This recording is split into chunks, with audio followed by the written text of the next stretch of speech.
Chapter 13. Gryffindor versus Ravenclaw. Chapter text. I really think we should go to bed after this chapter, Lily voted, glancing at the clock for a moment and taking a worried glance over at Remus, who was rubbing furiously at his eyes, and not for the fate of Scabbers, she knew. It's a bit early, Harry disagreed, clearly not noticing the same thing but still eyeing the book with undisguised hope. She could tell something was bothering him, but the fact that he hadn't voiced it out loud meant whatever it was he knew he couldn't fully discuss without having a headache. She didn't press him for it, but instead said, "Well, it would do us all some good to turn in for the night. We've had a rather long day, I think." Knowing it would come up again at the end anyways, she went on and started her chapter without any more protest. They all winced in horror at what this could really mean. If Ron and Hermione really never did make up for this then, that would mean that Harry would have to choose one of his friends in the end, a fate no one was hoping for. Harry was so distracted by this that it finally clouded over his annoying little insistent Scabbers wasn't dead at all, and gave him something new to focus on. Can't rightly blame Ron, Sirius frowned, but I really hope he cares more about Hermione's accident than Scabbers' fate. You saying if I'd let my owl eat yours, you'd forgive me? James couldn't help but tease. Sirius pretended to deliberate for a moment before asking, did he try to attack mine several times before he'd done it? Yes, James agreed at once. Then absolutely not, Sirius cried in mock outrage, turning away and crossing his arms as dramatically as he possibly could. You two put on a good show, Remus snickered, but I'm afraid the two who needed that lesson aren't here. Good try, though. Which she really should have back when she bought him, Lily sighed loudly before Sirius could say anything. Really, Hermione? James groaned. She can't really believe that. You don't think Ron tried that before he came tearing down the stairs? Yeah, I'm sure Ron just cuddles with those in his bed, never would have made sure to get rid of them. Remus rolled his eyes. Well, yeah, Harry scoffed, though his own distill at how daft Hermione was being was minimal to how upset he really felt at his two friends possibly losing their friendship. Oh, Sirius winced, already knowing Hermione's attitude was likely to spike. That left all five of them shrinking into themselves a little, realizing they may have been picking on Hermione a little too much this year on top of everything else she's been dealing with. Saw that coming, Lily sighed in pity, knowing quite well how much someone could care for their pet. Ron was just doing that to complain. I highly doubt he meant it. Sirius winced. The twins clearly weren't doing a very good job of cheering their brother up this time. Merlin, none of the Weasleys really know what comforting someone means, do they? Lily sighed. I do. James brightened at once with a wide grin. The rat's proudest moment to date, Remus agreed fondly. Sirius couldn't help but snicker, feeling like now the twins were on the right track to making Ron feel better. And that just killed it, Sirius huffed. If that doesn't cheer him up, nothing will. James perked up at once. Wonder if Ron's going to try out for the team next year. Sirius grinned, remembering how Wood was going to be gone at the end of the year, which would leave a place open for a bodily, enthusiastic player. But of course, Remus nodded in complete understanding, she's as much a nut as any of us. Something I've noticed, James agreed with a roll of his eyes, a few things coming to mind he'd like to try and improve upon that. Really? Sirius asked in surprise. Guess that must have stopped not too long from now. Better cling to them while you can then, Remus frowned. Oh, but she was enjoying herself, Lily giggled, finding this just as mundane than if James had gone on like this. But at least it was keeping their mind on more pleasant things. Harry felt a funny sort of swooping feeling in his gut, quite apart from the little tick of his memory being replaced with yet another name he was sure he felt some kind of connection to. The feeling was so foreign, though, that he didn't think long on it. Horror, Lily scowled, her annoyance at Wood still managing to grow the longer this carried on. What an enjoyable pep talk, James rolled his eyes. All four boys sighed, more pleased than they could ever put into words that such a broom could exist, and also silently agreeing Lily was hardly putting the right amount of enthusiasm into describing this momentous event. Mom, Harry half groaned, half laughed. Nothing happened. I didn't fall off. Quite sounding like you're reading about me riding on a dragon. Lee gave him a maternal glare, like, I'll worry as much as I want a young man. But she did marginally relax, which is why she may not have noticed Harry's odd little frown, trying to understand why he'd used that particular comparison. James was bouncing around in unrestrained glee, unable to put into words how happy this was making him. His son finally being able to properly enjoy flying around on the best broom like he should have been able to do all the way back during his first year. That's it, Sirius declared. Lily needs to give up the book now. There is no way you should be able to read in such a bland tone of voice about something so momentous. I'm proud Harry's doing so well, Lily rebuked. But I'm not going to feel any better about this until he actually manages to get through one bleeding game without something awful happening. Sirius huffed and grumbled she was missing the point, while Lily decided to ignore him. He's certainly in more control of it, Remus nodded encouragingly when he saw Harry look hesitant at the question. You'll do fine, James soothed at once. I am positive that shouldn't happen again, but if it does, you are more than prepared for it this time. And there's that. Sirius nodded in agreement, his ill feelings towards the headmaster not lingering too much on this subject. He liked to think he still had faith in the man to do this simple task. Oh, she's doing a great job at guard duty, Lily scowled in annoyance. You're in a bad mood, James noted lightly. You do know there's nothing for Harry to be guarded from. I know, Lily snapped. I just don't appreciate her taking her job so lightly. Perfectly understandable, Sirius nodded. Well, she's quite the killjoy, Remus smirked, noting Lily only looked marginally happier at this. Sirius couldn't help but startle happily, suddenly wishing Ron wasn't there, suddenly hoping against hope he might finally be getting his chance to really talk to Harry. Damn, Sirius scowled, his anger possibly a little more than was necessary at his womp being dashed because of that cat. His actions in eating Scabbers not exactly 100% forgiven, even if it was in his nature. At least he was smart enough to do that, Remus sighed, knowing it would only make problems worse if Ron really had hurt Hermione's cat. If only, James grumbled, knowing he'd have much rather that been another serious sighting than a rekindling of annoyance. Sirius' bad temper only increased when he realized yet again he was getting skipped off of a Quidditch chapter. James was willing to let it go that he hadn't gotten this chapter just to hear about this one small moment of pleasure. Lily couldn't help making a little tusk of annoyance at these boys fawning over a broom like this, admittedly projecting a lot of her bad feelings of Harry and Ron continuing to treat Hermione the way they were on anything associated with the game. Well, if she does, then Percy's dating a girl far more interesting than he is, Sirius snorted. You're an idiot, Remus told him pleasantly. James couldn't help snickering a bit at that, having no doubts in his mind his son would win, and that wouldn't be a problem. Far better than you could, Sirius sneered. Sadly, I wouldn't be all that surprised if Malfoy actually came to school next year with a firebolt as well, James frowned.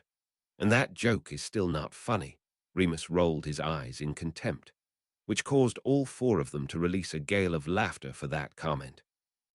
Lily couldn't deny hers one bit, as even if she is agitated at her son for the way he was acting, she'd be a right hypocrite for not admiring his mouth right then as often as she shot back at anyone who annoyed her. Damned right it's real, Sirius puffed out his chest in pleasure. Lily, I don't think you truly understand how lucky you are, James huffed, a touch of envy gleaming in his eyes at his wife getting this match. Lily was still studiously ignoring them all.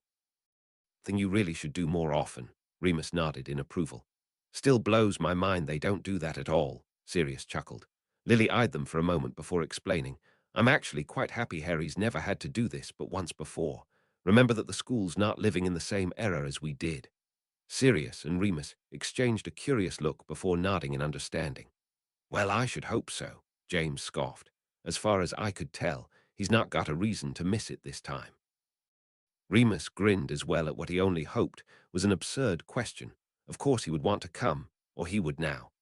In this rather bleak future, where he hardly seemed able to hold a conversation with Harry, well, if Harry didn't catch sight of him, it would only chalk up to another heartbreak. Wood's pep talks have actually gotten worse over the years, Sirius snickered. Lily's tone finally changed from mild indulgence to outright joy and glee at this. That was calm, though, compared to the boys' reactions, who lost it and began laughing at once, despite Harry's berated face and mutters that they could shut up now.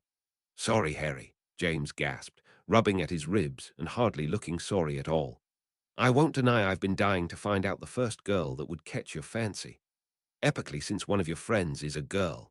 Remus nodded in agreement with a stupid smile still plastered in place. Harry blinked for a few moments before going even more red and spluttering, "W.H. Hermione. No, no way. She's like my sister or something. It's nothing like that." "All right." Sirius waved him off, hardly sounding like he meant it as he said, "We get it, just amused us is all." Still giggling slightly herself, Lily decided to keep going, while Harry was still more embarrassed than argumentative on the subject. "I'm positive it is," James muttered in agreement, giving Harry an obvious wink Harry chose to ignore. "Always worth the listening," Remus nodded happily, easily remembering this boy's previous commentaries. "I find this very relevant for the match," Sirius snickered. "I never get tired of that kid," James laughed, knowing he'd be just as bad about endearing this broom if he was commentating. "Tailing's never a bad idea," Sirius nodded, his eyes narrowing as he continued mentally mapping out the game with every little detail Lily gave. "And keeping him off guard to boot," Remus praised at the girl's obvious skill. Lily couldn't deny it anymore. Her voice was spiking with just as much excitement as any of the boys as her son continued to show his prowess at yet another swift sighting of such a tiny little object. Yes, she was still ticked at her son for the way he'd been treating his friend, but she could never deny how proud she was of something he was so obviously good at. "Ooh," all the boys groaned, the couch nearly shaking with them, they were all bouncing in place so much. "Es all right, Harry," James said at once when he saw how annoyed his son looked. "You've still got the better broom. You'll still get there in the end." "Rats," Sirius muttered, snapping his fingers, but low enough Lily had no reason to stop. "For some odd reason, I think McGonagall's a little upset herself," Remus snickered. "What on earth would give you that idea?" James cackled. "Come on, Harry, you can do this," Sirius muttered with absolute faith. "It's got to be a sign." James grinned wickedly that his son must have just set another record for spotting the snitch again so fast. "He really is a lovely one," Lily grumbled in just as much agitation as anyone when Harry was once again cut off from his victory. James didn't hold back his laughter one little bit, going wide-eyed as a child at the mental joys of watching his son soar through the air like this. "She's lucky she didn't smack into the ground," Remus muttered in admiration of the girl's own skills at keeping up with Harry for so long. "Are you kidding me?" Sirius howled in outrage, nearly getting to his feet, and all enjoyment gone in a single moment of frustration. Dumbledore couldn't bloody. Lily wasn't listening, wasn't giving him the chance to go on a full-blown rant for two reasons. Mainly, she was too anxious to see the results, to make sure Harry would get to the ground safe and sound again. Also because she randomly noted Harry had felt them before seeing them every other time. Why hadn't he this time? Were the effects finally beginning to wane? All five of them couldn't help but beam with pride. Harry hadn't been able to produce something so substantial since his first try, and this time he hadn't even felt the side effects of it. "Yes!" The room cried with such jubilation the parents felt lucky someone had yet again thought to silence their room from the babies so that it wouldn't wake him. They couldn't help it, though. It felt like it had been far too long since they'd really had a chance to just be truly happy about something, and the winning of Harry's game was definitely something worth celebrating. The boys spent quite some time interrogating Harry on every little detail he remembered that the book may not have said. Lily watched on with great enthusiasm and her 2 cents in whenever she could, but it was also she who demanded they get back on track and finish this chapter. Even Remus, who looked ready to fall asleep before she even finished, looked like he wanted to protest, but Lily kept going anyways, leaving them to forcefully fall silent. Lily couldn't help but sound like the proudest mother in the world in that moment, for the first time in her life angry that Hogwarts didn't allow outsiders, like parents, to attend these games. "So glad that little issue was resolved." Remus, laughter doubled at that random little thing being picked out. "Can't imagine who would praise you for that." James nearly vibrated in pleasure when he realized Remus had managed to make this game. He wouldn't even be too surprised if Harry managed to catch another shot of a black dog scampering away. "Shaken?" Lily asked curiously. "Maybe the Dementors freaked him out too." James offered with a clear shrug, saying he really was guessing, mostly because they'd yet to seem to have that effect on him before. Remus couldn't help but wonder if he wasn't in fact a little shaken up, seeing a ghost in the air after all these years. On a different position, yes, But Harry would be nearly indistinguishable from James from that vantage point. He'd probably been having some happier flashbacks to sitting in the stands in his younger years, next to Peter, and cheering their friends on. "What?" was muttered all across the room, most of them still too excited to really be listening to what Lily was saying exactly. "He didn't," Lily muttered in disgust. "He did," James nodded, his face twisting with dislike.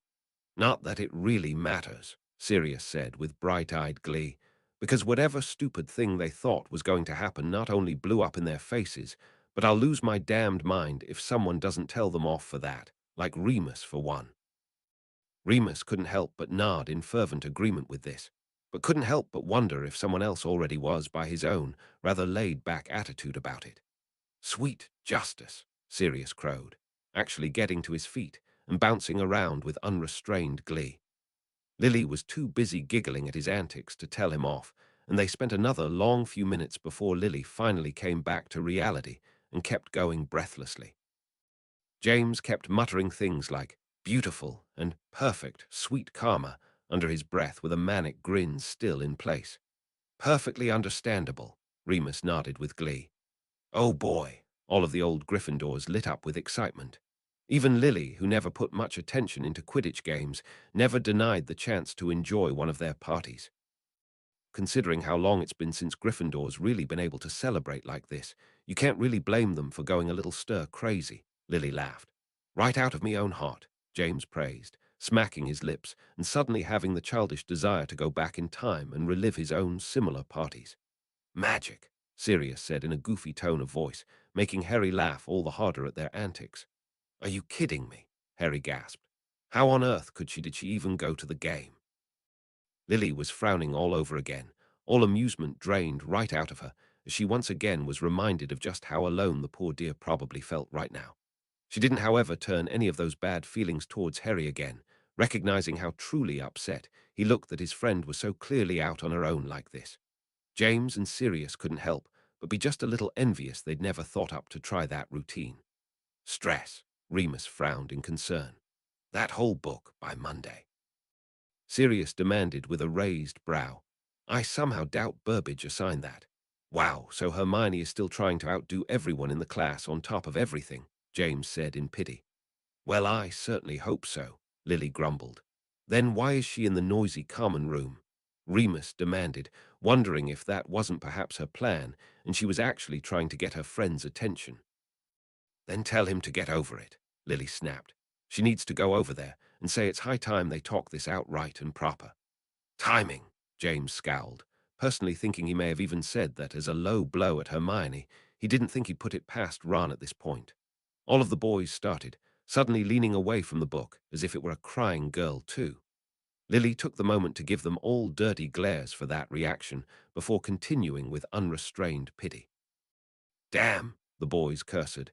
Now knowing Harry had no way to go after her and really comfort his friend, Harry was clearly at least trying. "How much more does he want?" She bloody just burst into tears in front of everyone. Sirius gaped. "I'm thinking Ron might be holding a bit of a grudge," Remus muttered softly, at least catching Sirius' attention, who nodded in understanding. Harry couldn't help but wonder if there wasn't some kind of backstory to that comment, since it also made James look away in a rather guilty way, but Lily still wasn't giving them much of a chance to discuss anything. "Well, she's just a right killjoy, least that hasn't changed," James muttered sourly. "We would be too if Lily wasn't such a killjoy," Sirius snarked. "Because your dreams have always been so pleasant before," Remus snickered a bit, wondering if this one would be Quidditch-related. At least that wouldn't be so bad. "Now this is a strange dream," Sirius laughed, knowing in any normal circumstances Harry would be riding that any given chance. "Guess Harry really wants to know what his Patronus is too," James smirked, this being the only thing that made sense to him. "Hooves," Lily reread in surprise. "Think he's chasing after Buckbeak or something." Sirius wondered, remembering how Harry was supposedly helping with that beast in his free time. Lily may not have shouted that as loud as the book implied she should have, but it was definitely loud enough to startle the others, who had just been so invested in that dream, Harry hardest of all.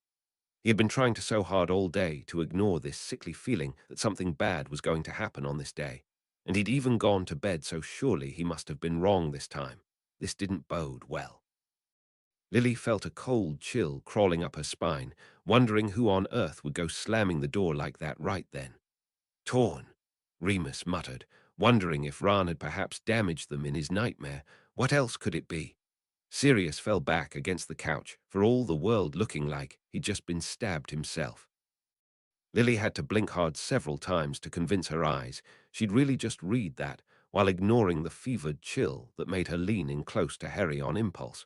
But she was being stupid, of course. Sirius would never really hurt any of those kids, least of all Harry. He'd obviously just brought the knife for defense while he finally figured out how to get in there and what? There truly no longer seemed like a logical explanation to explain away a madman's actions for this nonsense, because no one would really think it a good idea to go into a crowded boys' dormitory in the middle of the night just to talk to Harry. That didn't even begin to explain why he'd rip up the hangings on Ran's curtain. Remus came out of his shock first, taking a moment to give a glance at Sirius before snapping at Lily. "Keep going. I'm sure Ran was just having some sort of nightmare," while rubbing furiously at his chest.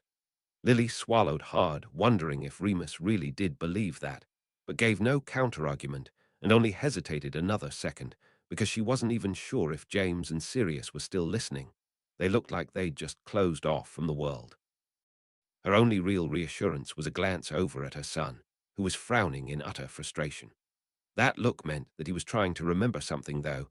There still wasn't a single trace of fear in her boy at this, so there must be something they were all missing. Remus felt physically torn, wanting to agree with Dean that Ran may have just done that himself. As implausible as that was, it was still better than the alternative. Then his mind kept reminding, heard a door slam shut. The house elves are slacking, was the first thought that finally re-entered Sirius' mind, and that random little tidbit finally put some color back into his skin, though in no way seemed relevant to anything, so he pressed his lips together hard to stop himself from interrupting what he kept hoping was just some really elaborate and not funny prank done by the twins. Then Sirius winced so horribly James, and Remus had to wonder if his heart had just skipped one too many beats. This really did sound bad, nearly as bad as the time they'd stopped speaking to him all those years ago, but it wasn't the same thing now. Sirius had just, and none of them could still come up with a thing. "Trust me, I think we all know by this point," Harry muttered to himself. Remus quickly opened, then closed his mouth, unable to break the long, drawn-out silence with some dumb comment in true Sirius style. How would she know so fast? Harry blurted out a little too loudly, causing all of them to jump since Lily had nearly been reduced to a whisper by this point. She was so fearful of what she was reading.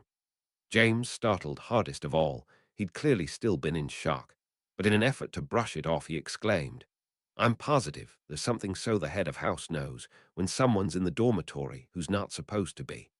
At least it would explain those times we snuck in and a head of house would appear a few seconds after we left."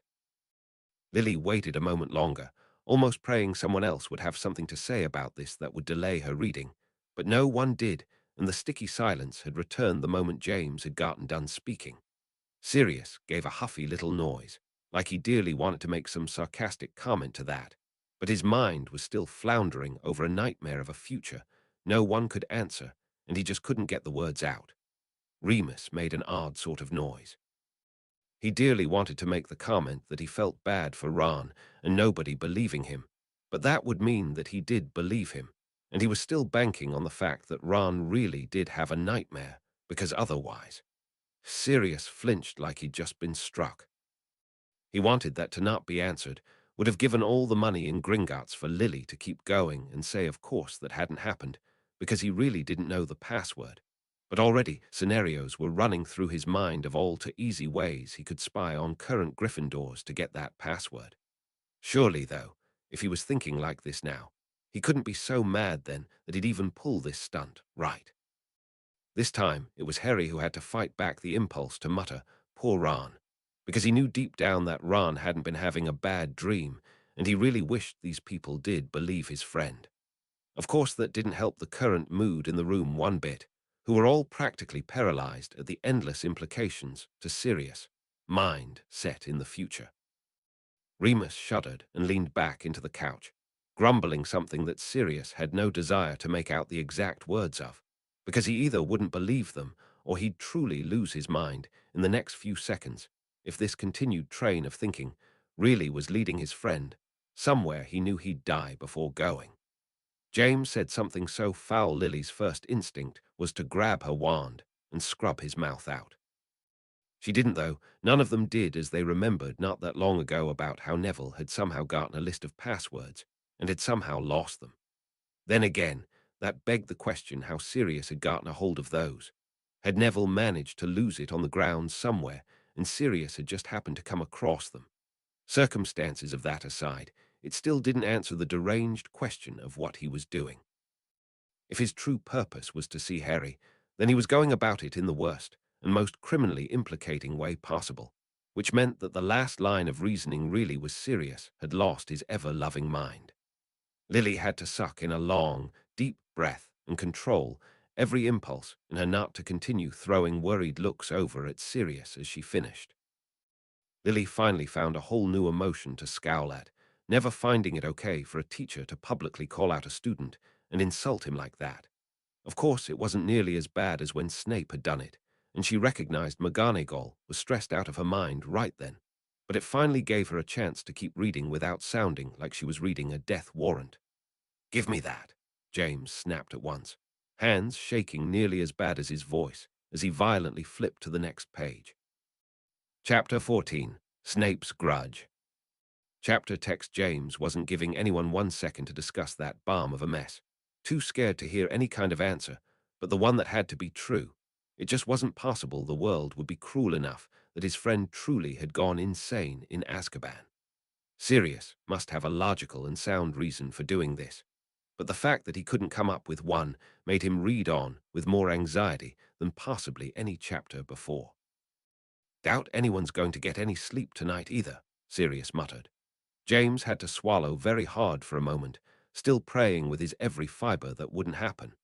He knew Sirius must have a reason for the insane act he just pulled. He was clearly of sound mind enough to run for Cripe's sake. Surely he must have been able to escape again. Harry dearly wanted to ask why they'd all been forced to stay in the Great Hall last time for a lesser problem, with Sirius only having attacked the portrait. But this time they weren't leaving. He didn't, though. Working out for himself, the teachers must think the common rooms really were safer this time.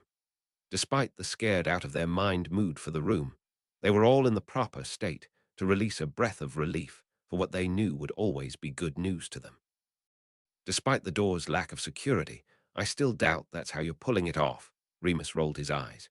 Would be useful if Peter were still around, Sirius mentally sighed, hoping more than anything that if Harry learned anything at the end of the year, it was what really was going on with that story. And good riddance, Harry grumbled. That portrait had done far more harm than good in his opinion by constantly annoying the whole of his house. "About time," Lily smiled, which wavered slightly when she remembered why it had been taken down in the first place. She would never really believe Sirius was out to harm anyone at that school, but it still wasn't adding up right what on earth he was doing. No one had the gall to bring it up, though. James was still reading in a rather harassed manner and didn't look intent on changing that until he got a solid explanation of what was going on. "How do you protect a portrait?" Harry mumbled. His mom looked puzzled herself for a moment, but James was already reading. Harry couldn't help a laugh of surprise at what he considered an overkill, considering even after all of this he still didn't feel any impending danger, but he was the only one who did. Sirius felt the smallest of smiles trying to make an appearance on his face, leftover smugness from his years in thinking he and his friends ruled the school through those secret corridors, but it just didn't hold the same pleasure now as it once would have. Lily couldn't help herself. Now she really did want to know how the boys managed to get past those sensory alarms, so she finally forced a change of subject by asking, "All right, now I'm curious. How are you getting in and out of Honeydukes?" Then she cocked her head to the side and probed further. "And besides that, how are you getting back into the passage without a wand?" Remus couldn't help but release a surprised burst of laughter at the thunderstruck look on both her and Harry's faces, but Sirius was the one to chip his answer, because the sensory alarms they use only work on humans. So long as I snuck in there as a dog, the thing wouldn't go off. As for getting back in, though, here he did pause and frown before huffing. Actually, I've got nothing. Suppose I hid out somewhere in the castle until the coast was clear. I still know plenty of nice little hiding holes, and snuck through a window or something from the first floor. Really shouldn't be too hard when no one would actually be looking for a dog asterisk. Or maybe I got Remus to open it after the fact. Either could work. James couldn't stop a light smile of his own, making an appearance at such a light topic to him, as he commented, "It's really not as hard as you two seem to think it is to get in and out of that place." Lily couldn't keep a triumphant smile off of her face as she watched the boys theorize a few other means for Sirius to do this, and sat back comfortably when James finally managed to keep going in normal tones. "Which would be the crying shame of the century," Remus declared in a very serious tone of voice. "I'll bet he loved that," Sirius snickered lightly, ignoring the horrible wince that wanted to cause. "At least someone was getting their kicks out of this." "I'm sure that was just breaking your heart." James grinned over at Harry, who was smiling pleasantly at how happy he remembered Ron was then. This instant had finally driven Scabbers clear from his mind. It really had been the first time Ron had finally gone a full day without thinking of his pet. Then he winced and rubbed at his temple, as he so frequently did whenever Scabbers came to mind. Why, though? Was he really just trying to remember the rat was still alive? Wouldn't this be a good thing for Ron, rather than leaving a sick feeling in the pit of his gut the longer he thought on this? "Glad someone in your group knows how to," James snickered. Then James' smile dried right up, and he saw he was clearly going to read exactly what Ron was telling people, something he'd gladly never discuss again, until he heard Sirius' real account on the matter. James was trying his hardest to get through this as fast as possible, still unwilling to hear anyone's side of the story other than Sirius himself, because there wasn't any other option. There had to be a logical, understandable reason for this madness. "Probably because he gave me a heart attack, yelling like that," Sirius mentally grumbled, but failed to say anything out loud since he was the last one who really wanted to linger on this.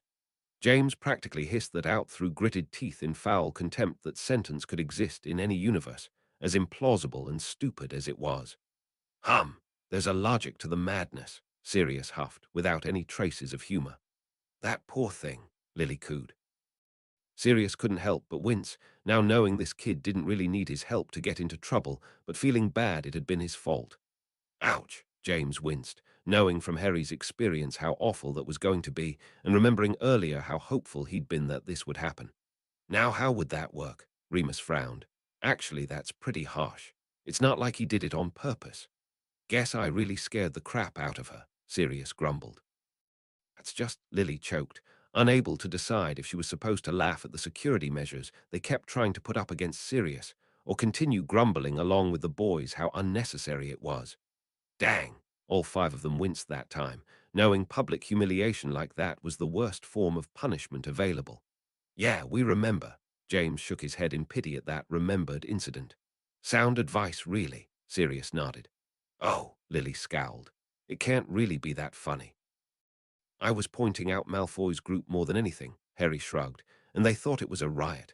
It's not like he did it on purpose." Lily finally snapped at how outrageous she found that claim.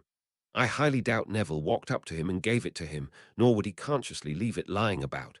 "I agree. Poor Neville really doesn't deserve all of this," James sighed. "Yeah, that'll do it," Harry muttered while rubbing at his wrist. That at least gave them a random laugh. "Really, James," Lily sighed. "I'm glad that seemed to make you feel better, but it's a letter, you don't need to shout." James gave her a wayward smile, not really seeming to regret it. Sirius cocked his head to the side. He didn't really think so honestly, but he wasn't sure what it could be about either. Lily, on the other hand, was beaming, more than pleased someone like Hagrid was around just to check up on them and make sure they were okay.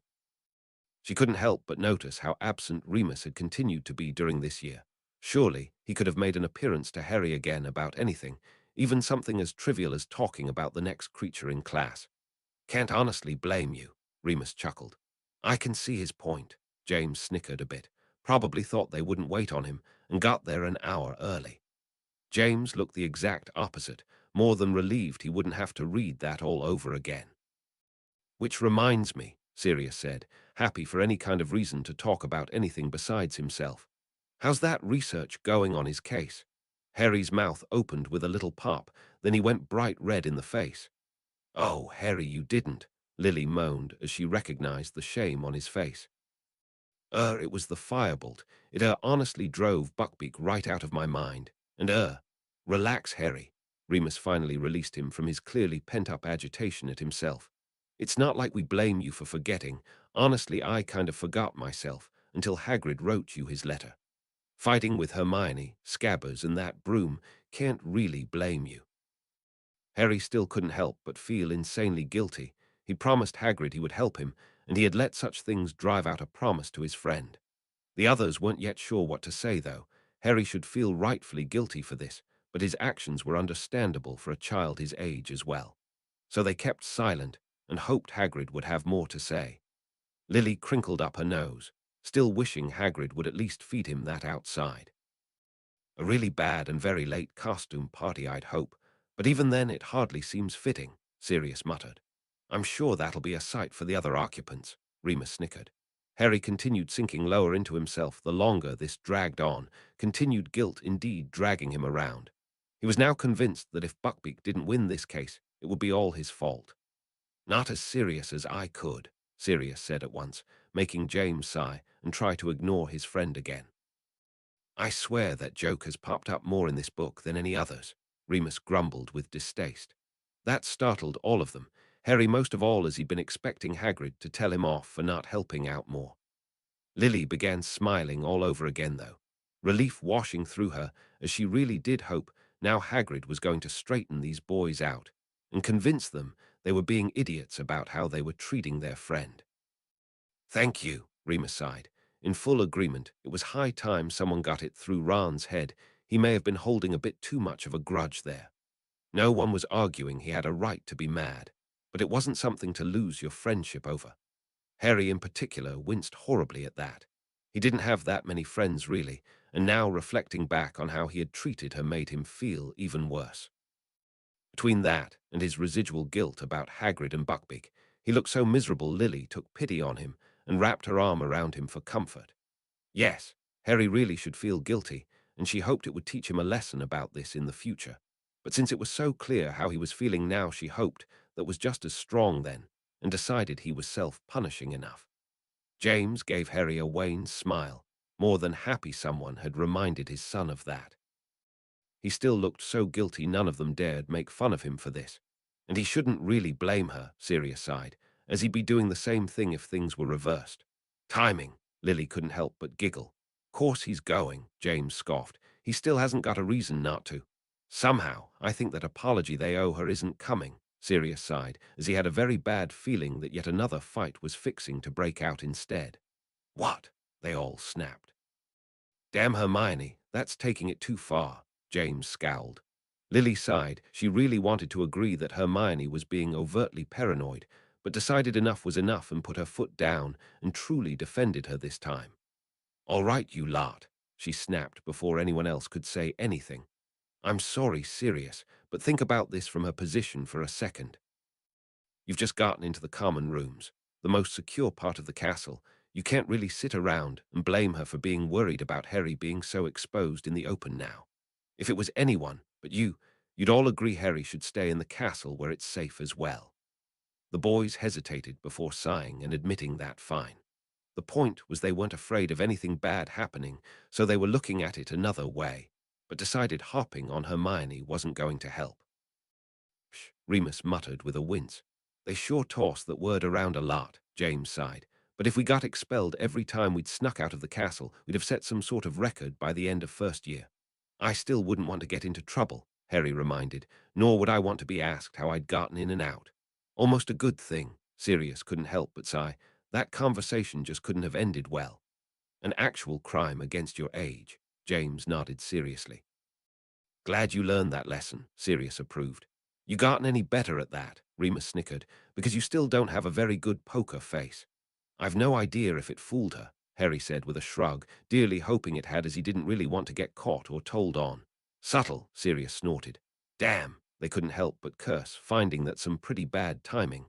"Don't suppose you'll just invite him," Remus sighed without any real hope. "I doubt it," Harry shook his head. I kind of want to know what he was even doing around there, James sighed. It wasn't a place students normally visited without knowledge of where they were going, especially on off days. Geesh, Remus, you really could go a lesson without assigning homework, Sirius sighed. At least it wasn't 2 rolls of parchment, Harry smirked. I feel so bad for Neville, Lily frowned. He obviously wants someone to hang out with. Would it really kill you to let Ron alone for the day and be with him? Harry winced in sympathy. At the time, he'd been absolutely focused on getting into Hogsmeade to be with his friend. He'd not even stopped to consider how Neville must be feeling at the time. If he sat around and thought about it now, he probably would go back and just stay with Neville for the day. Your lying has actually managed to get increasingly worse as time goes on, James snickered. Tusk, Tusk, Remus. How could you not have covered that in class? Sirius Mark scolded. Remus ignored him and turned to Harry, asking, Did you already do your essay? I'd started it, Harry said evasively, most likely meaning he'd written his name on a sheaf of parchment.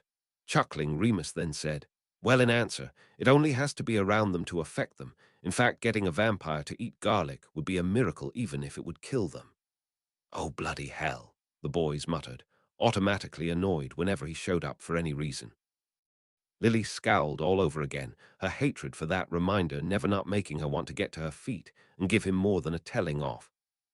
He did catch us meeting up there quite a bit. James nodded in remembrance. I can't really say I'm surprised if he's suspicious. Still a paranoid arse, Sirius scowled. Yes, I'm so sure he believed that clarification, Remus snorted. As far as he's concerned, Lily scowled. When have you ever really been anywhere you aren't supposed to be? She didn't really think he was referring to all of his crazy stunts he'd pulled during last year and the year before, as he probably didn't know much about those than the barest of facts, so his claim was still pretty biased. Like that's ever stopped him making snide comments, James huffed. Harry rolled his eyes that time, growing quite tired of constantly being told he was supposed to spend every waking moment in that tower instead of roaming the castle like every other student. Like he'll figure it out, Sirius said with confidence. It had taken them doing a favor for one of the paintings just to get a hint. No way could Snape really know. That'll work, Remus sighed, still half wishing Harry would have told him and brought him along, having noted for quite some time it never really mentioned Neville hanging out with any of his friends, but knowing by now it wasn't worth bringing it up to Harry. It seemed all the more harsh since Harry wouldn't be back for hours, and Neville would just feel dumped. Wish he wouldn't come out of there ever, Sirius huffed. He's already such a pro. James gave a satisfied sigh, pretending to wipe a proud tear away, though the feeling itself was real. A fair question, Remus snickered, a few occasions coming to mind of when they'd done something similar, though normally it was for a setup to a prank. Though not recommended, otherwise people are going to wonder why you're talking to yourself, Sirius snorted. One of the most important shops in there, James nodded seriously. Wouldn't surprise me if they have that store completely memorized, Sirius chuckled. Completely worth it then, Remus agreed. All 3 boys now had nostalgic smiles creeping across their faces. Having spent so many long hours in that place, it almost felt as much a home to them as Hogwarts itself. I'm fairly sure that's because Dumbledore asked them not to once I started hanging around in there, Remus shrugged, added to the fear factor. All the visible ones, Sirius smirked. I don't know why they tried, Lily rolled her eyes. What do they think they're going to find in there? That's the fun of it, James explained, finding out. Typical, Remus rolled his eyes. Gah, Sirius ground out in frustration. What the bloody hell is with their rotten timing? Sirius scowled and grumbled something, still unable to believe anyone could be so intent on getting one guy in so much trouble. What had Hagrid ever done to this kid? Trollishly, with absolutely no brains of their own, James continued as if reading that. No need for that, James, we already knew it, Lily smirked. Wish your arse would get expelled for starting this mess, Remus scowled. Well, this can't be good, Lily's frown deepened as she assessed this situation. Malfoy thought Ron was up there on his own, and if Harry helped him, he'd most likely get caught. This could cause a huge mess. Harry ground his teeth together in frustration, dearly hoping he used the opportunity he had in hand to get some well-deserved revenge on Malfoy. Do you ever let your friend have any fun? Sirius demanded with a pout. I'm with Sirius on this one, Remus scoffed in agitation. He deserves anything Ron would do for that comment. Harry looked at his mother, expecting her to say something, but she simply shrugged and said, "I'd rather you not get in trouble for what I know you're about to do, but so long as you're not expelled, I agree. It'll be worth it." James laughed boisterously, nearly bouncing in place at what this could mean. Yes, all of the boys cheered, more than pleased at the opportunities this could have. Sirius was practically vibrating in place he was stifling his laughter so much. Harry wasn't even using a spell, which gave him all the more deniability. James had to stop reading for several minutes. He was too busy catching his breath back with laughter. This little brat had deserved some retribution for so long now that this visual image was one he knew he'd treasure for as long as possible. He only kept going because he recognized there was still potential mayhem to come. "Karma," Lily smirked. Remus almost fell off the couch laughing at Ron's very appropriate comment. "Not much use at all, really," Sirius said brightly, since neither moron would find their target with Harry keeping the cloak on. Lily had to keep her hand firmly in lock around her mouth to try and muffle her giggling at the mental image of all of this, while the boys weren't even trying, so it was getting kind of hard to hear the rest, which only made James read louder. Remus tried to make a comment, but he was still laughing too hard and couldn't suck in the air to do so.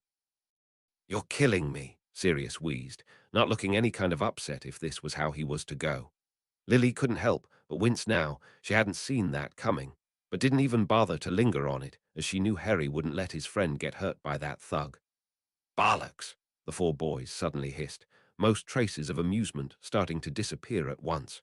They really couldn't go just one chapter with pure amusement, could they? "Well, it was fun while it lasted," James groaned, sinking back into his seat and closing his eyes for a moment, imagining all the horrible outcomes this could cause, before reading on in a grave tone now as he, naively he was sure, hoped nothing too bad would happen because of this. Remus still couldn't help a lingering snicker at that. Of all the reactions he could have had, screaming in fright like that had to be his favorite. "Well, that was fun." Sirius still had a small smile in place. "Don't suppose you can do it again sometime?"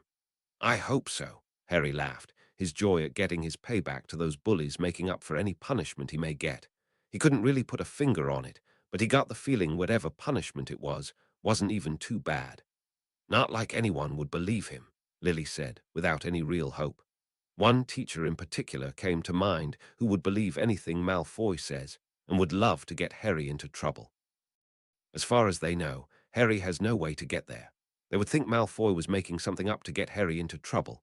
Any other teacher would believe that, James grumbled, knowing the anxious tones in Lily's voice meant she was thinking of Snape being the only exception to that, just like they were.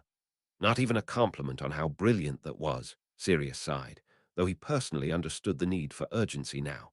Ron could give congratulations later in private. Most likely. "I'll doubt he's known for his imagination," Remus grumbled. "I can think of one," Harry huffed. "Yoo-ho," all five of them muttered, having honestly forgotten about that. It was true, though, if Snape took this to Dumbledore like he surely would the headmaster do something against Harry? Would he take away his cloak even? "Not long," Sirius scowled, "since the little brat's probably got the way memorized all the time he's snitched on other kids." "Very good thinking," James praised. If Harry didn't have that on him, even Dumbledore couldn't really prove what Harry had done. Maybe he really would get away with this. "Bloody hell," Remus groaned, couldn't even make it back to the dormitory. "Oh, for the love of Merlin," Sirius cried in exasperation. "Him? Why would he even go there first? That's not even on the way to Gryffindor Tower." Suspicious, nosy, paranoid git, James kept grumbling under his breath, and probably would have kept going if Sirius didn't nudge him and say, "And many more, mate, but keep going." Sighing in resignation, James accepted. "So what?" Remus snipped quietly. Lily face palmed, not even needing to point out how ineffective that really was. "Good luck with that," James sighed without any confidence.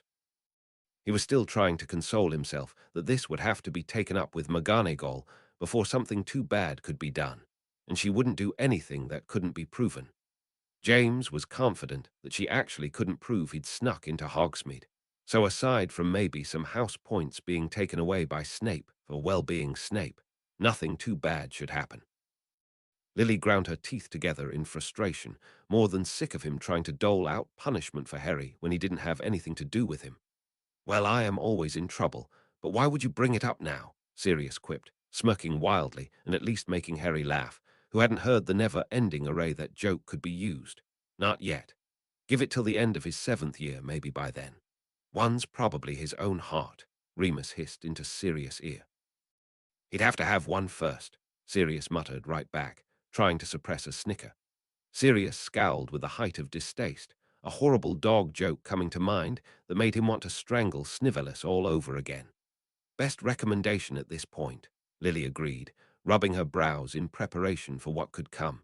Remus couldn't help but grind his teeth in frustration at this continued and obvious favoritism, even in the way he addressed the students. A chat, Sirius scoffed in disgust, but James didn't even bother since they were all aware of what a load of bull that was. I get the feeling you could be a prize-winning actor, and you couldn't convince him of that look, James sighed. Not a bad comparison, though I still favor the hippogriff, Sirius nodded in agreement. The three boys on the couch lost it, cracking up with unrestrained laughter at Harry's attempts to play that off. Lily couldn't help a twitching smile as well, snickers coming through as she really did picture this from some other teacher's point of view and how that would sound. James was quick to get his breath back, though, knowing that if Harry could keep this up in front of Snape, he should get out from McGonagall in no time, and just be more careful the next time he went out. Also, he realized he owed Harry an apology. That was a beautiful on-the-spot fib. I didn't know the form was body part specific. Remus was still chuckling in between bits of speech. Maybe someone should specify that. That dried up most of their humor, each of them scowling at the threat that he needed to back up now on the tip of all of their tongues. He had no right to be getting in Harry's face like that. His bully-like behavior was getting progressively worse as the years wore on, and it was ripping at every one of their nerves. Now that's just a tad presumptuous, Sirius defended half-heartedly, trying for a smile he no longer felt. James quickly snapped his mouth shut with worry, his mind quickly flickering to Neville and wondering if he could possibly be convinced to lie for Harry for this very important matter. There was a chink he hadn't thought of. Glancing up at his son, he comforted himself that he still didn't think any of this was bad enough for expulsion. After all, they'd been caught out all the time, so there really was no way it would go that far bad. With that slightly comforting thought, he kept going. Didn't even know he could form that, Sirius hissed. Lily opened and closed her mouth several times in outrage, so many insults welling up she didn't know where to start. The very first of which was stop treating him like James. While an outsider may be able to see the point Snape was making, his opinion he'd just foisted was completely biased.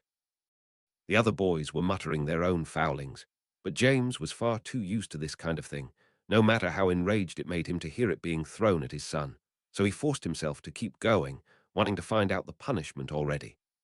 There's the bright side, Remus sighed. James gave a wan smile, looking over to his spitting image and stating, to be perfectly honest, I actually find more of your mother's spirit in you than me, looks aside, obviously. Lily giggled a bit, not at all disagreeing with that statement. Sirius and Remus exchanged a look before shrugging, agreeing out loud with that. Harry clearly did have his father's knack for causing trouble, though not nearly in the same way. In fact, if they did pile it up, Harry was a lot like Lily in her school days. Maybe that was what was pissing Snape off more than anything. Exceedingly is a bit much, James began, but one snort of disbelief from his wife and James slunk back to the book with only a semicasted look. Now that was just rude, Sirius grumbled, completely ignoring Lily's now rolling eyes. Remus was torn between wanting to laugh in remembrance of the many times he could count James acting like a loon in front of his peers, what he thought Snape meant, and wanting to defend his friend, so he was left with an odd expression which the others ignored. Oh, yes, he did. Lily rolled her eyes with far more affection than her husband ever would have believed, coloring her tone in speaking of this. Harry looked mildly startled, but she was still going, but to his credit, his arrogance started to wane out, something I don't think Snape ever noticed. At least you did, James smiled over at her, earning a bright curl of the lips right back. Now that I absolutely believe, Sirius agreed. While James had looked mildly annoyed while reading this, it was hardly the most insulting thing he'd ever heard come from this guy's mouth. No, the worst part was him saying this to his son. Harry didn't know a thing about him. This definitely wasn't some of the things he'd like being boasted around. He kept it bottled up, though, pride and glee cracking through when Harry finally cracked and said what needed saying. People are taking a lot of shots at you this year, aren't they? Sirius grimaced in disgust. Least Harry keeps them in their place, Remus pacified. Harry was honestly surprised. They didn't seem nearly as upset about this as they had that previous chapter. But then he realized that they probably heard this type of thing so often from Snape that it just rolled off of them. Coming from someone like Marge had hurt far worse because of the terrible way she'd slammed it into Harry without ever having even met him. Lily made a noise of disbelief, knowing he wouldn't dare raise a wand to her son, or he'd lose that whole arm. Besides, he definitely deserved that one. All three boys twitched with discomfort at that unfriendly reminder, and Harry frowned in confusion. Of course he remembered that coming up during the first book, and how they'd managed to hedge around the question, never having gotten the full story.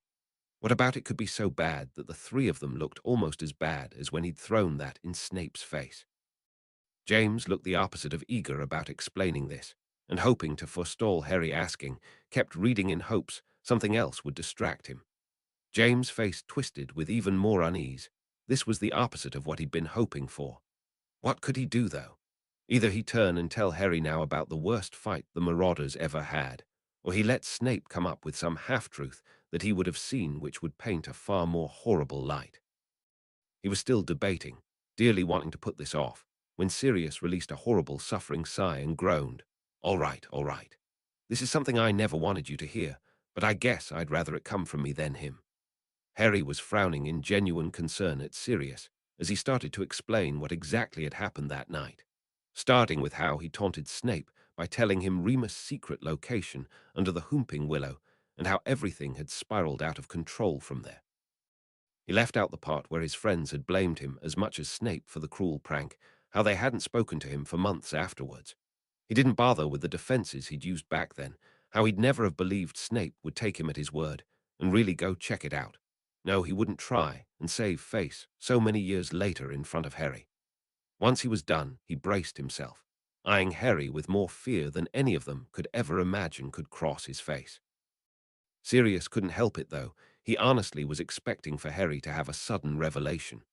Now that he realized he was capable of murder, whether unintentionally or not, could this possibly jog Harry's memories, make him remember something that would connect what the Ministry was saying about him in his own time? He'd seemed adamant so far, but... So, it was an accident, Harry confirmed, watching him critically. At the stunned look on his godfather's face, Harry's relaxed into his more natural, easy-going look and continued. At least. Well, I understand you'd never do anything like that on purpose. Sure, it was dumb, but I can hardly judge and say I've never done something that bad before. You've hardly sent Ron into the den of one of your best friends the night he was to turn into a werewolf, Sirius rebutted, still looking like he was sitting on a hot seat. James elbowed him hard, making Sirius slink away from him and rub at his side absently. Remus was quick to say, "Knock it off, Sirius. This is something long over. Harry's decided the same thing we did, in the end."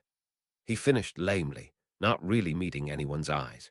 Lily was watching all of them with general mixed feelings. She vividly remembered the time in school where 4 Marauders became 3 for quite a few months. This had happened a few days after she'd officially stopped talking to Snape, so she hadn't really known anyone who even had the slightest idea why this could be. All she knew was that after that terrible Quidditch game where Sirius had been knocked out of the air, things seemed to have patched up between the lot.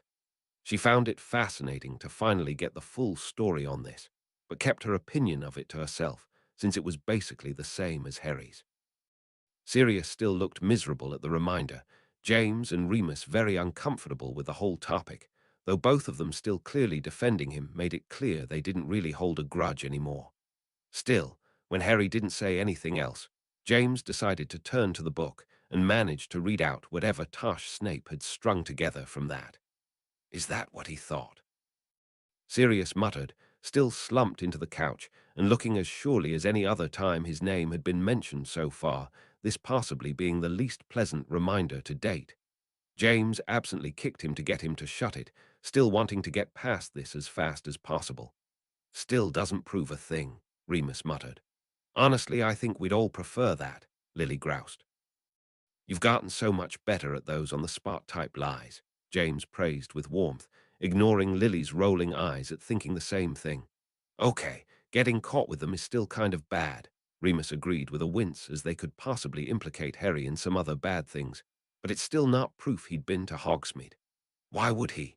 Sirius demanded, finally distracted enough to look grumpy at this particular subject now. Is he baiting Harry? It's not like he could know what that was. That's all I can think of, James agreed. Yes, Remus said, his eyes lighting up with glee all of a sudden. If Harry goes with that, or if Snape doesn't believe him and tries for himself.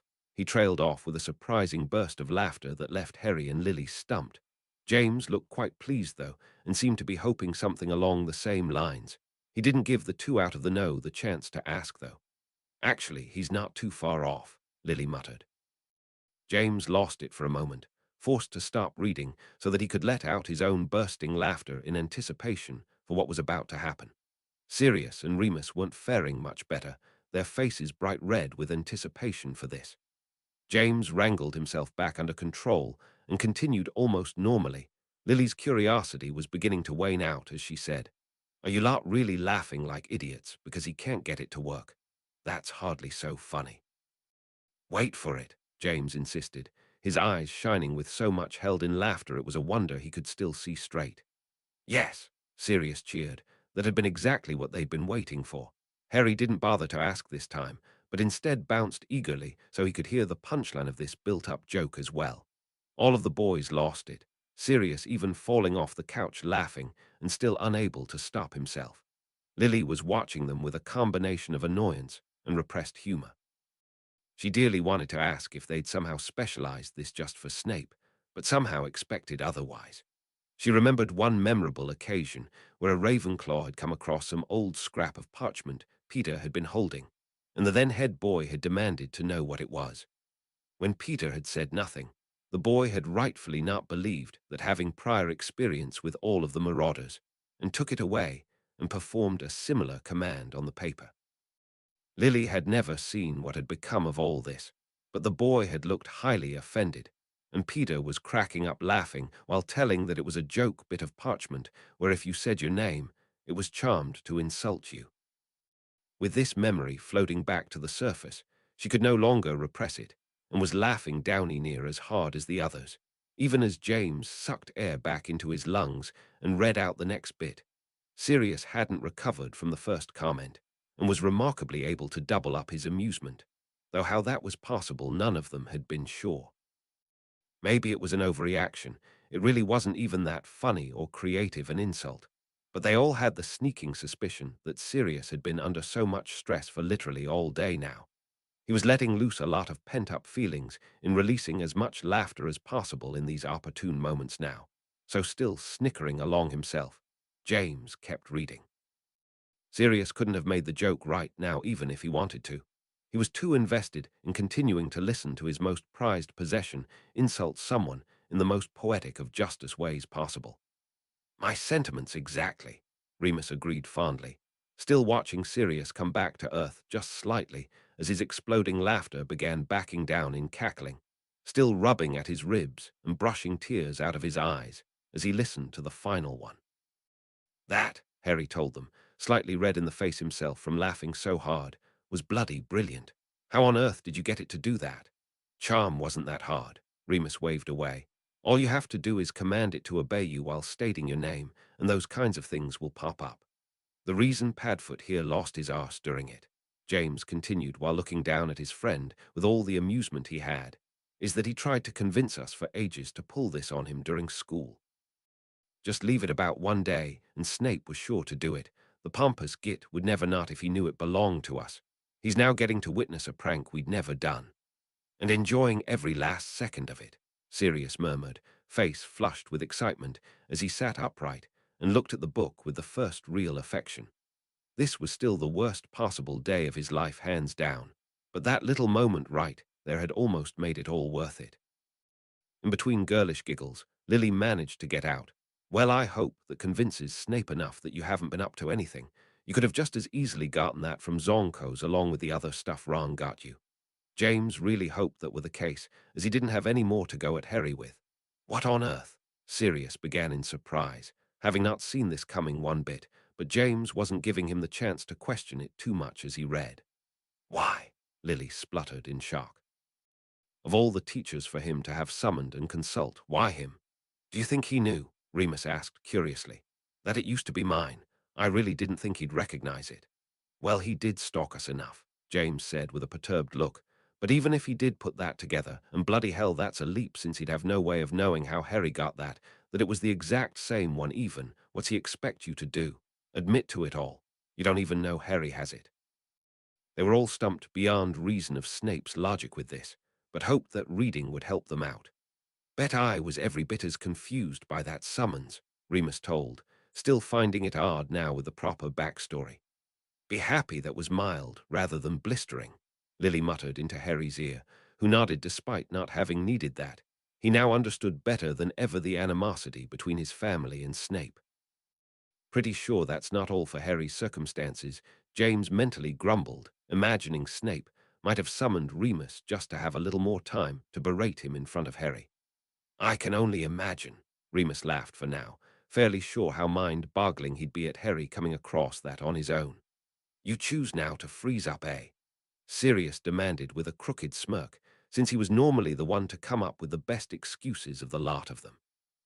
I'd like to see you do one better with this, Remus shot right back, even now scrambling for a reason Harry would have this, while pressing past the shock of him having it, and probably having to skip over several bumpy memories in the process of shock. Lily gave a derisive snort of mirth as she mocked.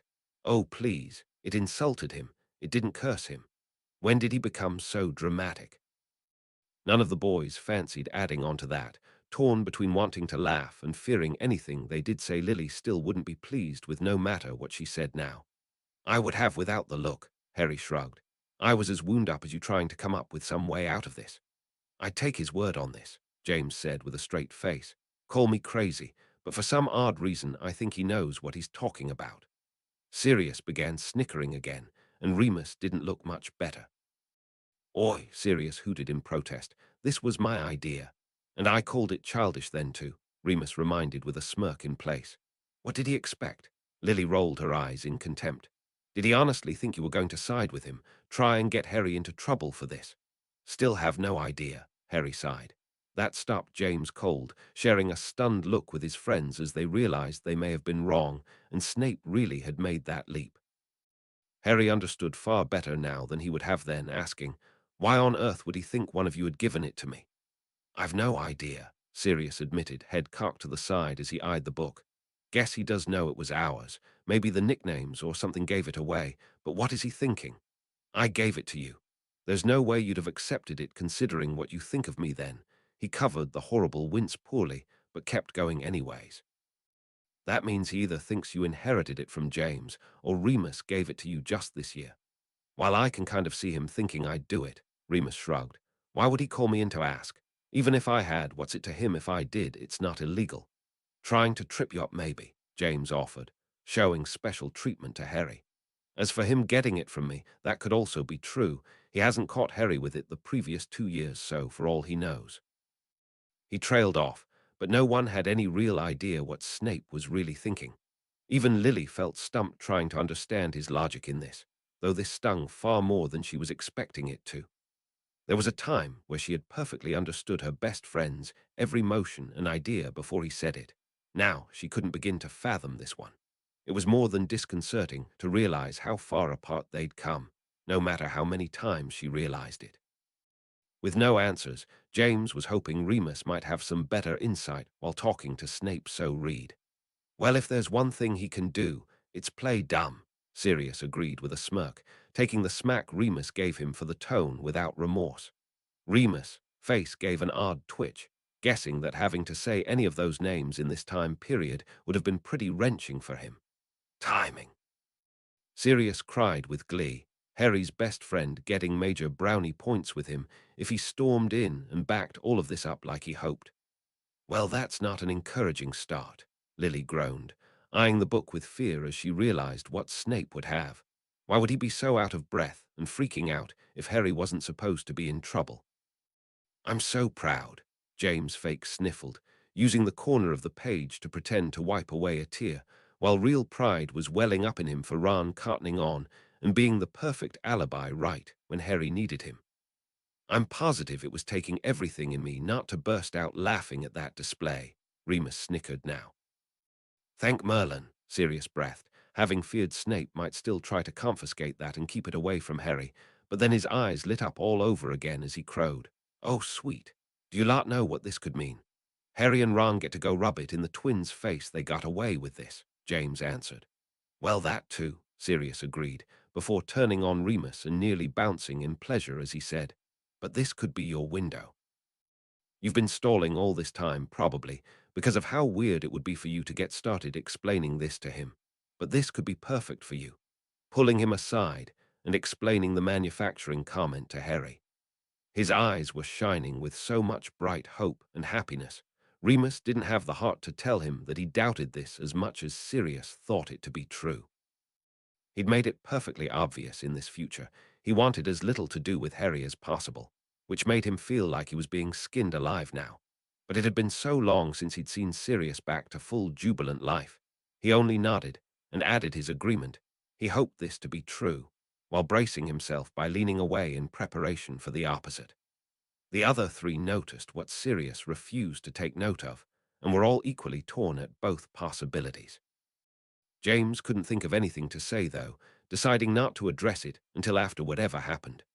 Subtle, Lily muttered under her breath, though not loud enough to interrupt. She was just as eager as anyone for Remus blatantly pulling Harry aside. A good start.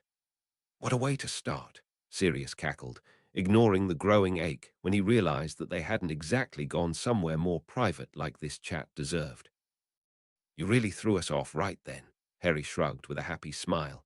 I later made the joke you were better at predictions than Trelawney. Nah, James laughed. Just more insight. Really, though, I think I would have been more than impressed at the turn of events.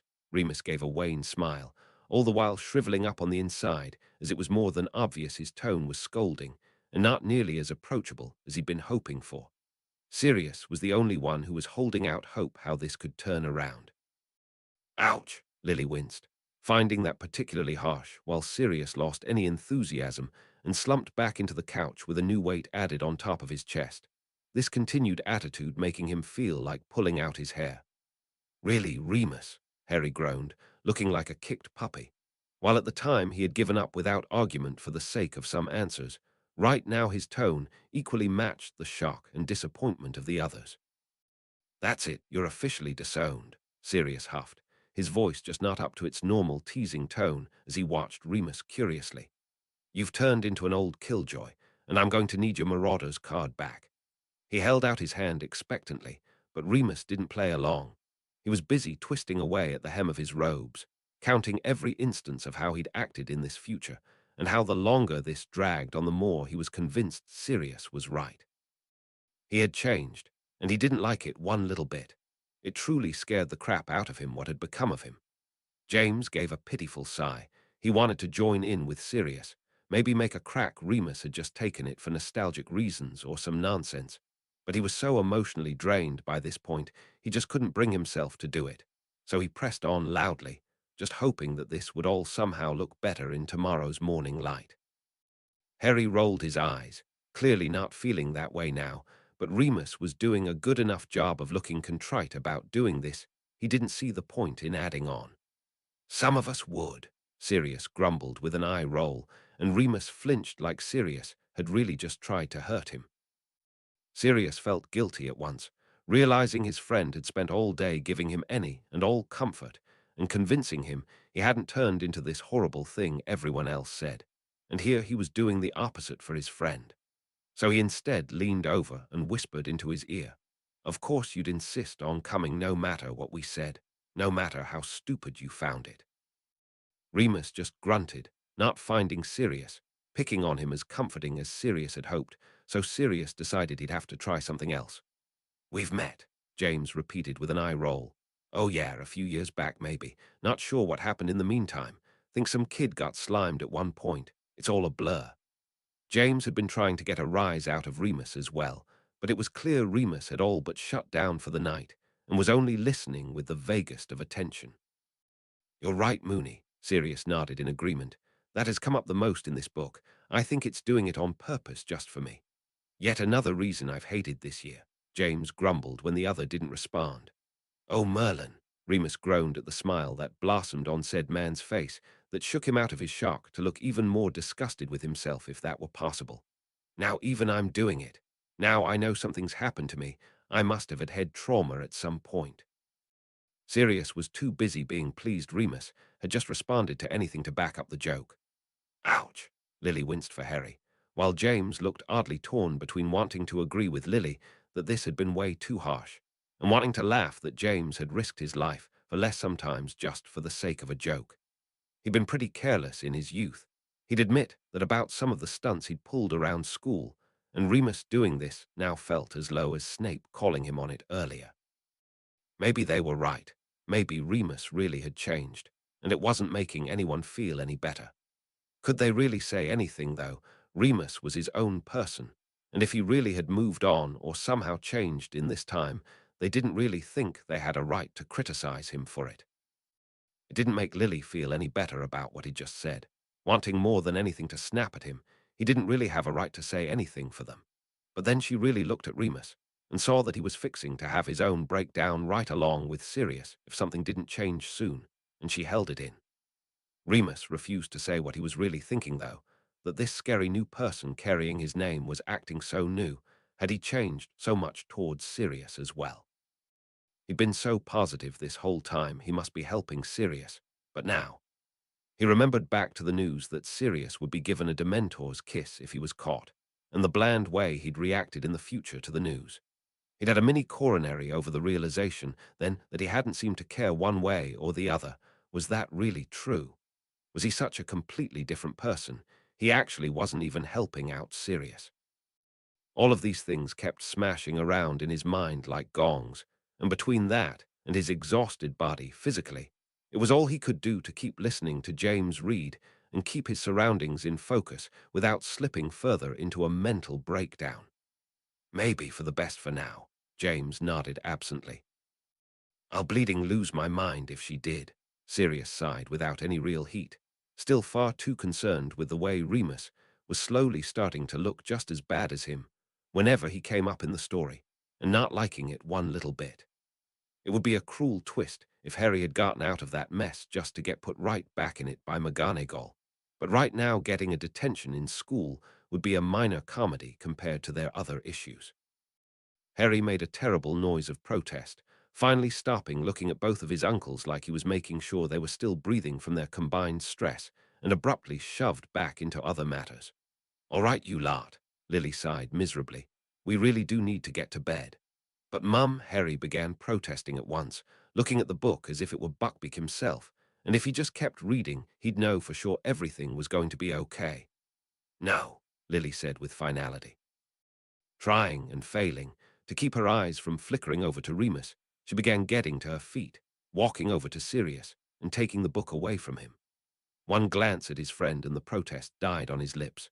With a heavy sigh, they all got to their feet and headed for the stairs, except Remus, who simply slumped over and crashed right there on the couch. Sirius came down a few moments later to drape a blanket over him and make sure all the lights were off before the house went silent. So we know why the second wouldn't work, as we all know that Remus isn't helping him, though they still don't.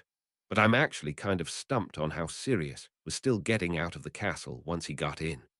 The way I suggested has some holes in that if they used the Homnum Revelio spell, wouldn't it still show a dog?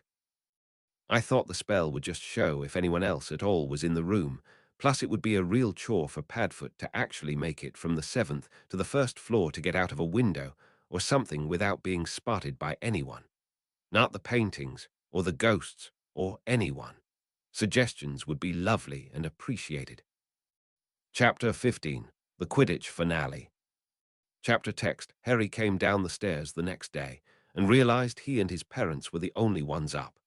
Remus still had his face burrowed into the couch cushions and looked unlikely to move for days. He was snoring so loudly, and Sirius was nowhere in sight, probably meaning he was still in his own room. Harry easily spotted his parents talking quietly in the kitchen, with the baby in the high chair at the table. When Harry walked in, though, He found they weren't just whispering in light of the guest on their couch, but found Lily looking rather strained and throwing protective looks at her son, while James was fidgeting with unease. But both stopped when they saw Harry and tried for a smile. "What's up?" He tried for a casual tone of voice, sitting down and watching them, beginning to worry at once what new terrible thing could have happened during the night. Lily walked over at once and began buttering him some toast that was already sitting in waiting, while beginning in the same hushed tones. You're still adamant, dear, about us not leaving here, yes?" Harry found this an odd way to start, but nodded in absolute agreement. He couldn't explain the feeling, not even to himself, or how he could even know such a thing. But every time one of them had made to leave, he'd gotten a tingling up his spine, an absolute certainty something would happen to them if they left. James, while unsurprised at the answer, continued while throwing worried looks back into the other room. "Right, didn't really think that had changed. It just brings up a problem tonight, is all." It took Harry a moment for it all to click together. Then he gave his own startled look to the huddled figure on the couch. He's going to, he tried to say, not really even sure how to say it. And the idea still a little so foreign, he wasn't even sure if he could have even if he'd found the words. "Change into a werewolf, yes," James agreed, as if this were as normal as walking the dog. His face made it clear, though, this was not to be taken lightly as he continued. "Problem is, son, he's never done it here, for obvious reasons." He inclined his head to the toddler in the high chair, who was currently playing with mashed cereal, though he was getting more in his flyaway hair than actually in his mouth. An empty bottle on the counter showed that he'd already had his proper breakfast, so the parents seemed content to leave him be for now while they talked. Lily was quick to jump in at the wide-eyed look Harry was starting to get. "Don't get us wrong, dear. We know how to take the proper precautions. It's just werewolves aren't to be reasoned with. They're purely violent during that state, so it would be best if he weren't here. But if you're sure he can't leave—" "I'm positive," he insisted back, for the first time starting to feel guilty for his presence here, which was clearly putting a hardship on his family. He wished he could understand why they couldn't leave, or at least give them a reason, but nothing was coming to him. The parents exchanged one more look before nodding, and James said, "All right, just have to make do then." He gave Harry a genuine smile, clearly thinking the opposite of his son in that moment, as he excused himself and went up the stairs. He came back down a while later, Sirius wide alert, which meant they must have continued a private conversation upstairs. And while Harry was curious enough he may have asked for details, the two were now gently trying to wake up Remus, and Harry staved off his inquires, feeling it improper since he wasn't sure just how much of that conversation without Remus was rude. He'd wait until later, maybe the next meal, when he had no doubts it would be brought up again with Remus himself. It took a long time for Remus to fully be roused, and he was clearly not happy about it, but a little food in all of them, and then they were all lounged about in the living room again. Remus' eyes were still partially closed, but since he had the baby in his lap, it was clear he was awake enough as Sirius started. Remus was also keeping a firm lid on those lingering feelings from the night before. Like with everything else that had happened to Harry so far, he was going to wait it out and just keep praying that Harry would come across whatever was causing him to act like a stranger in his time with Harry, and refuse to act any differently until then. Despite the new day, they all vividly remembered the last thing they'd heard, that the innocent hippogriff was being sentenced to death, and it did not start them in a good mood, still hoping somehow an appeal could take place, or something to stop those Malfoys from winning this petty argument over the animal's life. The fact that Hermione had received the news via a letter instead of from Hagrid himself wasn't boding well. Considering Hagrid's usual bad penmanship, it's a wonder I could make it out at all, Harry sighed, looking for all the world like his own pet was caught up in this mess. He felt so sorry for his friend. That only made Harry feel 10 times worse. He'd let Hagrid down. Now it really was his fault what was happening to Buckbeak. Maybe if he'd done more. "Oh, Harry." Lily cut off his train of thought, brushing his hair back from his forehead for a moment, and smiling when it fell right back into place and catching her son's attention. "You can't blame yourself, dear. Unless you pulled a stunt like Malfoy and paid someone off, which is bound to be what happened since the case against Buckbeak should have been solid, there's nothing you could have done, love." Harry sighed, not at all agreeing, but for some odd reason when he thought about the hippogriff in terms of actually being dead, something didn't feel right. It wasn't concrete, like he was missing something about this. He couldn't put that into words any better than his guilt, though so he kept silent, and this time really hoped his instincts were right. Lily sighed in relief, happy the system hadn't completely failed in that they were following procedure, then began gritting her teeth in frustration as it did occur to her that it probably wouldn't be any more helpful than the trial. That was the best thing he could have said right then, Sirius beamed, happy those two had finally begun trying to make up. Gah! Sirius blanched, feeling extremely sorry for Ron in that moment. No boy wanted to deal with a weepy girl. The poor dear, Lily cooed. She's been stressed out of her mind all year. I'm betting she's just finally reached her breaking point with all of this. Completely understandable, James nodded, making Lily roll her eyes again. Well, she's a tough one, Remus grinned, opening up one eye and smiling lightly at how quickly she got control of herself. Not that he hadn't already been aware Hermione wasn't one to mess with, but the idea of a crying girl scared him as much as any male. Hope that finally soothes Ron, Sirius smiled all the more. All three boys snickered a little at that. Even with Buckbeak's horrid fate being the one to make this happen, it was still good to see these two finally work this out. There's the bright side, James smirked. Sirius winced and Harry hardly looked pleased at the reminder, knowing the only reason he hadn't ignored that rule and used his cloak would be Hagrid's reaction. He couldn't help but feel guilty that clearly his latest stunt must have even caused Harry to be restricted from even crossing the grounds like a normal student. That's not true, Lily snapped at once, not believing that one little bit. Hagrid could have set up the best case in the world and just didn't pay them a dime. She detested that the longer this carried on, the more it ashamed her to work for the ministry at all if this was how they were handling themselves.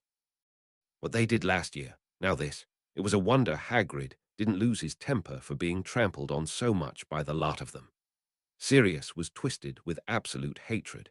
His pity for that hippogriff possibly mirrored, as he couldn't help but wonder for the first time how his own trial would have gone. Had a Death Eater done the same thing then, and he'd probably been so wrecked he'd had no way to defend himself, and he said a few foul things aloud, which the others all took as his defense for that cruel situation, before he kept reading loudly, so as not to be questioned. I swear I'll take every detention in that school if someone would just curse this kid already, James snarled. I'll bet Hagrid would even look the other way at this point. Remus nodded in agreement. Oh, bloody hell, this is getting as depressing as talking about me, Sirius groaned, truly feeling for Hagrid and what he was going through. It just wasn't right, all this happening to him, while Malfoy got away with anything he wanted. How can he laugh about this? Lily spluttered with shock and disdain. I just do not understand how a child could laugh about someone truly being in pain. The same way Dudley can watch Harry grow up the way he did and think it's okay. James looked purely murderous at the reminder he gave himself, but it was as good a comparison as he could give. It made sense this didn't make Lily feel better, but she stopped questioning it and just felt pity for all of those boys, wondering what had happened to good parenting. Finally, Remus nodded, now completely awake and looking on eagerly as Harry clearly wasn't holding his friend back this time. Sirius looked like he'd just found the Holy Grail. His stunned reaction was kind, though, compared to Lily, who broke out laughing. She really couldn't help herself. Between the boys' shocked expressions and that awful child finally realizing that his words could hurt other people, she was left a giggling mess, which the others were very quick to jump in on. Harry came out of it first, looking very dearly like he wanted to go and hug his friend for her actions. The others were only just coming out of it, still hoping more than anything it didn't end there. Malfoy had been a pain to them for so long now that he deserved whatever retribution the trio saw fit to give. Can't even rightly blame them, Remus agreed, happily tweaking the baby's fingers and toes to the kid's amusement as he clutched at the poking digits. Are you kidding me? James cackled, still looking giddy as he continued. Ron's trying to stop her. Why? Delayed reaction of shock, Harry offered. He'd been the same way, never having seen that friend be so violent before. Oh, now he's in for it, Sirius said eagerly, now convinced that this had to be the best chapter in the book if she used even a portion of the spells he deserved. Really? James demanded, still sounding more amused than anything. Are they so dull they don't realize, hey, my friend was just attacked, I should help? Kind of makes you wonder just how much friends they really are, Remus agreed with a raised brow at quite the calm reactions.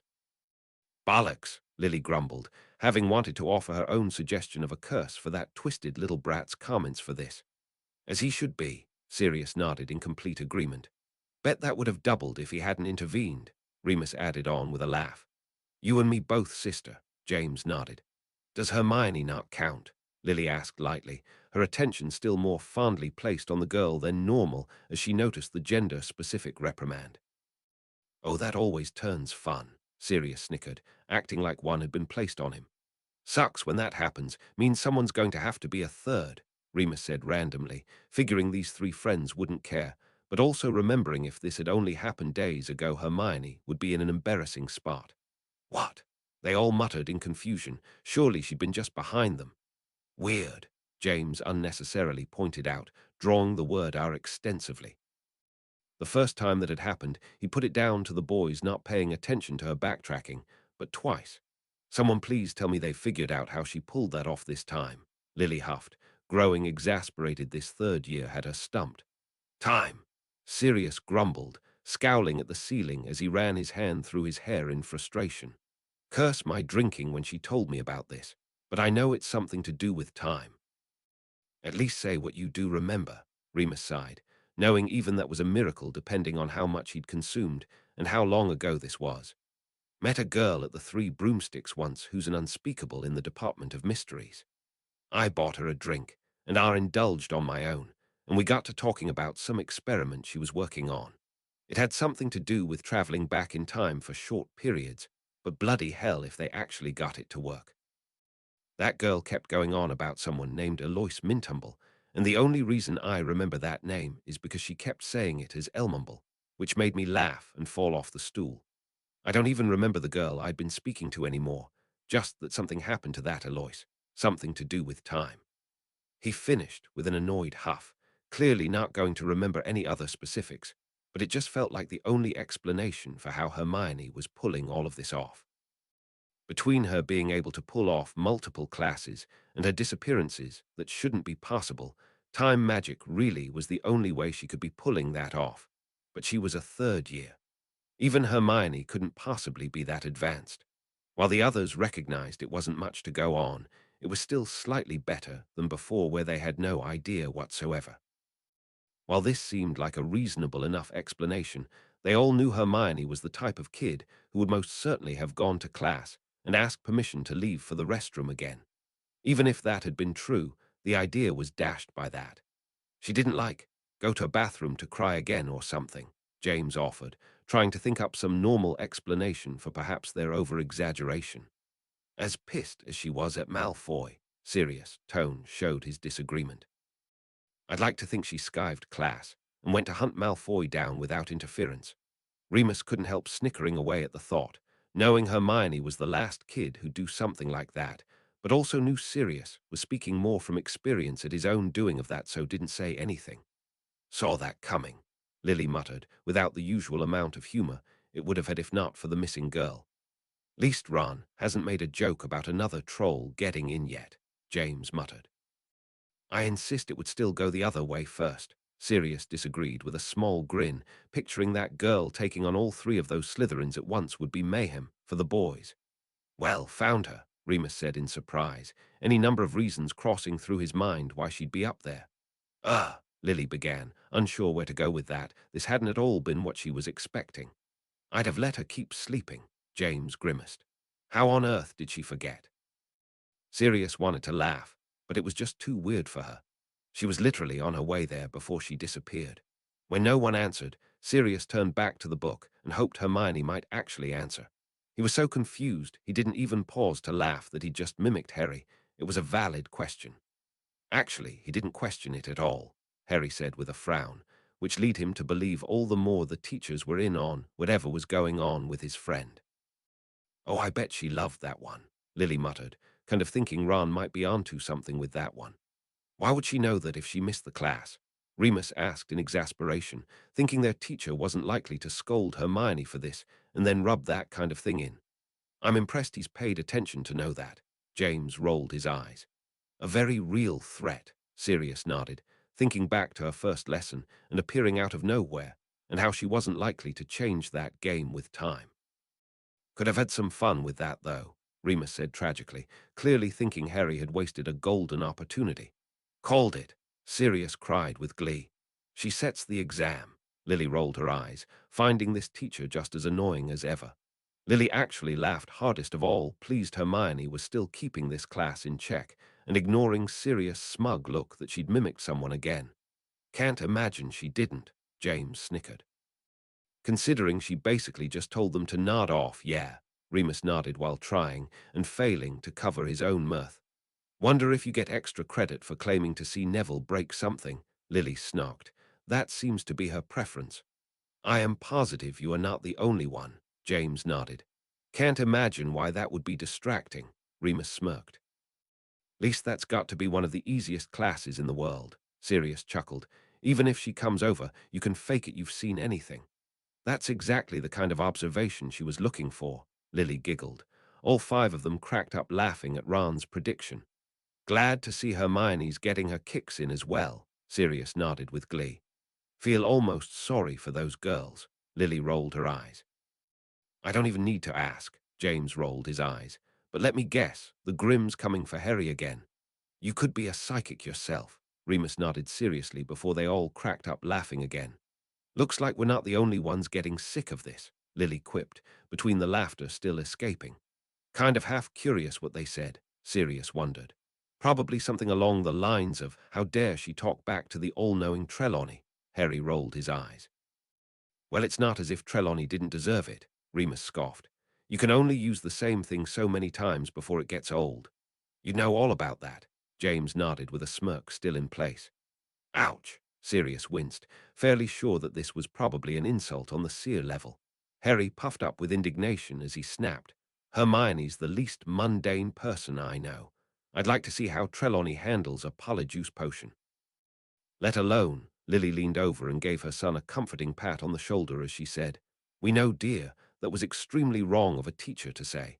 Best not rile yourself up over it, though. After the day she's been having, I'd like to see what she says. Harry nodded and backed down, still looking indigent over it. Ugh, James began in shock, having expected maybe a snappy retort. Not was she packing up. She's quitting. Remus spluttered in shock. Of all the reactions, that was the last one I'd seen coming, Lily agreed, eyes nearly falling out of her head in shock. I don't think it's quitting so much as she's finally had enough, James disagreed with a curious look in place. I'm honestly quite sure that Harry and Ron are going to get up and join her. There is a difference between giving up and walking away. Your moments of maturity still take me back, Lily told him fondly, giving her wedding ring a twist. James tried to look offended, but was too busy winking at his wife at the crack. You too didn't go with her, Remus yelped in shock. By the time the shock wore off, we knew if we tried to go Trelawney may well have told us to sit back down, Harry grimaced, for some odd reason getting the feeling he may be lucky for his stay, though not for long. Sirius blinked once, twice, then released a bark like laughter that his friends had missed hearing so much they couldn't help sharing a smile even as he taunted in their faces. I told you, didn't I? This woman's personality aside, she's absolutely a real seer. That brought the three non-believers up short, pondering this. The first they would have argued the point, circumstances, and a lucky break, but three. Claiming the grim, serious animagus form to be dogging Harry, then Lavender's little rabbit on that exact date, now this. They couldn't help it, whereas before they had all scoffed at the idea of a seer, now they really did believe that Dumbledore had found one. It was a moot point in all, they still didn't like her, so they just let it go for now. Now that's just rubbing it in, Lily sniffed. Besides, I highly doubt it works exactly like that, Remus rolled his eyes. She may have gotten a feeling a student would leave, not these exact circumstances. Don't know, Harry shrugged. I've no idea how it all really works. Don't rightly think I care either, he added with a grin. Oh yes, and the poor dear's just bearing that like a champ, Sirius rolled his eyes.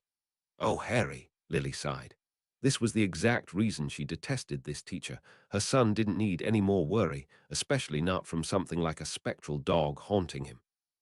She may well be seeing me wandering around the grounds, though, Sirius couldn't help but point out with a bad attempt at sounding casual. I'd rather you just never have another near-fatal accident again, James grumbled. And it only gets worse, Remus sighed. You said that last year, Harry grumbled at the remembered headaches all that studying had caused. And he's going to say that every year because it's going to be true every year, James agreed. That's a kind outburst to some I've heard, Lily nodded in agreement. How has she not collapsed from stress yet? Remus yelped in shock, knowing the comparison to him was never a good sign.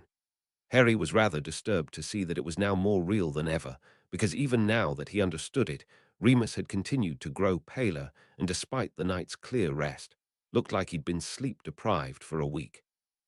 He seemed used to it, though, going back and beginning to bounce his leg to baby Harry's amusement.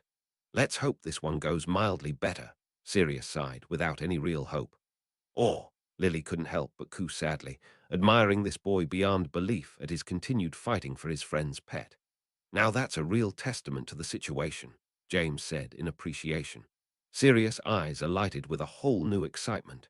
There was no way something could happen to cut this chapter off in less than a week. Could he have possibly gotten his wish and gotten his Quidditch due, the best one of all? Lily couldn't help but sigh with distaste, remembering the last game where all that pressure had been placed on her son. The look of determination on her son's face was not boding well for this one. Can't blame you, Remus laughed. I was about to yell at Sirius to shut it as well. Something that deeply haunted me during the night, Sirius said tragically, ignoring the fact that he hardly looked like he'd gotten any sleep either. Somehow I find that hard to believe, Lily muttered. I get the feeling it's only going to get worse, Remus chuckled. Nope, he deserved every second of that, James said with glee. As should be, Sirius nodded. Lily couldn't help but think for the millionth time this is one of the many reasons she didn't think much of this sport. Wouldn't it be better if they simply had 4 teams made up of different house members on each? That way they could still have the competition, but it wouldn't put so much pressure on the house as a whole. The teams didn't really need to win points for their house that was to be taken care of in the classrooms. She didn't really think she could convince anyone else of these facts, though. Now, how did that work out? Lily asked in amazement. Did the spell backfire and hit both of them? I heard about it from the twins, Harry said with a light laugh, and apparently a second Gryffindor had jumped in and accidentally hit both, but she was never caught. Could they get any more childish? Remus scoffed. Better than leaks coming out of his ear, Sirius sniggered. Were they really going to jump him? James asked in disgust, finding it fortunate his son had such loyal friends that they wouldn't let this happen. Sounds like it was sound advice, Lily grumbled, temper and worry beginning to war against each other at her son being such a target. A valid fear, Sirius nodded seriously. Can't risk someone getting the chance to tamper with that. Sirius read that with such conviction that Lily almost wanted to laugh again, but couldn't bring herself to do it at the determined look on her son's face. Remus pretended to faint in shock, causing the child in his lap to start giggling all the more. Nice to see she really does care, Harry grinned. Wasn't actually aware that was possible, James began with a smirk. But I can see where they're coming from, Sirius finished, as that had been his and James' go-to for stress relief as well. That boy really worries me sometimes, Lily muttered, thinking he was going to stress himself right into the game, and that couldn't be a good thing.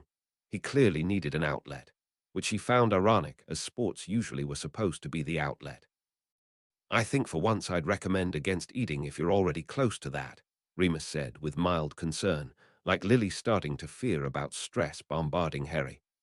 Well, gee, thanks, Sirius huffed, unable to really show his joking annoyance because he was practically bouncing in place from finally getting his own Quidditch chapter.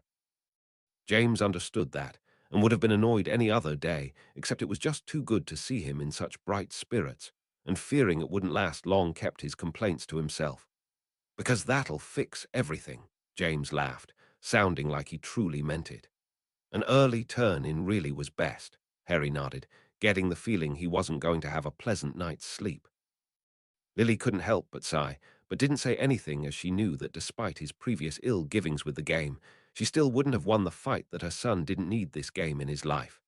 Now that's a nightmare, Remus nodded, trying to muffle some more laughter at the thought. No, Sirius shivered in disgust.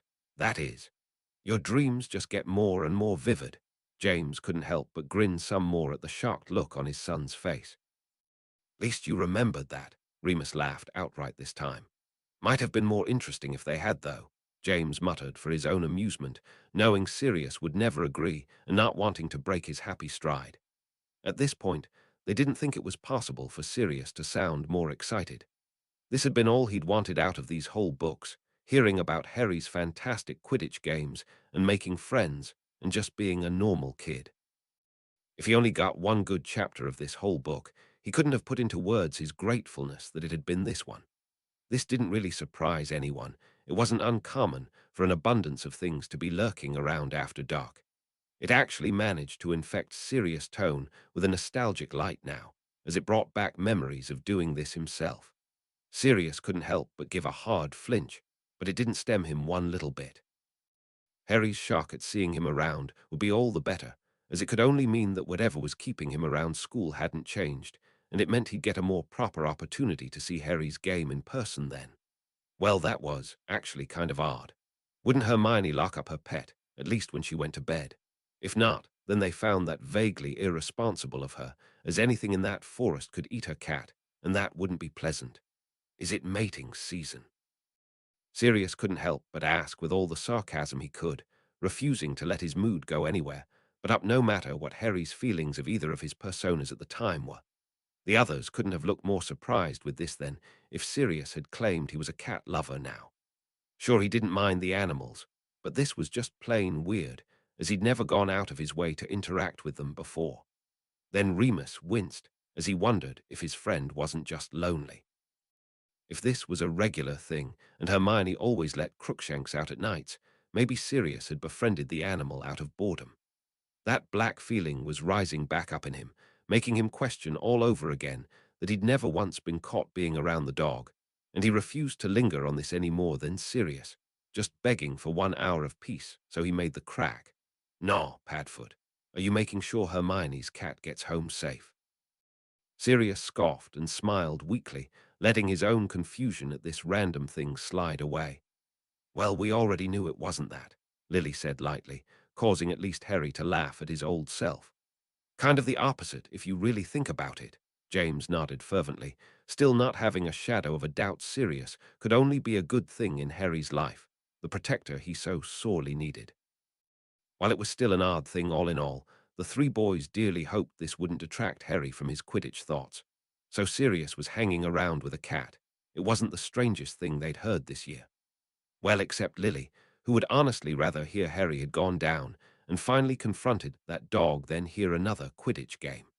Sirius couldn't help but release a surprised snort, effectively erasing the little tension that had built up in the room. "School unity," James said smugly, trying to catch Lily's attention as well, which worked too well when she glared at him instead of the book. "Hope he's sweating his arse off," Remus nodded. "Ooh, my little Pronkslet's first crush," James cooed fondly, making Harry repeat that blush now. "Actually, the twins may have just done that for some last-minute attention," Remus offered, clearly without meaning it, as they wouldn't jeopardize anyone in the team any more than Harry or Wood. "I kind of wanted to hear if he'd made a better speech than last time," James said, without any real disappointment, bouncing so hard he was shaking the whole couch in anticipation for this. It had taken over 2 books to finally get to a Quidditch final. "I would honestly be insulted by that if 2 of his friends weren't on the team," Sirius said, with a false, tragic face. "I'll let it slide this once," James nodded in agreement, with his son being on the team and all. Lily still couldn't help the eye roll she gave for that, thinking that the commentator shouldn't be allowed to be from their own house on biased opinions. James hardly looked like he wanted to defend Harry's opposition, but the need to defend his sport won out, and he said, "Only the Seeker's actually expected to be small, and even then it's not a requirement. Like that last game with Diggory." He only briefly ignored the wince the memory of that game caused. His size over you came in handy. "Maybe now wasn't the best time to bring up Harry's first lost prongs," Sirius quietly reprimanded, while giving him a light tap with the book, and James realized Harry had turned a little green himself and quickly apologized, considering putting a muting jinx on himself to shut himself up and hear Harry's win. "Honestly would not be surprised," Remus nodded solemnly. Sirius had hardly ever sounded happier in his life right then. He'd take the whole punishment of yesterday just to have this one beautiful moment of this perfect game. Anyone else get the feeling he just guesses which twin that is? James muttered to himself. His ears starting to ring, he was listening so hard, and clearly not noticing by the smile frozen on his face. Despite her own love loss at the game, even Lily couldn't deny her want to see her house team getting a win with Harry being its victor. But she asked for the sake of keeping these rowdy boys in check. Who fetches the quaffle from the ground after the score? Plus, how does Madam Hooch reinsert it into the game? Harry was bouncing around with a stupid smile on his face as he answered. It's got a charm on it, so it sinks really slowly to the ground, like falling through water. The keeper who just got scored on puts it back in by throwing it to the closest chaser, and the game resumes. Sirius couldn't have looked prouder if he tried, remembering back to Harry's first year and how he'd never even heard of the sport, and now he was taking up the proper knowledge and passing it along to his own mother. Foul! All four boys snapped at once, the baby in Remus' lap making an odd screeching noise like he was trying to mimic that, causing the lot of them to laugh all over again. Youch! Sirius winced, remembering earlier how he had randomly thought one of the Weasley twins had a crush on this chaser, and that would explain quite the retaliation. Foul, Lily said pointedly, grinning at the boys when they just gave her amused looks for her added comment. Even pissed he's got his manners. Remus couldn't help but laugh. Why wouldn't Angelina have been the one to do it? Lily asked in mild concern, wondering how hard the girl had been hit. Wood picks who takes the shot, so in that instance he probably thought Alicia was better, Harry explained eagerly. Plus, not as emotional as she wasn't the one to get hit. Lily dearly wanted to interrupt again to ask why hasn't someone called time out so that could be fixed, but then she reminded herself that was the captain's job, and holding such title Flint must have decided he didn't need it. It was his own fault, then what came of this? That gave them all a whoop of joy, putting all of the boys in such a good mood they couldn't find it in themselves to pick on Lily, who had joined in. No one even had to hear the description of Lee's cut-off commentary, the word foul already tracing their tongues. James made an odd noise between a hiss of disgust and trying to say the word, leaving him red in the face and unable to say it as Sirius read on loudly anyways, so Gryffindor could get another due penalty shot. Yes, was hollered loudly in the room, the euphoric mood coursing through such an opposite to that of yesterday, it hardly felt like the same living room. Personally, I don't see how she could get too much heat into her words, Remus cackled, since she probably agreed with him. Bloody hell, you get better with every game, James praised. That had to be less than 15 minutes in. Considering he could never spot it on his own, Sirius nodded eagerly, adoring his godson for this little fake-out. Lily couldn't help a wince at each one, remembering that horrid game last year with the mad bludger out to kill her son. But he hadn't even flinched at remembered pain this time, so she didn't say anything, and the boys didn't look the least bit concerned, since Harry clearly had the speed to avoid this. Harry may not have reacted in pain at the reminder now, because it had hardly hurt, and new adrenaline had stopped him from even feeling that then. The five of them each said something very foul indeed, but Sirius wouldn't linger on verbal abuse a second longer than he had to as he blasted on, his hands nearly shaking with excitement for the rush of the sport. Sirius couldn't help but release a mad cackle as he lovingly replayed that image over and over in his mind's eye. If that doesn't have one, then you should have the right to name that maneuver, Remus told Harry fondly, a crazy grin plastered across his own face. Least she didn't listen, James nodded seriously, thinking that would only earn Slytherin another foul shot. This room didn't sound much better, though the hilarious mental image of McGonagall and Lee fighting over the megaphone didn't really cause any amounts of anger. The finals always are the worst, Remus nodded in agreement. And I hope they pay dearly for every bit of it, Lily hissed, not even bothering to look embarrassed for her outburst any more. Could he be any more idiotic? James howled in frustration at this low move. He deserved that carving, Sirius nodded, with a quick gnash of teeth before he continued in still hysterically happy tones. For the first time, it seemed Lily appreciated her son's position as staying out of the mayhem she was hearing about. At least he was only in danger when he put himself into the furrows of the game. Foul. All five of them cried in an outrage at that blatant move, dearly hoping the keeper had good enough reflexes to duck. Lily couldn't help but wiggle in her seat with worry, while the boys looked ready to jump on their own brooms and retaliate for that nonsense. Yes, yes, yes. Remus was doing a little chant under his breath, giving the baby a light bounce with everyone as he realized Harry could now end this game with their win. James was rubbing his own throat and not looking the least bit like he regretted it. He was enjoying himself too much. Now everyone who wasn't reading had joined in on Remus' chant. The slightest of growls began forming in Sirius' throat, hating that his first thought was to flash back to Harry's first game and his tampered broom, but refusing to linger on it in the high of his own enjoyment, and just hoping it was his pup's adrenaline rush making the world come to a crawl. That's blagging.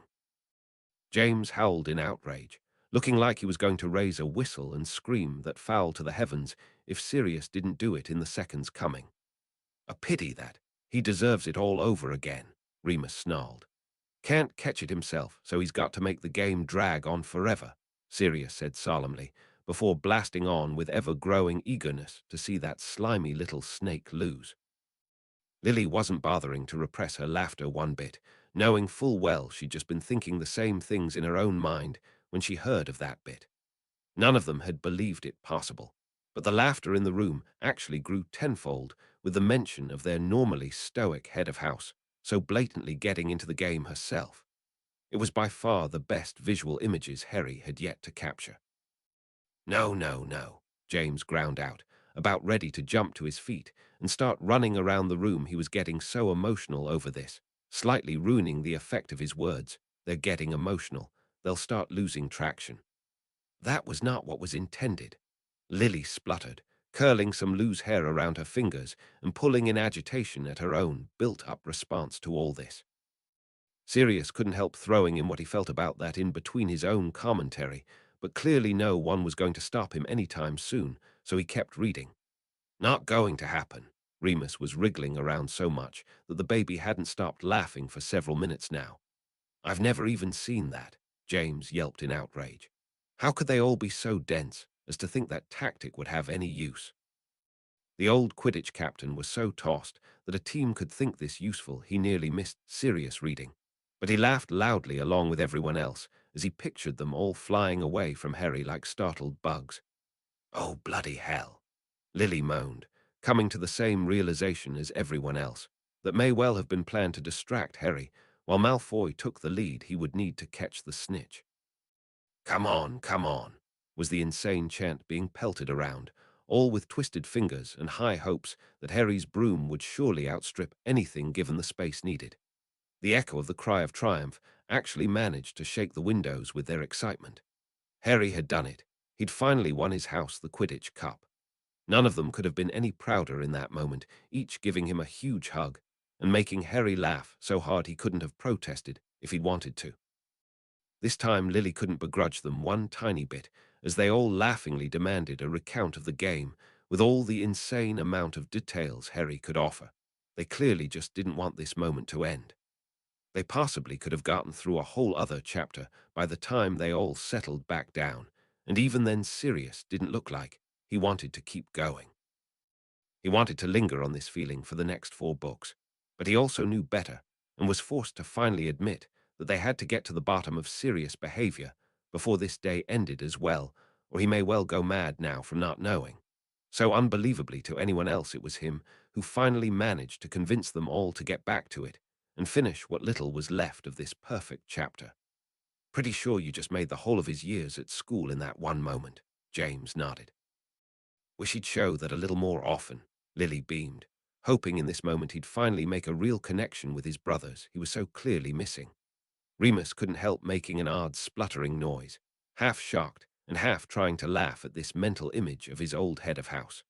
That one lone little comment was enough to make all of them swivel back to one person in particular who hadn't been mentioned in all of that, but perhaps Remus had just been lost in the crowd. Considering he'd attended the last game, that must be true. Right. Sirius still refused to linger on it, laughing away like a loon at the happy bubble he refused to be allowed to pop, while making a crack that Remus had no choice but to laugh at, making Harry's smile as wide as theirs as he took the book. This is the last nice chapter in the book, So I hope you guys enjoyed it. If you want to look up the full story that Sirius Drunk Mind won't ever actually remember, just Google that name. I think that's how it works in basketball, and despite having my own copy of Quidditch through the ages, all I could find on this was the mention of the ball sinking slowly to the ground, not who puts it back in the game. So please correct me if anyone knows better. Chapter 16. Professor Trelawney's Prediction. Chapter text. Harry was in such a giddy mood after the last chapter that it took him a little longer than usual to settle down and try to read, putting all of his delays on this one feeling, and refusing to admit that now that school was coming to an end, he knew he should remember something that he'd been ignoring all year. Can't believe it didn't last for months, James beamed, still unable to knock the pride out of his voice. Not that he was trying.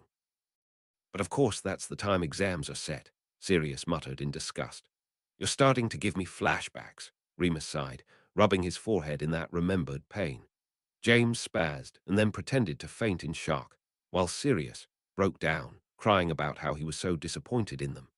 Lily and Harry couldn't help giggling along at the pair of them, while Remus looked about ready to join in, except he couldn't do anything too theatrical with the baby in his lap. All right, I'll give them a pass for that, James nodded, coming out of it. Yes, fine, just this once, Sirius nodded in agreement as he wiped his eyes. Really wish that was a joking title, Lily muttered in remembered disdain of how accurate it was. Welp, there goes that good mood of his that he had for 5 seconds, Remus rolled his eyes. Oh, bloody hell, James winced, remembering all over again the amount of tests that girl had to cope with. Still don't comprehend how you could give up on that, Sirius asked, knowing he'd pester the girl to no end until he got his answer. Don't I know it? Remus sighed, Sirius having pestered him to no end when he realized he'd been hiding something and not having let up until he figured it out. Lily went cross-eyed at the thought of one exam in the morning and one that evening, let alone double it. Well, can you blame her? Harry asked with a bit of an edge, remembering those moments a little too well. Right, Sirius said with a frown, drawing out the word past its normal syllable count. He wasn't questioning that part any more than before, just how she was bleeding doing it. That's when you ask again, James pointed out. And again, Sirius seconded. Until she's told you after the millionth time you ask, James concluded. Trust them on this, Remus said with a suffering sigh. They have way too much experience on that front. It's good he's branching out into subjects he isn't taking, Lily muttered, thinking he was quite brave to poke fun at her at a time like this. They all perked up again, though without much hope. They all knew what was coming, as nothing had changed. Guess that's kind of a good thing. You might could sneak out and see him, James muttered without any enthusiasm, knowing if they could they would have done it already. Ah, Lily muttered in disdain, thinking that wasn't any kind of professional at all. Why would Hagrid know that? Remus asked, going just that little bit paler from shock at this blatant disregard of Hagrid's rights for his appeal. Maybe he does have a friend at the Ministry that warned him, Sirius said listlessly. The reason didn't matter. It still made him see red with anger.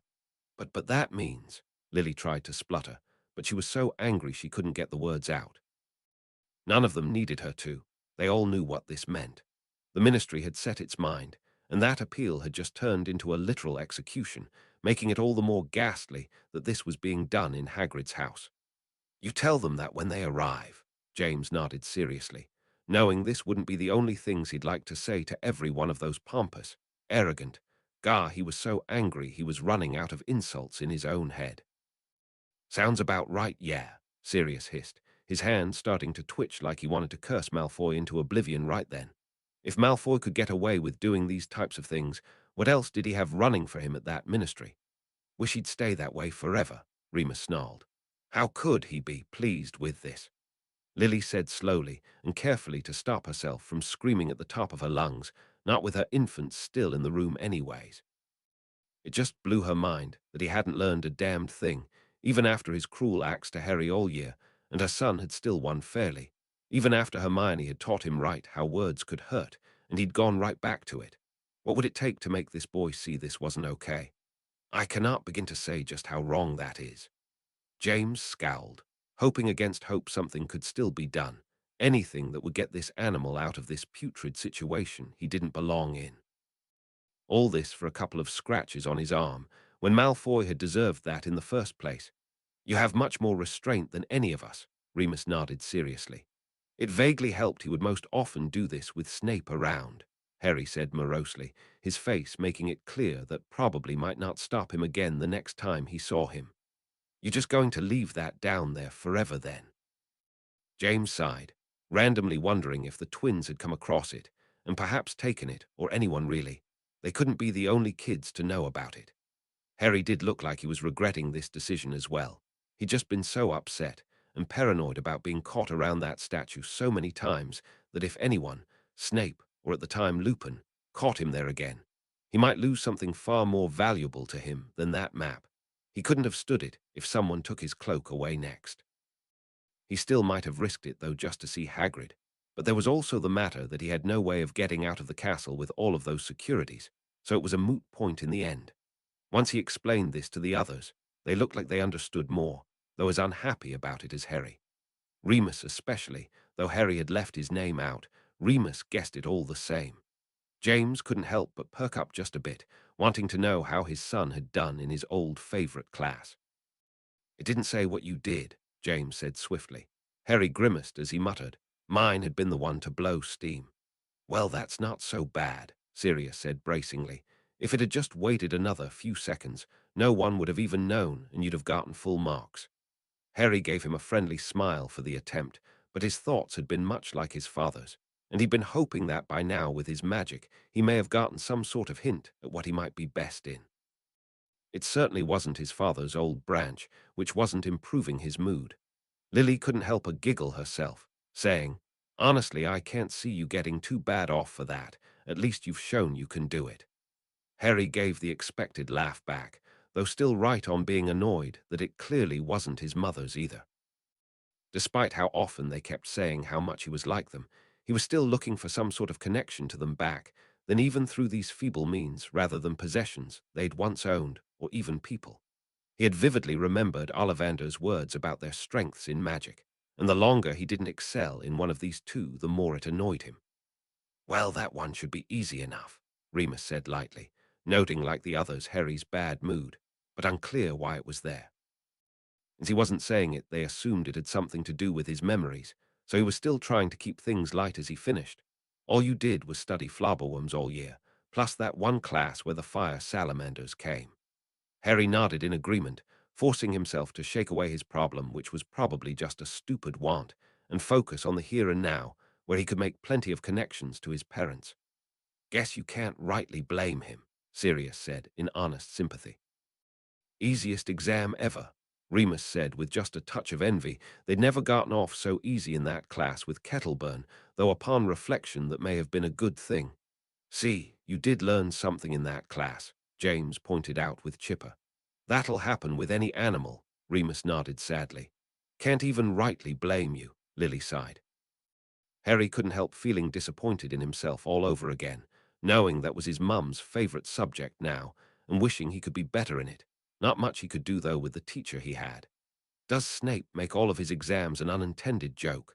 Sirius couldn't help but demand, slightly amused, as he remembered Harry's first year and his forgetfulness potion qualification.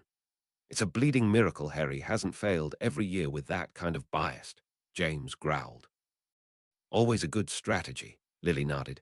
Do the most with what you can, bullshit your way through what you don't. Harry couldn't help a startled laugh, finding it more amusing as time went on. His mum was clearly relaxing and not being so uptight. I wish they'd serve ice cream with every exam, Sirius sighed. It would certainly make me more willing to show up. That caused mixed emotions in all of them. They all still couldn't help but perk up whenever Remus was mentioned. He was clearly doing such a good job with the class, and he had gone out of his way to take an interest in Harry's Dementor problem. Then, of course, that led to his more odd behaviors, and it left them confused all over again what on earth had happened to him this whole time. Had growing up alone and away from his friends really changed him that much? 12 years was a long time, and none of them really felt like they had a right to judge if he had.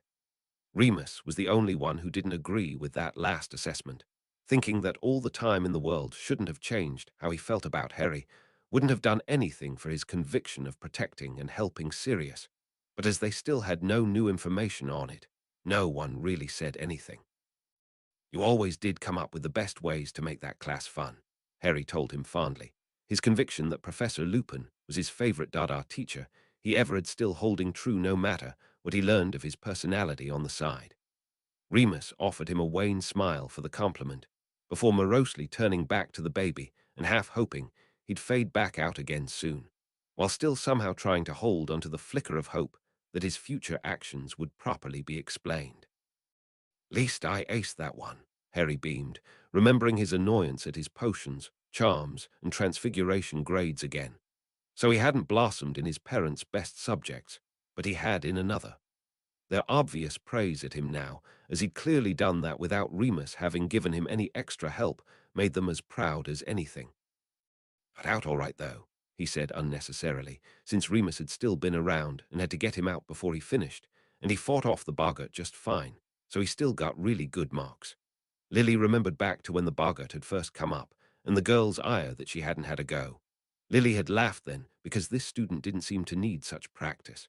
Then she blanched in shock along with everyone else at that reaction. They couldn't help it. All of the boys cracked up laughing.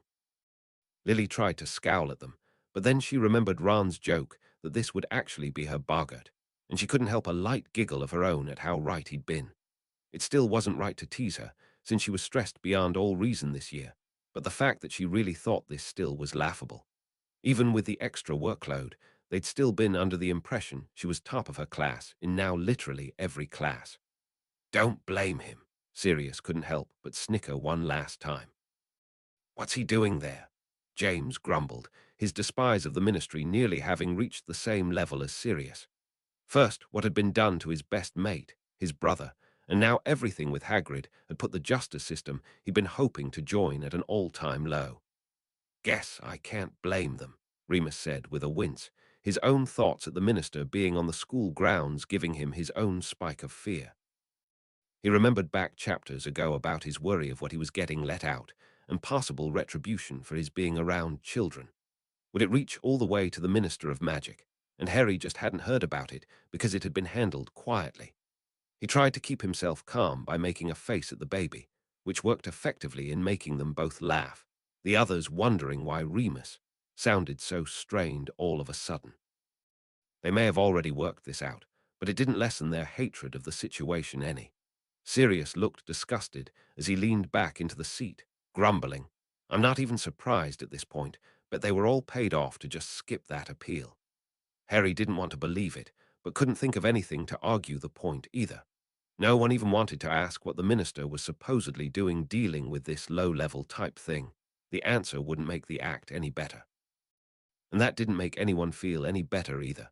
Confused as to why anyone would question him, James said through clenched teeth, or confused at how his own system is working. "I honestly want to cry at how sincere he's being," Lily ground out, looking the opposite of tears. She was so frustrated by this wrongdoing. "Merlin, could they be any crueler about this?" Lily howled in outrage, showing up to Hagrid's front door with that. At this point, she wouldn't even be surprised if they didn't do this the humane way, and just simply lopped off the creature's head while Hagrid was watching, and then walk away like that was okay. "Can't believe the minister himself is there. They're so blatantly." James had to click his jaw shut to stop his own voice from rising in pure frustration of this continued mess. "Please tell me Hermione isn't really going to stick up for this," Sirius asked, with something remarkably close to hatred. "No," Harry snapped back at once. "She'll tell in a second, but she'd never after all she did to try and stop it." Sirius backed down at once. He'd still been unable to stop himself from drawing a lot of parallels to that hippogriff situation and what he was envisioning as his own. But now when he replayed that, it had been crueler than he meant. What really bothered him was that Harry kept watching him with a frown in place, and Sirius wasn't really sure why. Harry had been looking at him a lot like that through the whole book. It was that same plagued face that meant he really wanted to remember something. The fact that Sirius still feared for his own futures, sanity, and Harry couldn't answer that wasn't helping anything. "Well, damn," Lily finally got out after chewing on that for a moment. "Guess she's got a point." "Guess it wouldn't have been worth it," James agreed with a suffering sigh. Harry's tone as he read that made it clear that Hermione hadn't meant that any more than they did. Why does this crap keep happening to you at the worst of times? Remus grumbled to no one. Least this should be another cakewalk, Sirius offered, anything to keep Harry from shooting him looks. Was it just him, or were those going up in frequency every time Buckbeak was mentioned? What are they even studying? Lily asked in wonder. All we've heard in that class is make it up as you go along. Harry just shrugged. He tried his hardest not to take that class seriously after his first lesson. It hadn't always worked, but he didn't think that was going to change. Think I found a fly trapped in there once, Harry muttered without any enthusiasm, his skin starting to itch all over. Something, it was definitely that feeling rising up in him again. Something was about to happen. If she's going in alphabetic order, the boys might not even make it down there in time even if they were going to sneak, James moaned, thinking Trelawney was probably going to take forever. Oh, for the love of, Lily huffed, more than at her wit's end between the fate of Buckbeak, and now this teacher on top of it was putting her in quite the foul mood. Now she was still picking on Neville on top of everything. Starting to. Remus rolled his eyes. Even with the proof that he did know she was a seer, she still annoyed him to no end, and didn't really think she should be indulged. Least it's going faster than I thought, James muttered. Harry and Ron's actions clearly meant that this time they may really go for it and be with Hagrid right then, which was surely needed. Don't, Sirius told Lily, taking great pleasure in cutting her off for once. Leave the kid be. She huffed but held her tongue to his surprise. They noticed that obviously this wasn't in any order, so they kind of wondered how she was picking, but it didn't really matter. She could have just been doing it randomly to keep them on their toes.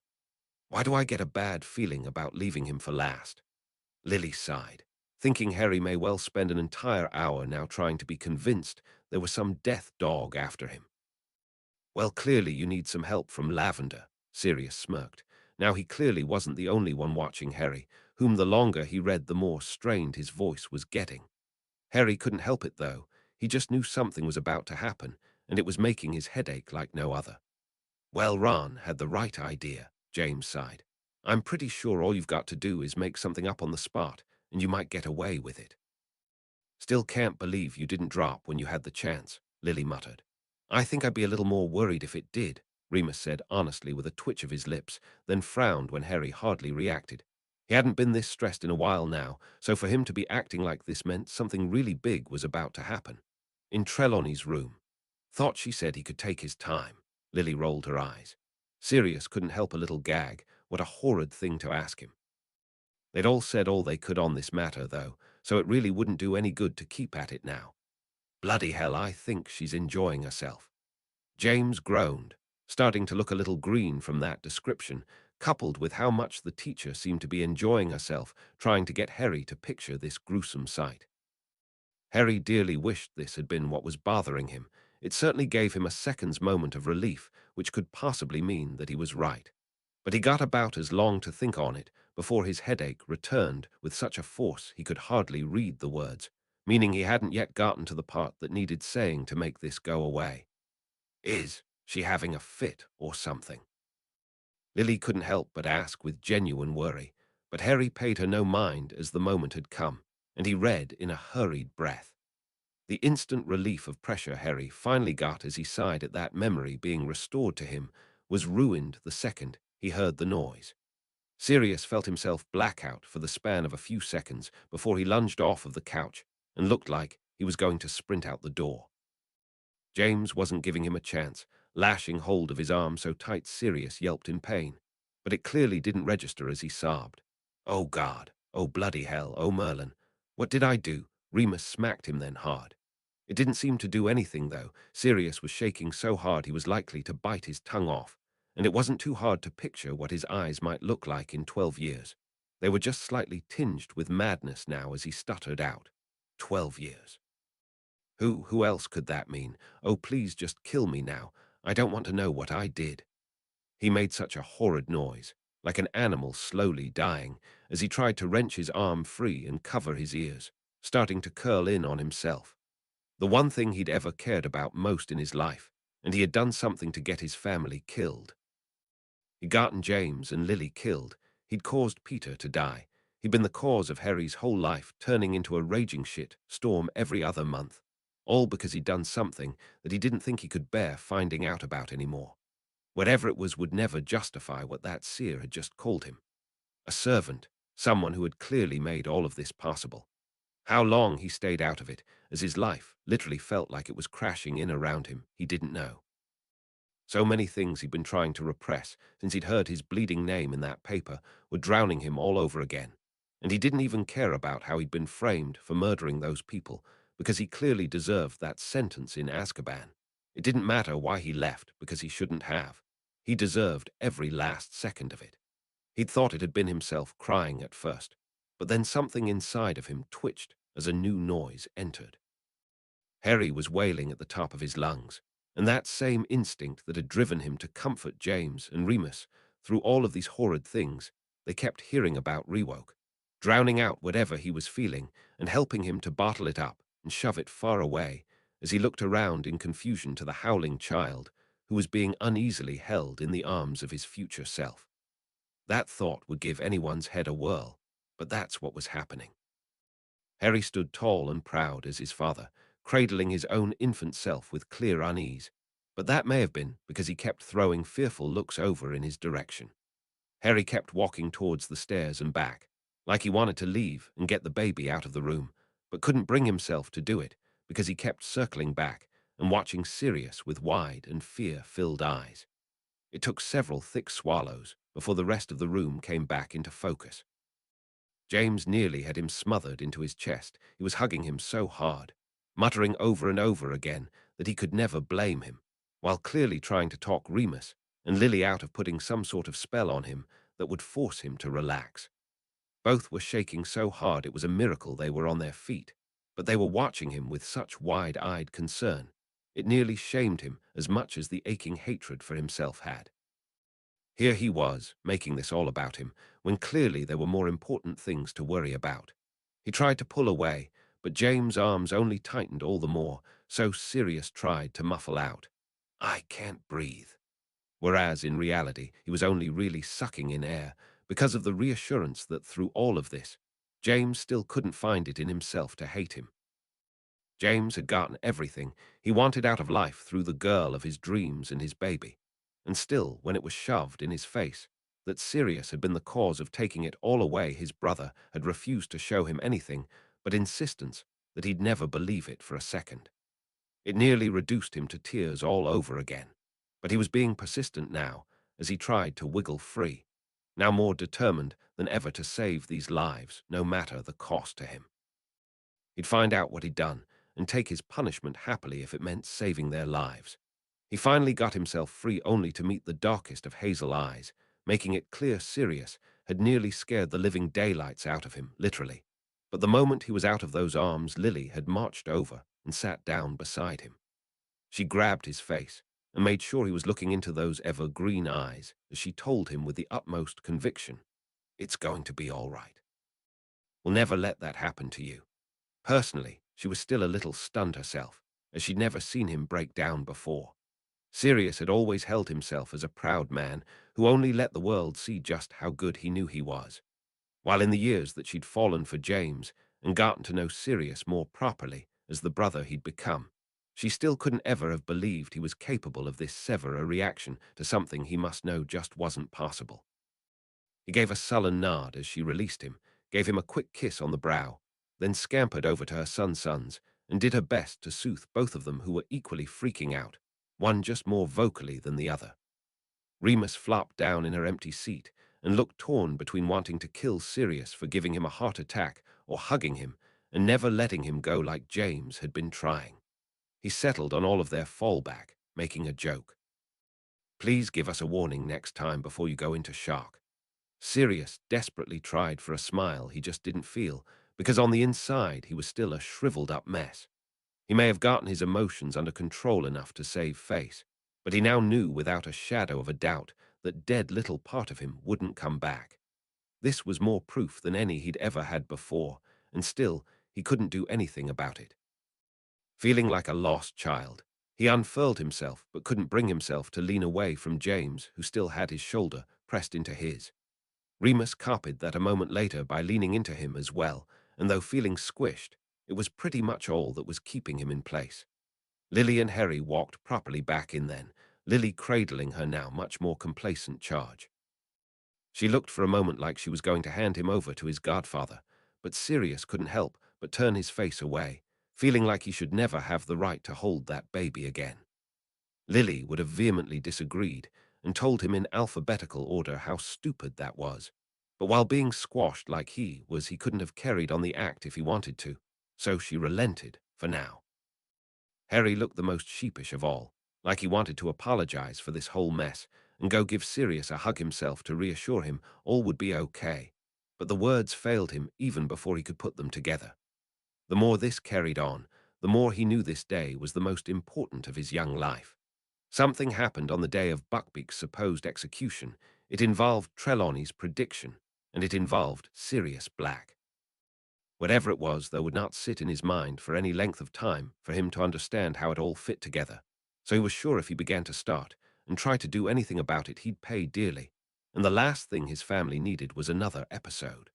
Still, he hesitated before picking up the book, like he was waiting for permission from someone to say it really was all going to be okay, which came from Sirius himself, without any of his usual warmth. Go on, get it over with. Harry couldn't help a frown. He still sounded so desolate-like, at any moment. An executioner was going to show up for him. But his friends on either side of him looked so fierce, like they'd murder Voldemort himself before they let that happen. Harry didn't argue the point. Harry really didn't think at this point he could be any more surprised. The harsh reaction from his godfather, because of that mess, left him with only an inkling of shock that she clearly had no idea what she'd just done, unless she was faking it, which Harry really doubted. Lily grimaced, to be perfectly honest, when Harry had read out the return of the Dark Lord bit that had been what she'd been caught on, until her brother began having a panic attack. Now no one even dared to venture what that could mean for their Harry. None of them knew how Sears actually worked. Was it possible this was all wrong, or could somehow be stopped? With serious eyes closed, and his head flopped back against the couch like he was still wishing he could start his gravestone, no one was going to linger on it. Remus felt something twitch in his mouth, like he wanted to make a joke at her expense that she held that kind of restraint. But considering he was far more worried on making sure Sirius kept breathing, it just wasn't coming out. Oh, of that we've no doubts, James sighed, his mind still flying in every direction possible, and he wasn't going to stop until he landed on the proper meaning for that prediction, which did not involve his best friend. Could explain why the other students were so freaked out and wouldn't talk. Harry couldn't help but think, trying desperately to put his mind on any more pleasant topic. But the horrible silence that still lingered wasn't leaving a lot of room, and Harry couldn't bring himself to be the one to break it. Plus, he knew deep down that wasn't true, or he was sure he wouldn't have reacted so strongly to it. Once, just once, can't Harry have some peace in that place? Was Sirius' first real coherent thought as he zoned in and out of the story lifelessly, still considering it a viable option to slink out of the house when no one was watching, which didn't seem to be happening any time soon. How can something else have happened in the 15 minutes since the last bomb? Lily wanted to snap, feeling like her nerves were about to be frayed right out of her body as she cradled her son all the closer. Oh, was softly echoed through the room with one glaring left out. It's not like they'd forgotten per se, but Sirius' plight had sort of made it fade back into their mind. Now that it was back in the foreground, they just didn't know what to say. What could they say? What had been done was wrong, and the government doing this wasn't encouraging. It started with the unfair trial of the hippogriff, but the corruption could possibly keep going up until someday someone else got an unfair trial and a beheading because the right bribe was paid off to get rid of a person. Harry hadn't thought it was possible to feel worse, and realized he was wrong as he forced himself to keep going.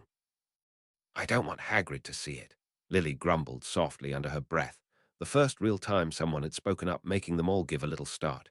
But the baby seemed to enjoy the voice again as he made a gurgling noise watching his mother's face. James made sure Harry could see his pride-filled smile, knowing he'd do and say the same thing in a heartbeat.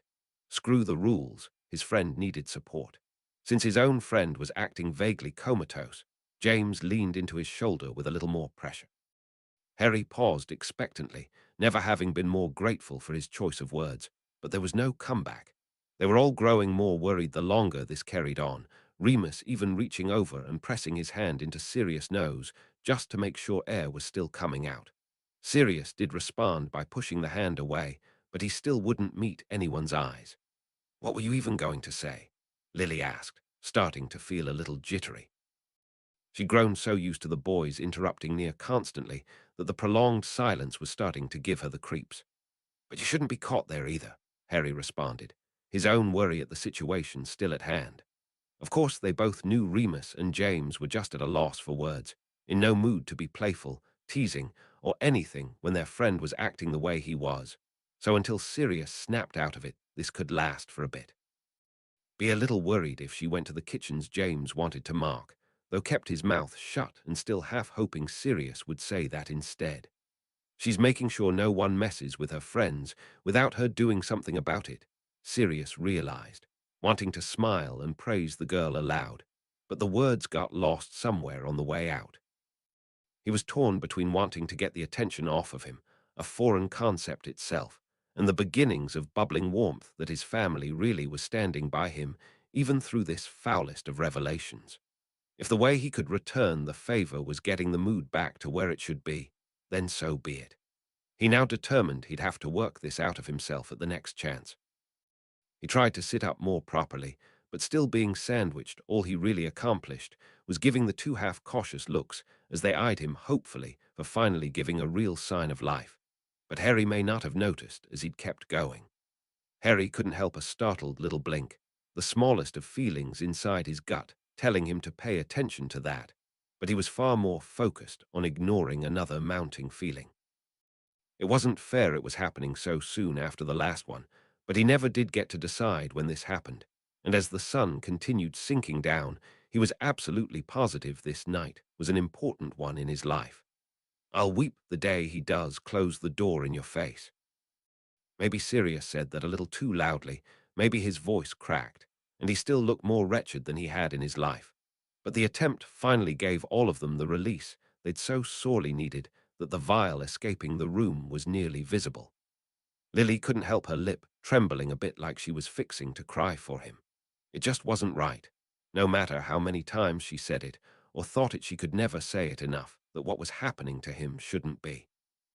Between Hagrid and Sirius, her maternal instincts were going haywire in wanting to comfort her friends, but unable to do anything, she instead settled on smoothing out her son's hair and never growing tired of the way it stuck right back up. The others all thought that the strain coloring Harry's voice was because of his stress for Hagrid, which was a part, but they didn't know Harry was forcefully fighting back another memory blast already. How was this possible, happening twice in the span of a few minutes? But he had no control as a tempo began at his temple from the pain of a sharp memory fixing to be returned. Macnair was a Death Eater. That thought trickled through all of the Order members, as they tried their best to keep a roster, and suspicions had been going on for ages about him, implicated in several deaths. Well, that didn't improve anyone's mood, as it only confirmed yet another Death Eater was still out and about in those times, working for the Ministry. Or, Lily co-ed. She was willing to put her suspicions and annoyances at the headmaster's actions aside momentarily when it came to her son, and Sirius, just for that moment, that Dumbledore truly was trying to be there for his friend like Harry. Sirius was so sick of hearing that he was yet another cause of problem in his godson's life. He considered trying to get up and leave again, but since he was basically a sandwich between his two friends who didn't look like they were moving any time soon, he just tallied that up to another thing he could use as his excuse later when he really did leave for good. He was already planning it out in his mind. The moment he got the chance, he'd make a break for the door and he'd disappear before he caused this blight of events for his family. They may try to stop him, why he wasn't sure at this point, but he could throw these types of things at them and make a break for it while he was sure they'd be hesitating. What? That was the most random thing that could have been said right then, that it actually distracted everyone in that moment from anything else. Harry forced himself to keep reading, to confirm Hermione was right, though everything in him told him she was. Harry made a funny rasping noise of disgust as James lit up with equal amounts of confusion and laughter as he praised. "Oh, that's great. Can't imagine what on earth happened." "Don't," Harry moaned, cutting him off and shocking them as he clutched at his head, tears nearly streaming down his eyes as he pleaded. "Don't say that. It's not right." Lily turned concerned at once, wrapping an arm around him protectively as she asked, "Harry, what's the matter?"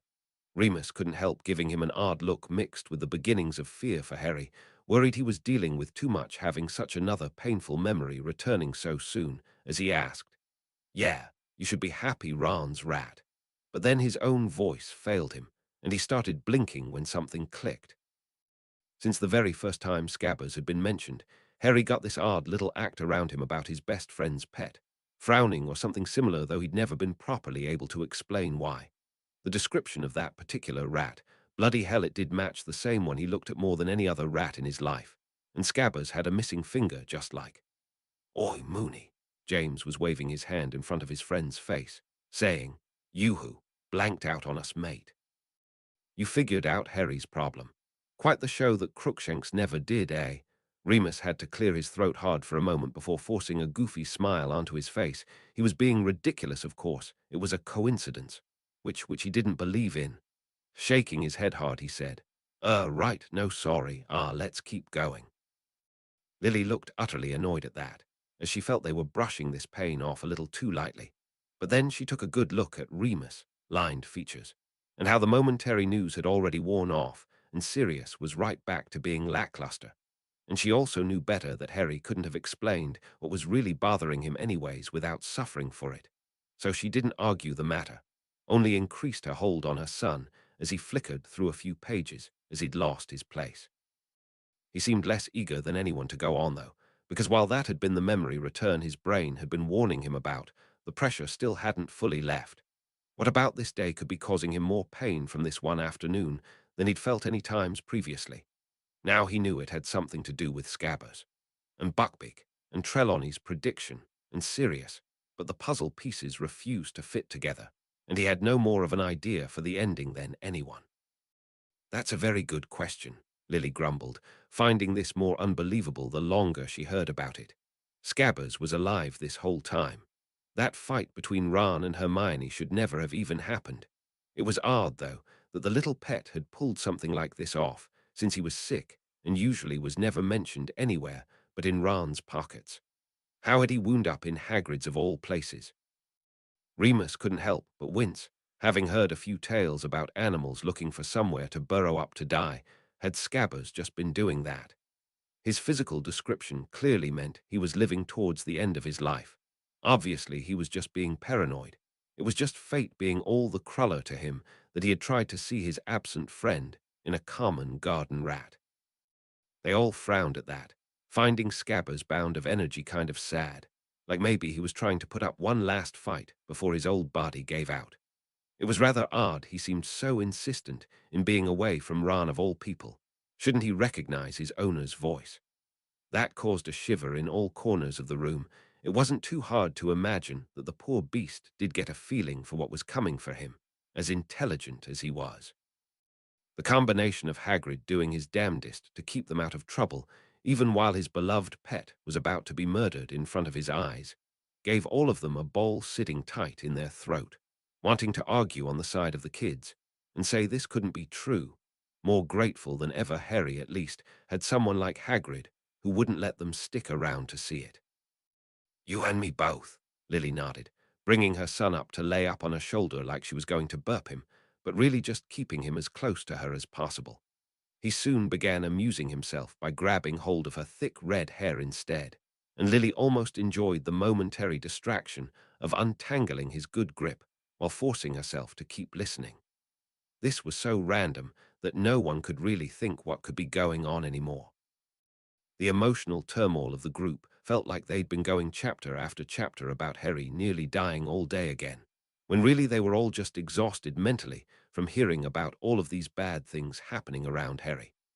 Harry didn't really get that out without nearly stuttering himself into silence, closing his eyes hard for a moment and trying to process what he'd just read, while something else in him told him to keep going. Sucking in a deep breath, He looked around to find the others looked just as shocked as he did, the build-up to that unfair act having finally been carried through not making it any easier to hear. Unwilling to let himself freeze up now, though, Harry finished. Then he closed the book and put it aside, indicating the chapter was done, but needing a moment before he could keep hearing anything. He wasn't the only one. Chapter 17. Cat, Rat, and Dog. Chapter text. Now the real fun begins. The last thing Remus actually wanted to do at this point was pick up that book and read. Harry's school year was practically over, and all they knew about Sirius circumstances in this future was that his best friend was apparently out of his mind. His actions really were getting hard to describe as anything else, and now because of that prediction, Sirius seemed to have lost all faith in himself. James was still occasionally leaning forward and whispering reassurances whenever Sirius' eyes flickered to the door one too many times. Of course, Remus agreed that Sirius would never do anything that had been implied of him, willingly. But whereas James was convinced it had to be another person entirely to blame for all of this, Remus still couldn't help the little niggle saying that maybe Sirius had been involved in this mess. It would at least explain why in his own future he seemed to care so little for the situation. Had Sirius perhaps been tortured or somehow forced to do those things, and Remus blamed him then?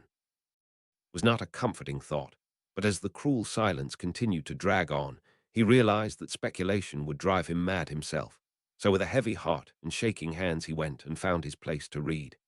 James gave his son a pride-filled look, knowing he'd do the same in a second for his friend in pain. Well, he was technically doing it now, as he kept Sirius as comforted as possible until it was shown who'd really done this. "I've honestly not the faintest idea," Lily muttered scathingly.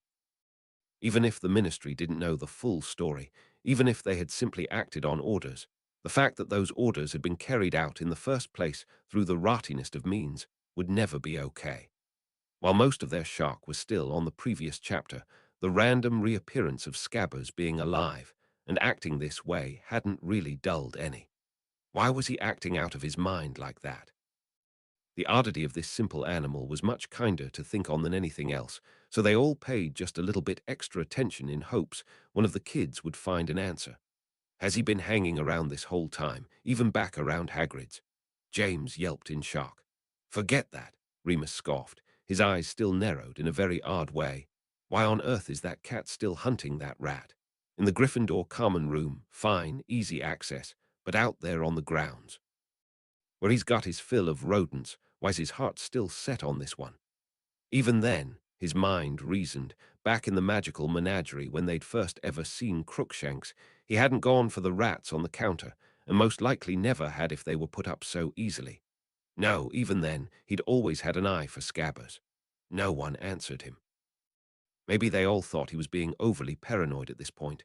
Maybe they thought he was just looking for an easier mystery to solve about animals rather than the other harsh things happening in Harry's life. But when Remus came to a halt in his head and realized the silence, he kept going.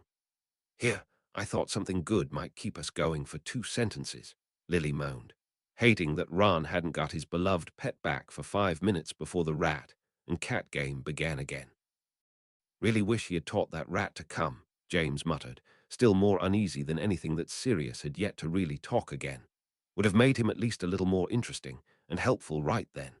"Are they technically not allowed out on the grounds?" Lily asked. "I thought it was just Harry. It said earlier all the other students were going out."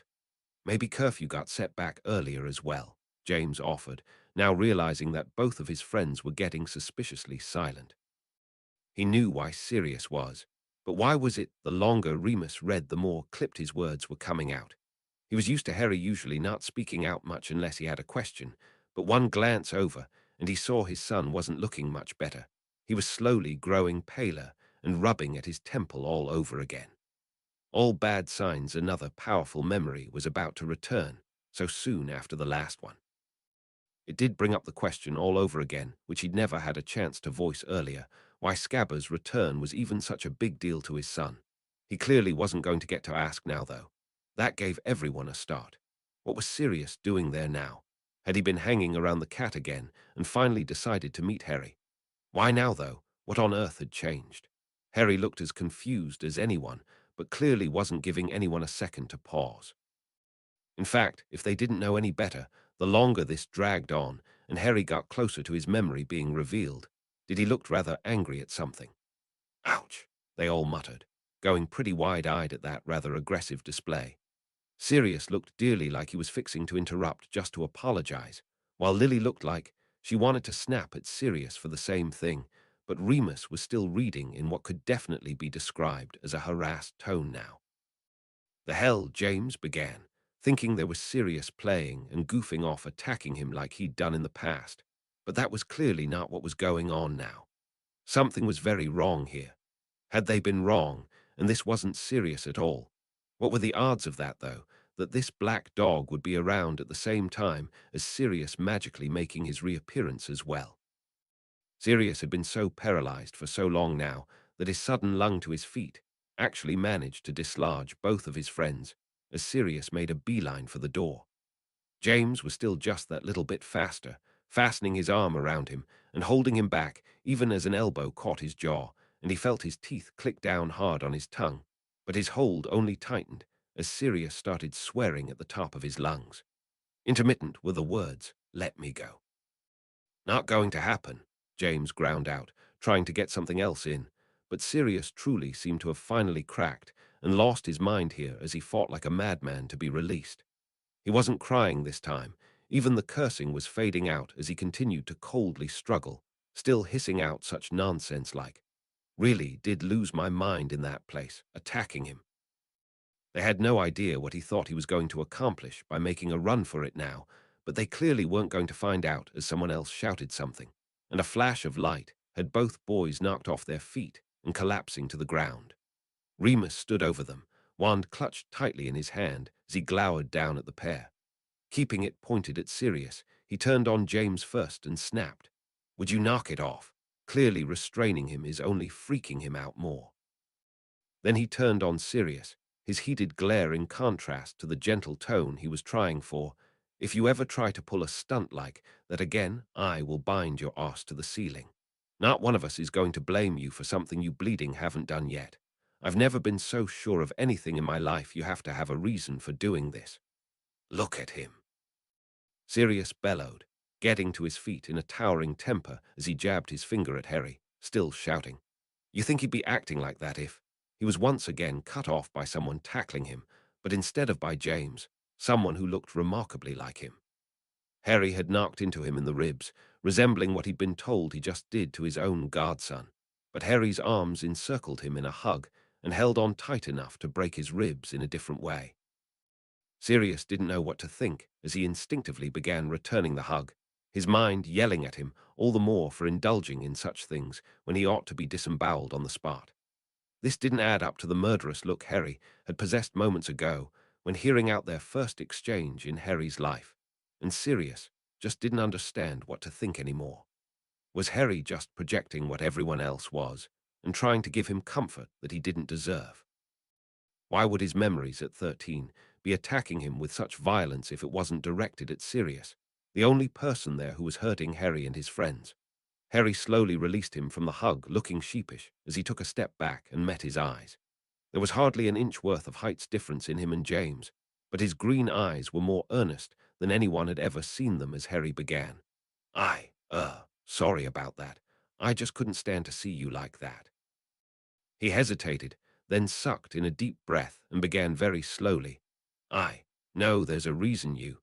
Then he cut himself off with a horrible wince and pressed his palm back to his temple, looking more frustrated than he ever had in his life. He looked truly miserable that he couldn't tell him something, but the price would be the same as before, and by now they seemed to have gotten through to Harry that wasn't worth it. Harry still looked like he was going to bolster himself and say something anyways, his own pain be damned, but then James cut in with a grumpy look still in place, aimed at Remus for hexing them though. "If Harry says there's a reason for this, then there is." "You Padfoot," James directed at his best friend, grabbing hold of his shoulder and steering him back to the couch, "are going to sit there and listen to it." It didn't take but a gentle shove, and Sirius fell back into his spot. "Or so help me I'll stupefy you until all of these books are done." Sirius looked akin to a kicked puppy, more confused than he'd ever been in his life. But really, what could he say? Harry still believed in him. They all did. So unless he literally heard the words, Sirius, you're not the one doing all of this to Harriet's insert name, he wasn't ever going to feel like he deserved to be in this house again. But he took his friend's threats seriously. It might even have made him laugh on any other day that his reaction now had been very similar to Remus when they'd first told him they knew he was a werewolf. He'd flipped out, tried to make a run for it, looked quite terrified that the lot of them were going to curse him into oblivion just for existing. But then they'd gotten it through his head that he was being an idiot for thinking it. That didn't make what he was hearing any better, since the situations weren't the same and Remus wasn't the one who'd apparently killed all of those people and was trying to do the same to Harry. Merlin, by this rate, Remus actually had a cleaner record than him now. That memory was, however, keeping him in place while Remus fetched up the book and went back to read what was really going on here. Lily frowned and tensed up, wondering what new worry could be happening all over again. She already felt useless, not having any way to reassure Sirius like his friends were doing. This new thing now attacking Harry most likely wasn't going to make her feel any better. She was starting to regret having slipped off in the hubbub and putting the baby back away, but all of that screaming wasn't good for him to be around. And with Sirius acting like this, she really didn't see it stopping. Maybe she should have just compensated and forced him to hold the baby, but it was too late now. James really wanted to laugh at that. Of all the places for this to happen, it did not seem like a coincidence they'd wound up there, but held it back for the sake of not interrupting and finding out what Sirius was doing. He wasn't that concerned for Harry's safety as far as the tree either.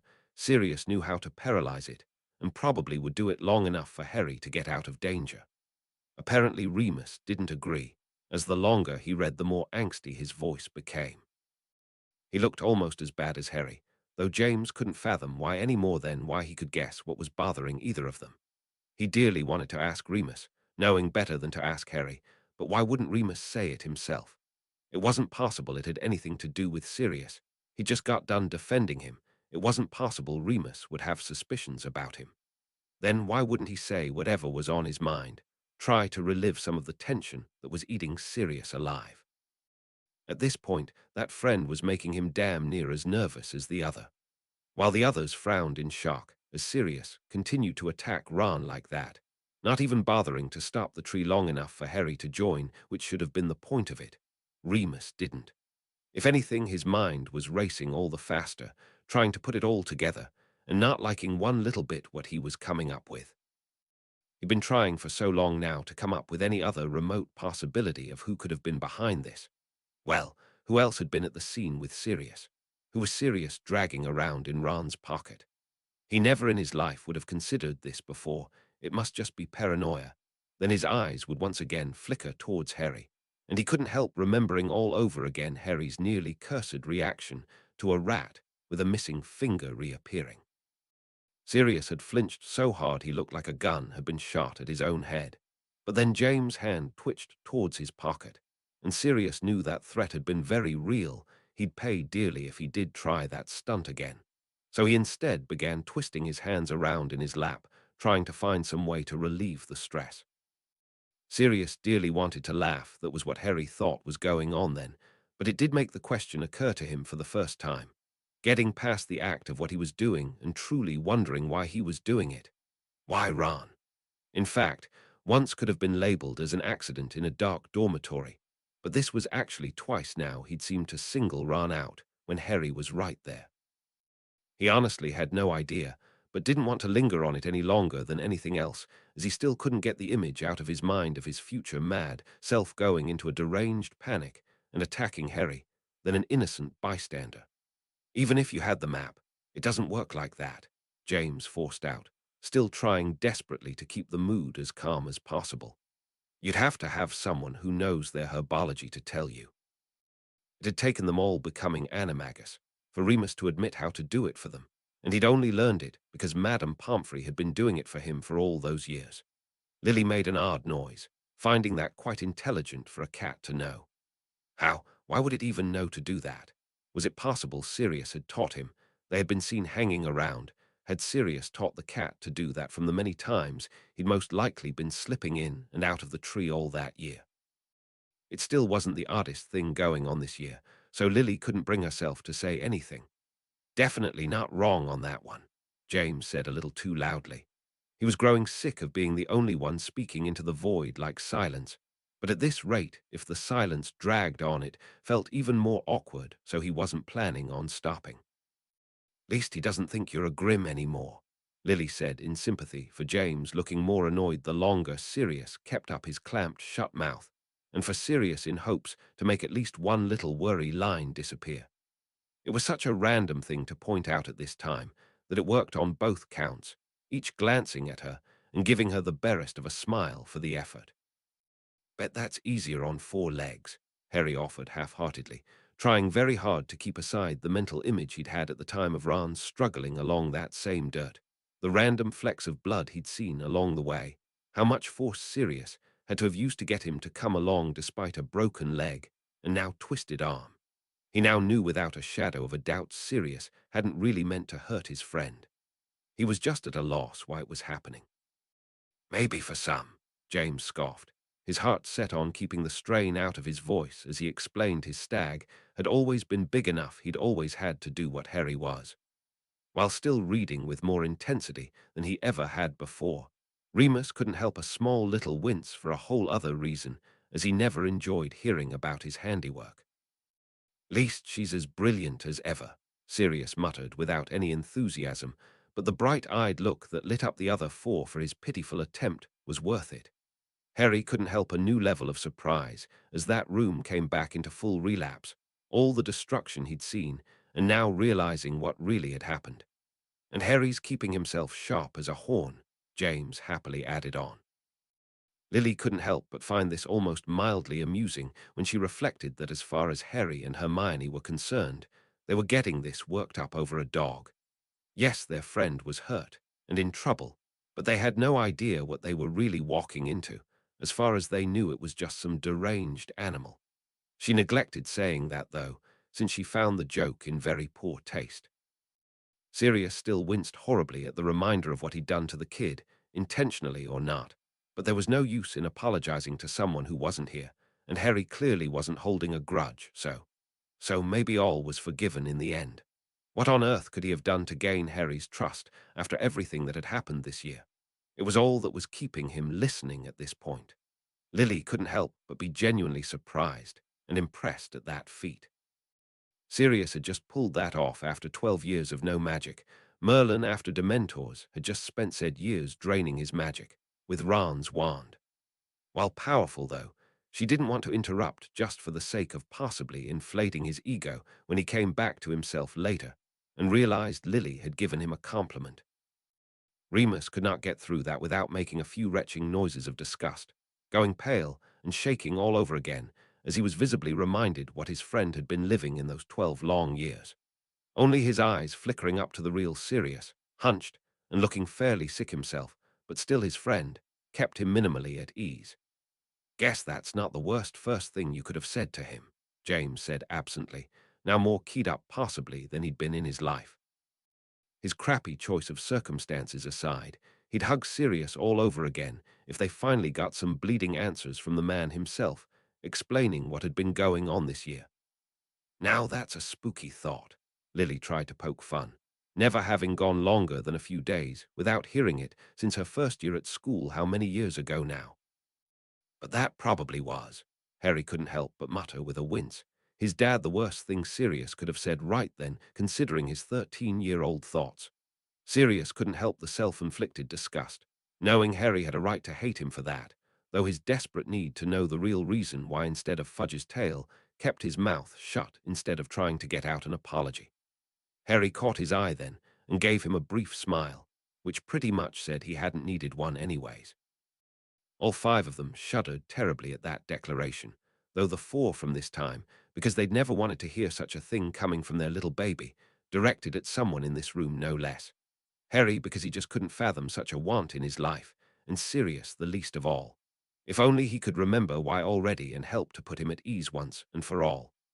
Don't honestly want to know what you were thinking right then, Remus grumbled distractedly. still not looking up.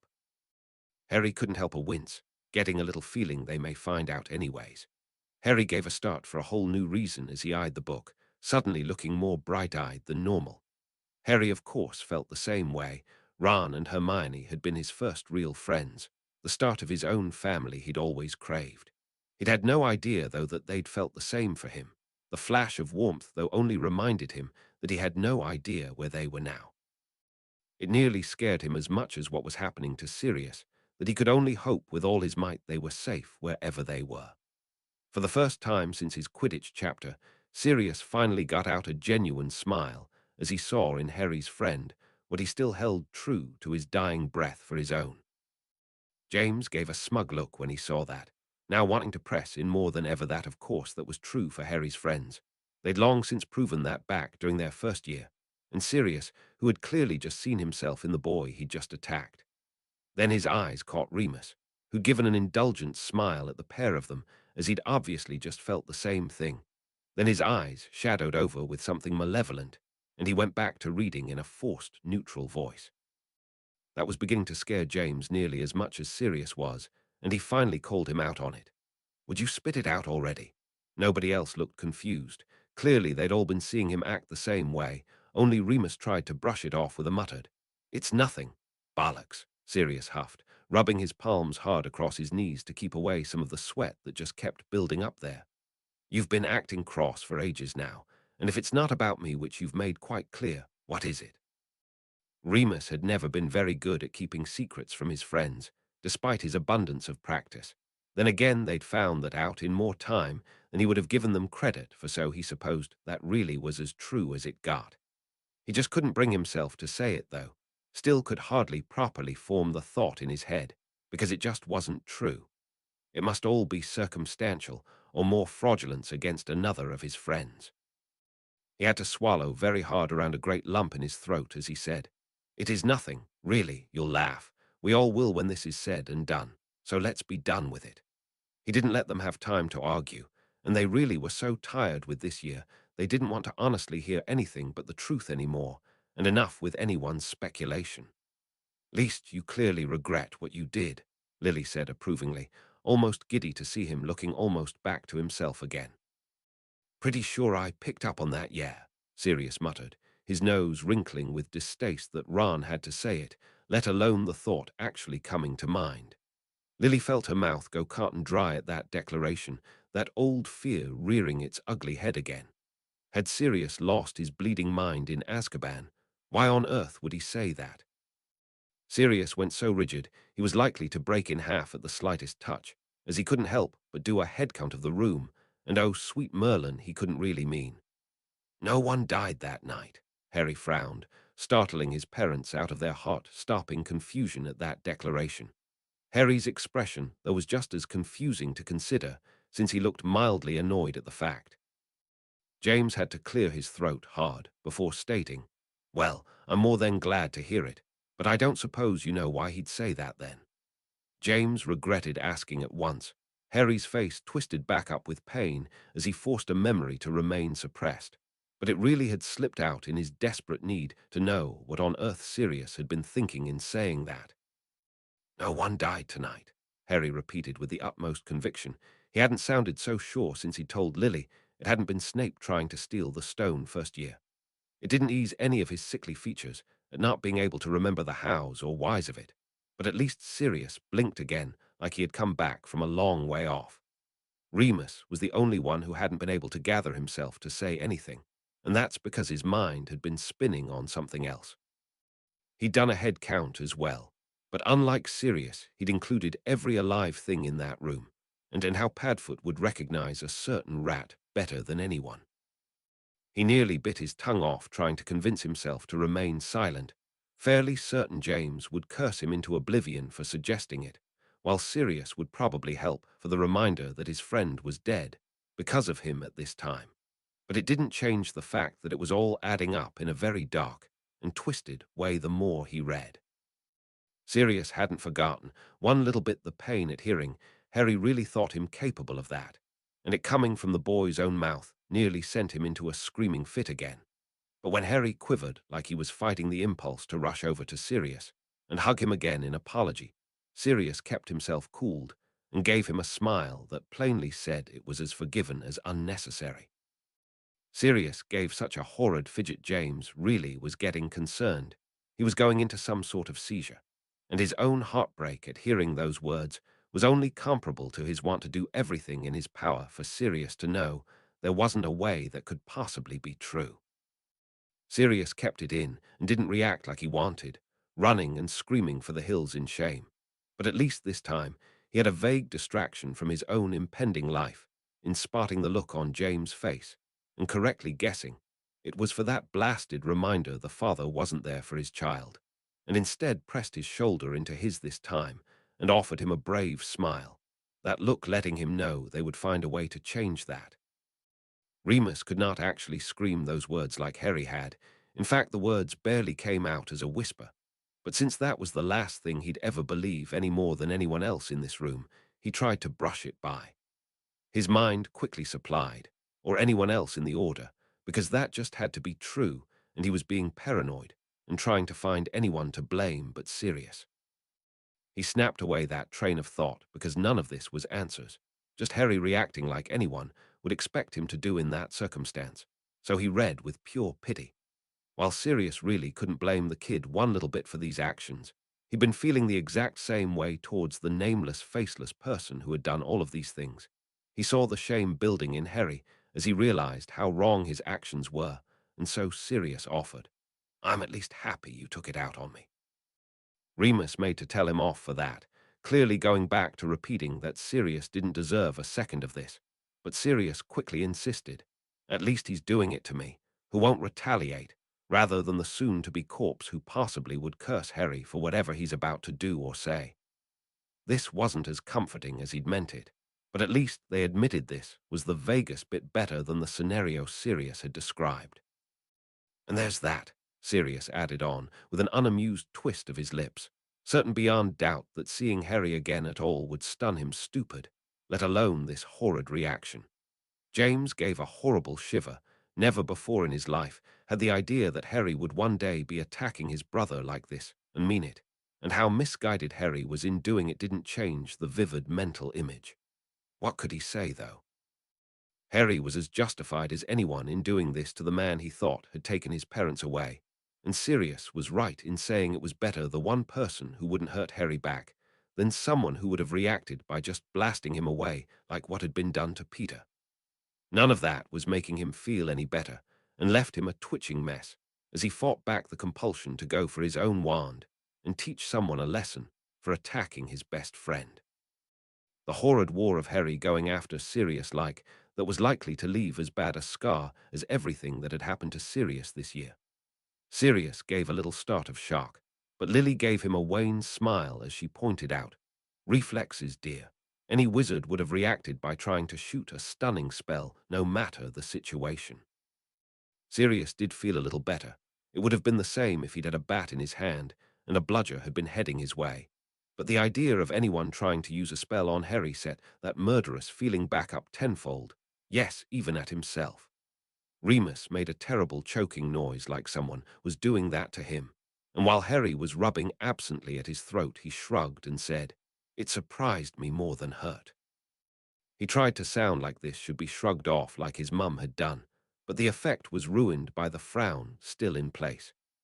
No matter his assurance that Harry seemed almost careless of how Sirius was being with him in those moments, it didn't erase how uneasy he felt about his night in this shack. Sirius was there for a very particular reason, and it wasn't Harry. In fact, Harry almost had the feeling he was being a nuisance to what was really going on. But of course, he still couldn't remember what that was. Remus had to really fight the impulse to reach over and strangle Sirius, the person on hand who dare lay a hand on Harry, but he resisted the urge in favor of finding out what Sirius had meant. Waited too long seemed pretty ominous. Waited for what? The chance to see Harry, that seemed like the last thing on his mind at this point. In fact, when coming face to face with Harry, every step of the way he'd gone for Ron instead. This wasn't helping to kick out that stupid little poisonous bubble that kept floating around in his mind. "Can't ever say enough how much I adore your friends," Sirius managed to get out. No matter who it was being directed at, those two had just put themselves in a very real risk coming to Harry's aid, which is exactly what they'd been doing the past 2 years as well, and he never got tired of hearing it. Harry's arm gave a little spaz at that remembered pain, his face more shocked than anything, though, as he'd never heard of a cat being so loyal, and not even to Hermione. James clearly felt the same way, saying, "Geez, Padfoot, you sure know how to pick the best of them." "I picked you three, didn't I?" Sirius shrugged, looking just as surprised as anyone. Sirius still looked like he'd rather be pummeled by a bunch of 13-year-olds right now than continue to hear about this. He'd clearly been struggling to get away from Ron and Hermione enough to hurt them back, which was not encouraging him one bit towards this whole he was fighting back on instinct thing, nor did any of this explain why he was attacking them at all. If he was really so far gone he'd hurt Ron like that, what else was he capable of doing? Lily really wished something would happen, like within the next few seconds, to turn this bloody conversation into something else. Fear for every last one of these people leaving her, in a mess as she reflected that things had gone bad enough, and still they'd had no answers. The thought crossed my mind. Harry couldn't help but think, though the very thought of it now made him rather break every last one of his fingers. Sirius really couldn't help it. He covered his face with his hands in absolute shame for how sure he was this to be true, and for Harry to know it. The last thing in the world that he wanted was exactly what James did: throw a protective arm over his brother and mutter over and over again that wasn't what had happened. Ow! James had used his grip to squeeze as tight as he could, eliciting the shock of pain from Sirius before he could do or say anything. "You've been saying that since this whole thing started, so you're the last person I want to hear an explanation from." James growled loud enough no one dared speak contrary. "Clearly you're as delusional then as you're being now." He was going a very ugly white-green color from shock at that declaration, but he'd never believed this for a second until Sirius himself bestowed that curse to him in person. Right now he was banking on perhaps his friend had been cursed to do all of those horrible things, and Sirius hadn't been able to fight it off. The imperious curse could make people do unspeakable things and leave the person behind feeling as guilt-ridden as if it had been their decision. So maybe Sirius had done those things, and that's what he meant, but it wasn't Sirius who had done them. Lily and Harry would have never disagreed to the contrary, while Remus felt like a fool. Sirius had said it himself that he'd done these things, and Remus was over here trying to inflict it on someone else. Maybe Sirius had done what this future foretold, but he still couldn't come to grips with believing that until he found the whole thing out. It was really starting to bother James how quiet Remus had been of late, and if he really was starting to get suspicious, Remus would be the first to see how stupid he was being.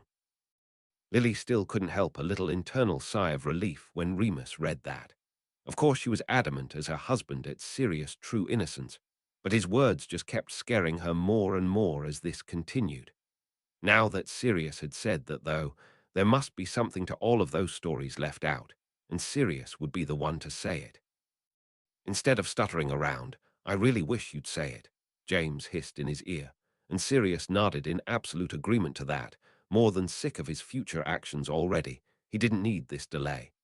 Sirius felt a prick of tears at that blunt reminder, while Harry leaned into his mother again at his own choice of words. James really couldn't help himself that time as he released a snort of mirth. Of all the things to be standing up for his friend in that moment, it was a cat.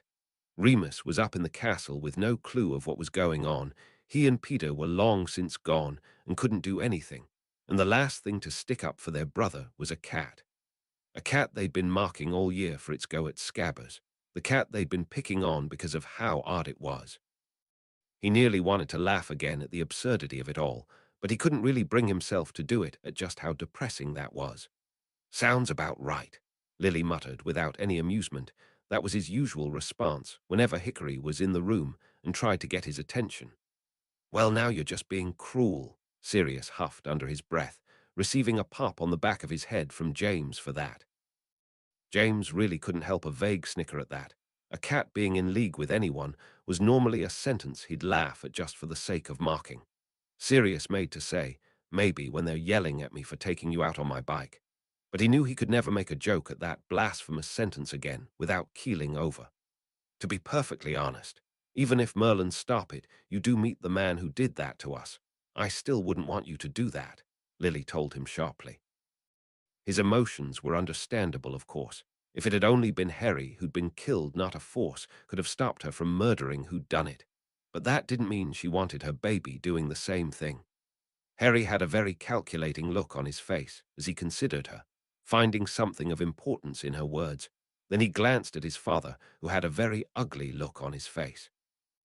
He noticed Harry's watching, though, and quickly tried to get rid of it, saying quickly, "Nope, I'm with your mother on that one all the way, kid. Absolutely no murder before you even know the spell." He tried to make it a joke there at the end. He'd be a hypocrite if he pretended he'd never killed anyone in this war, but it didn't erase what he really meant right then, which came through just fine to Harry. He really didn't want his son going after the man who'd done this to him. Instead, he leaned into Sirius' ear and whispered for him alone. "That's what you and Remus are for." That finally gave Sirius something new to focus on as he registered those words. James was right, of course. Harry shouldn't be the one to do that. He was still just a kid who they'd never want to go through the life-altering process of killing anyone. Sirius, on the other hand, would feel it was his sole duty to do just that, in vengeance from what had been taken from him, if only he could figure out where to start. "Do you even know a spell to do it?" Remus finally cracked and spoke up again, sounding so distant he didn't even seem to realize he'd spoken.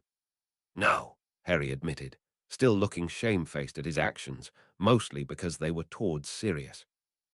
He was so distracted by this constant feeling that something his mother had said really spoke to him, but as always he'd no idea why. In that moment, he'd been planning on using a fire spell Dean had taught him ages ago and pointed right at the man's chest. It would have worked just fine, but of course now thinking of that made him retch. This caused mixed reactions for everyone in the room. On the one hand, Sirius was a criminal in this future, and anyone who came up those stairs would think that first when they saw him, so Sirius needed to get out of there now. On the other side, Sirius hadn't said a damned thing. He brought Ron in there, and had then spent the time being abused by Harry, and hadn't said anything in defense of himself like they all would have thought, and no one wanted this conversation to end until they got something out of it. That didn't even begin to cover their shock of who on earth that could be, as only one other person at school even knew how to get in there, and Remus had no reason to go down there now. Unless it was a full moon. It seemed to strike all of them at the same time that the longer they thought on this, the more rotten the outcomes, so Remus just kept reading in hopes someone would explain something already. "Well, that's good," Lily said slowly.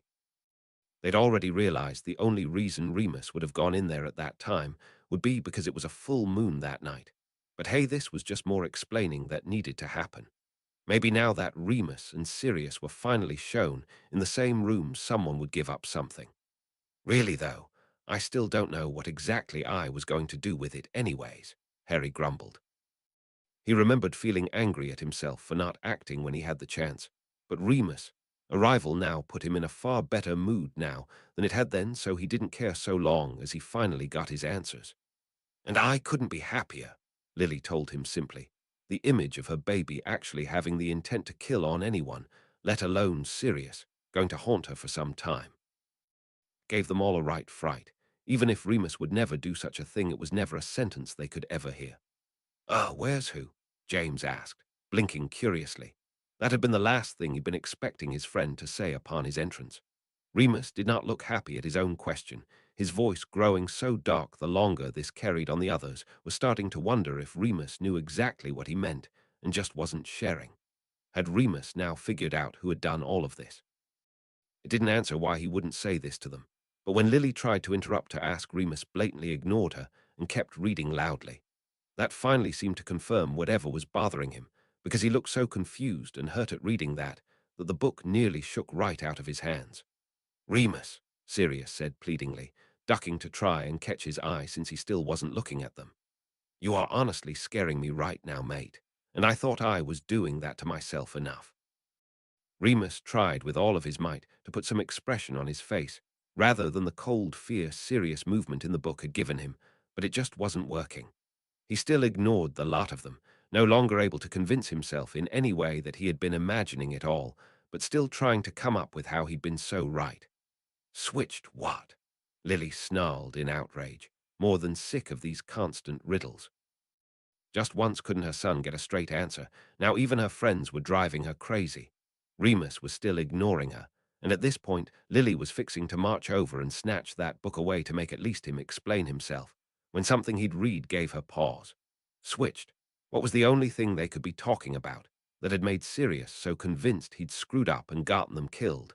The secret keeper position, of course, but switched with who? And why wouldn't they tell Remus? Since Lily was only beginning to catch up with what Remus may very well be looking so murderous about, she was left more floundering and confused when she realized she'd missed her chance, and Remus was still reading. Remus' tone only switched for the briefest second, cooling down to indulgent happiness before he realized how far he'd normally extend that description, and he switched right back to fury despite now having to ignore Sirius and James, who were insistently trying to get him to stop for a second. "Oh, yeah. Almost forgot she knew about that," James said randomly, now growing impatient at being ignored. If Remus knew something, he needed to share it, damn it. Wasn't exactly doing a stellar job of that covering, though, Harry grumbled, since they had again asked Hermione if she knew what was up with Lupin when they'd become friends again, but she'd still said nothing about it. She hadn't exactly lied and made up an excuse, which had left them still wondering. Harry was sure if she'd been doing that to other students too, it wouldn't have exactly eased suspicions anymore. Guess that would be a shock for them to find out. How many years late? Sirius huffed, more than irked at this rate that Remus wasn't giving them a single second to ask what he was on about, and were just too curious to get the answers from the future to demand them from him. That finally made Remus pause, his whole body going so numb the book nearly fell from his grip. In his shock and anger at realizing what really could have been going on the past 12 years, who had been responsible, it hadn't come back full circle to explain Remus' actions to himself. He'd been caught up in the other parts. Now that he'd said that, though, his breath caught tight, his vision narrowed, and he suddenly realized in that second that he'd meant it before. That day in his office when they'd spoken so lightly of Sirius being kissed, he meant every little bit of that careless nature he'd shown for Sirius, because he had really thought he'd done it. Ouch! The sharp tug that came from his ear nearly being ripped off forced him to come back and realize that Sirius was glaring at him with such a twisted face he should be thankful that ear really was still attached. Sirius said so loudly he was nearly screaming it, his face a fascinating combination of flushed rage and pale fear. "Now that I have your attention, explain yourself before I pull your tongue out next." Remus couldn't look at him, though, could not meet his eyes in that moment, nor did he think he could again. He just sat there like a statue, his lip trembling and looking sicker than his friends had ever seen him, which was really saying something considering how close to a full moon it was in this time. Before Sirius could carry out on his very real threat right then, James hit his wit's end. He grabbed hold of Sirius and shoved him so that he was at the other end of the sofa, then sat down in between the two like a stern father separating his children. A rather odd thing when he considered it was usually Remus who broke up their squabbles, or encouraged them depending on the actual spat. This, though, had nothing usual about it, as James would much rather knock their heads together. They were both driving him crazy. Sirius was acting insane in even thinking of what his future actions implied, and Remus was literally driving him crazy, acting so distant and blood-lusting at the same time. It wasn't so uncommon for Remus to get moody around a full moon. His emotions tended to just be easier to flare, and they'd all figured that out years ago. But this was something far different, and it was scaring both of his friends senseless. Now that he'd stopped the violence between the two, though, he was fixing to demand his own answers when Lily had enough. She got up and snatched the book away before anyone could protest, silencing them all with a look as she said, "If you don't mind, I'm going to see what the bloody hell is going on." She waved the book around for emphasis, then jabbed a finger at them, stating, "If you three want to keep acting like idiots, take it in another room, and Harry and I will explain it to you when you've all calmed down." Since they very obviously weren't leaving, Lily still ignored them as she went back and continued reading loudly. James and Sirius still looked frustrated they hadn't got their answer, but Remus looked relieved he hadn't had to speak yet. He was positive he couldn't have gotten the words out.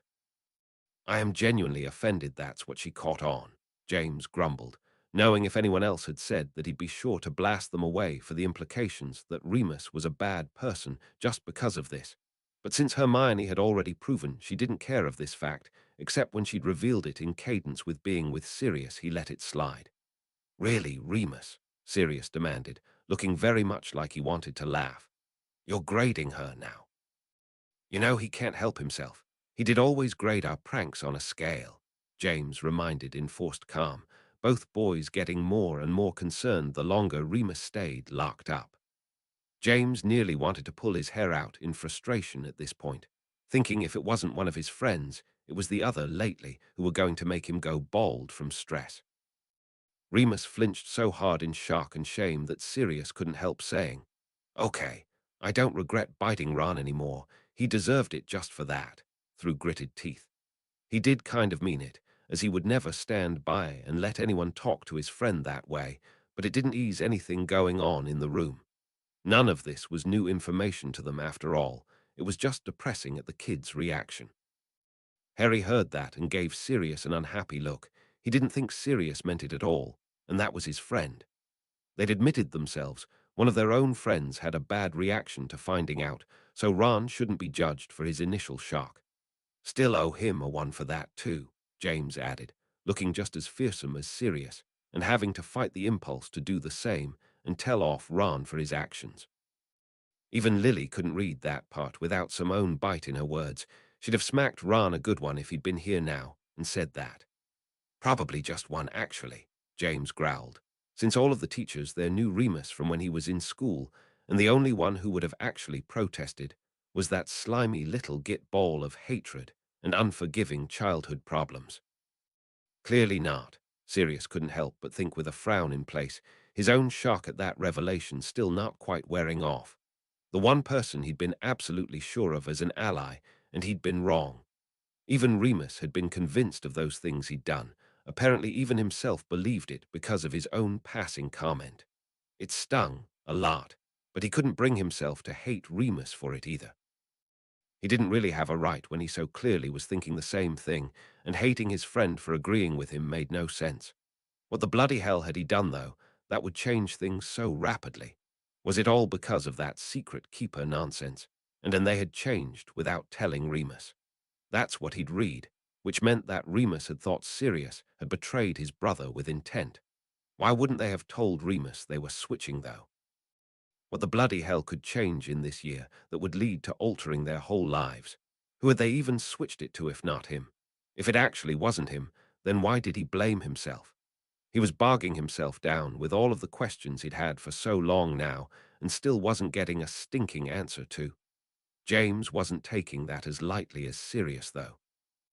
He now wanted to take a leaf out of Sirius' book and give his friend a good kick for actually meaning that, but that would literally be kicking him while he was down.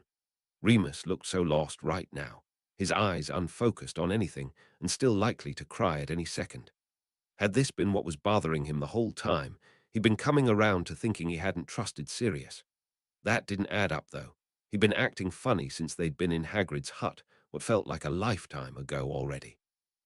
They hadn't found out this mess between the two of them until just minutes ago, so whatever was tormenting Remus had to be something else, or at least combined with his feelings for Sirius. "Least someone's being calm about all of this," Lily muttered, now wishing Remus had been there from the start if this is what it would take for the explaining to get going. "Oh," they all muttered, that hadn't actually occurred to them, but it was a far kinder explanation than what they'd been fearing upon his entrance. At least now they didn't feel like they were on a timetable before those kids had to get out of there. "Well, I should hope so," Sirius couldn't help but mutter, while also thinking on the timing of that. "No, no, no," Harry Mark scolded. "I let you get away with that once, but you shouldn't have just sprung that on me and brushed it off." He was growing as concerned as anyone at Remus' actions, but the man hardly flinched at Harry talking to him. Sirius at least felt pleased at that explanation, thinking it would have been quite the convenience for him to have been watching it for old time's sake and just happening upon what he'd seen. "Usually with you with me, James," mentally added on with a frown still in place, but he didn't see the point in saying that now as everyone here knew it.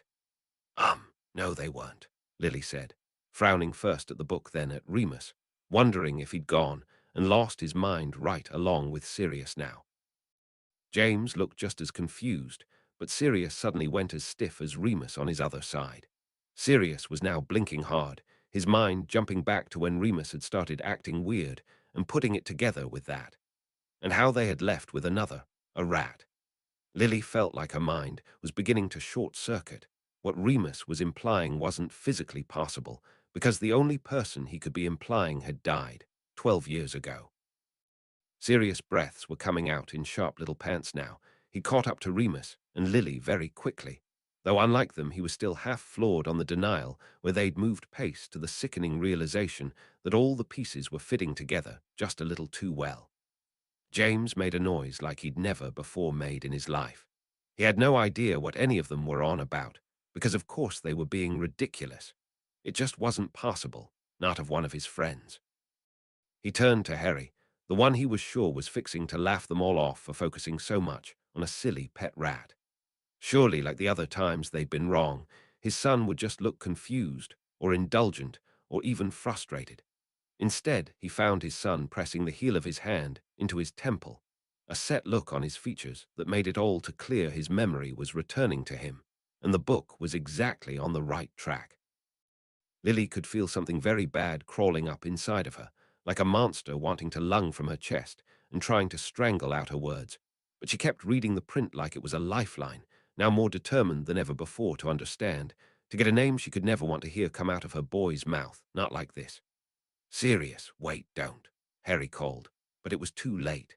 Sirius wasn't listening, and he instinctively ducked as someone made to grab at him to stop him. He had made it to the perimeter of the house's boundaries before Harry's words had even fully left his mouth, and he disapparated. Dad, Harry called desperately. James gave Harry a tortured look as he said, Sorry, son, then he too vanished with a loud crack. Harry was groaning, almost doubled over as he looked on at them in panic, his eyes flashing to Remus and Lily in undisguised fear as he whispered, They're in danger. I don't know what's happening, but they can't leave.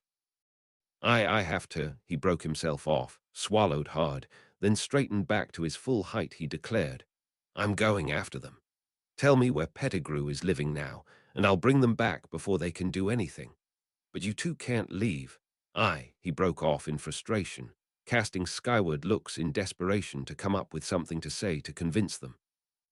Remus and Lily exchanged heartbroken looks, very unwilling to allow Harry to go out by himself, but more worried still by Harry's veracity about their staying put. So Remus spoke. Okay, Harry, we promise. We'll stay here, and we'll give you 5 minutes, all right. If you're not back by then, though, I am coming after you. He then went on to tell Harry where exactly he should apparate to. Harry took a brief second to consider whether he could even pull this off, as he had no real memory of even how to apparate, but decided to rely on muscle memory and not force the knowledge, hoping that would work. He nodded gratefully, stopping for just a brief moment to hug them both, then he disappeared with a resounding crack. Kind of sorry for the cliffhanger chapter break. I struggled a lot with this chapter, trying to balance out Sirius' fears finally being realized, Harry trying to reassure him without giving anything away, and juggling in the others. Sorry if it comes across half as mixed up as I feel it is.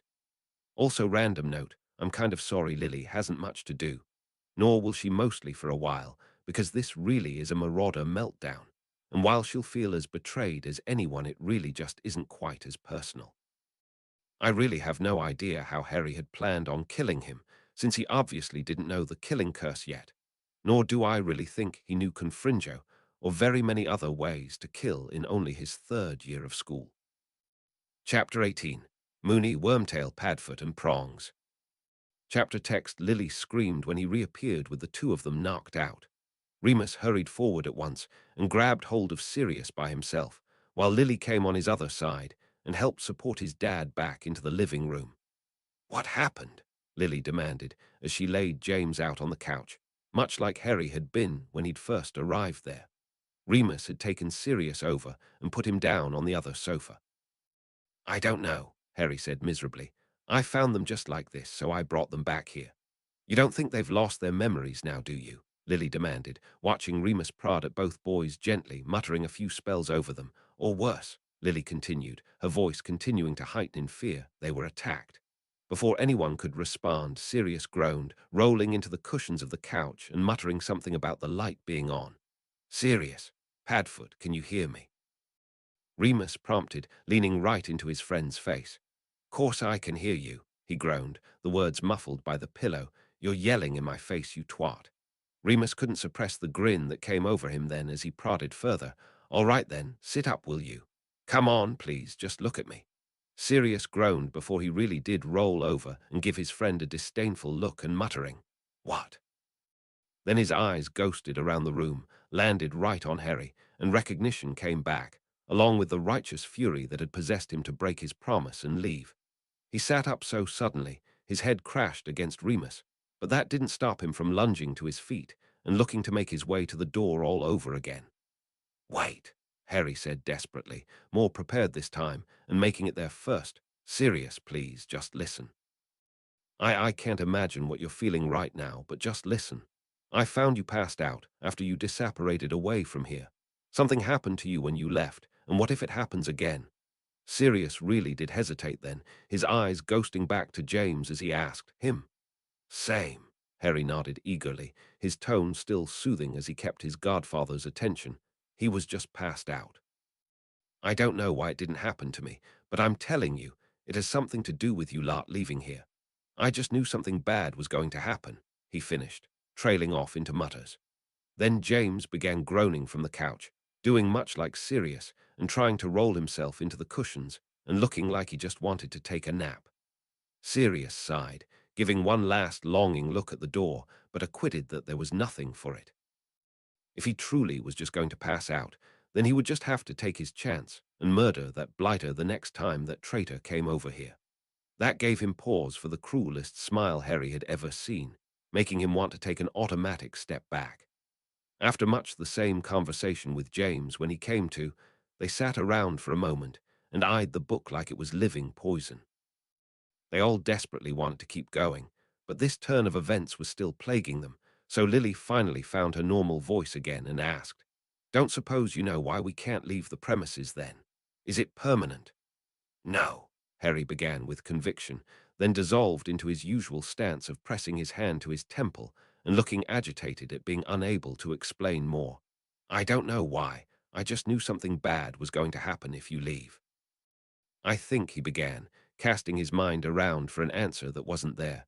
Something about time magic, or he choked off, then crossed his arms and just grumbled for a few moments about his inept mind. The four of them exchanged world-weary looks, not much appreciating what any of that implied, but what could they do? They most certainly weren't going to stop now. James still didn't even believe this was happening. He'd gone after Sirius to try and stop him from doing something crazy, because of course that's what it was. He wouldn't believe Peter capable of this any more than Remus or Sirius, not one of his friends. He didn't like that he could not come up with a way out of this, though. He had, of course, realized the exact same things as everyone else. The fact that Scabbers had a missing finger, and that had been the largest bit of Peter ever found. How Remus had said they'd switched secret keepers from Sirius and hadn't told Remus. Well, who else would they switch to but Peter? There was a member of the Order who was passing along secrets. Someone who Dumbledore suspected was close to the Potters. And still, he couldn't fathom it coming from Peter any more than the others in this room. If Sirius had been forced to do those terrible things and been framed for it, surely Peter had the same thing happen to him. Sirius was beside himself, well past denial as the other things clicked together for him. That rat had been acting out of it since Sirius had escaped. He hadn't been going after Ron at all, but the rat he kept on him. Those nights he'd snuck in with the knife.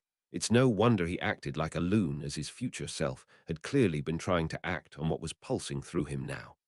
The only thing he still couldn't work out was why he'd let himself sit in Azkaban for so long.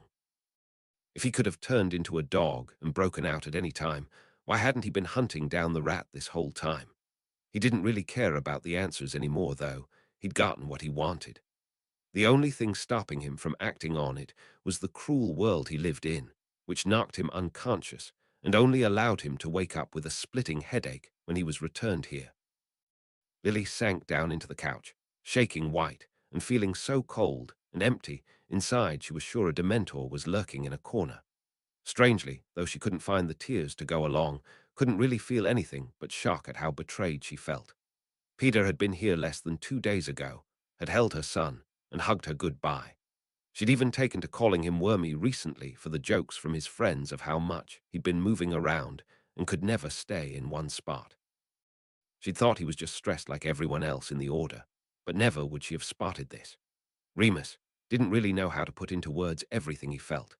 Insulted that he hadn't seen this sooner, the clues had literally been staring them in the face since Harry met Ron. He wanted to go and curse that backstabber for literally being every source of trouble they'd had since they left school, and he was now going back and trying to count every instance of what all had gone wrong because of him. The only reason he hadn't gone after James and Sirius in time was because he'd been stuffed with his own self-hatred that he'd somehow managed to put all of this on Sirius, still always thinking of himself rather than going to help them like he should. Sure, it was a good thing he hadn't now, as Harry might not have been able to get all three of them back, but he still could not seem to do anything right by any of his family anymore. Harry just sat there, convinced this had to be his fault somehow. He would trade away all of his memories all over again, give up anything if he could just understand how this all went so wrong. What had made such a good friend of his father's turn around and have this happen? Was it because of Harry? Had this family been much better off if he'd never been born? He got the feeling he never even got the full understanding of this either, was never given the reason for Pettigrew's betrayal. He was the only one who seemed to want to keep going at this point, hoping there was still some way to change this.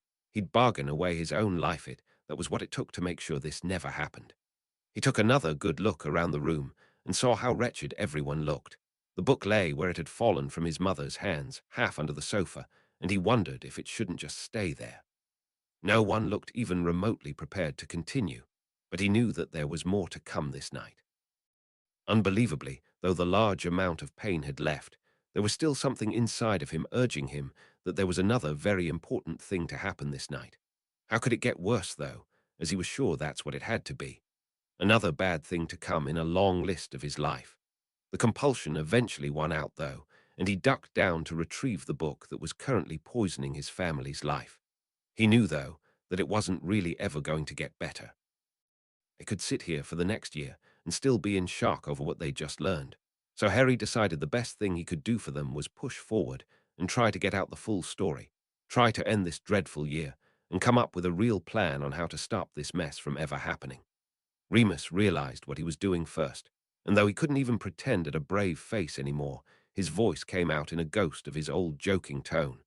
"I think that's mine, as Lily did cut me off." Chapter was done, Lily mumbled back, her dark green eyes still vacant as graves, but going to rest on her son with her hand out. "So it makes it my turn anyways." Harry hesitated. He didn't want to put this burden on anyone else. They all looked like limp, soulless versions of themselves. But when he didn't make to hand it over, some life sparked back to Lily, and she gave her son a challenging look, now holding her hand palm out and saying with real force, "You heard me, young man. We've had a good system going this whole time. No need for skipping now." He actually managed to muster up a smile for her attempt. He knew he didn't feel a portion of the feelings everyone else in the room did. It just wasn't as personal to him. He was more caught up in what he'd lost, whereas they were coming to terms with someone they'd known their whole life wasn't who they thought. And still through all of that emotional wreckage, as Lily went to find her place, the boys bucked themselves right back up. Each of them realizing that whatever they wanted to do or how they wanted to react in that moment, it literally had to wait until they could find some way to act on it. For now, though, the story continued. James felt bile rising thick and fast in his throat, desperately wanting to agree with them, but unable to get that image out of his head of his son's face, the same one he always made when the proper memory had returned to him. Harry may not have the full memory back now, as his 13-year-old mind was still agreeing with his friend, but something in Harry now was clearly telling him he'd been wrong, and they were right. Sirius didn't look like he felt bad about that here any more than he had then. This was a kind reaction to what his hands were twitching to do. He was confident, if he did still have a wand on him then, this problem would have been fixed already. Funnily enough, Remus didn't look that way now. His clenched teeth and the murderous looks making it all too clear he'd rather hear about a body first, and they could explain whatever they wanted later. Harry supposed that was because Professor Lupin had 12 years to stew and come to terms with what happened, had probably been waiting for an opportunity to confront who he'd thought to be the traitor all these years. And even if he'd come across the wrong suspected person this night, he still wanted his answers. Now Remus was getting the brunt of the emotion shoved on him now, and clearly wouldn't be as cool-headed. Ron's probably going to break his spine, he's holding onto him so hard, James thought wildly, still forcing the image of an innocent animal, still adamantly refusing anything else, until he had no other choice. That mellowed both of them out. They still didn't look happy about it, but the one thing they'd both agree on is that Harry had more a right to know the truth than anyone, and Sirius only hoped he wasn't so far gone he'd still at least recognize that. Ron seems to be getting the most abuse from this. Lily couldn't help but think in pity for him. He was nearly as involved in this as Harry. That gave them all a horrible pause and flinch. They'd spent over 24 hours now, looking to skin alive the fool who'd done this to Sirius, each of them convinced he'd been set up or in some way forced to do this, and now they had their man, and it wasn't the satisfaction they'd been picturing.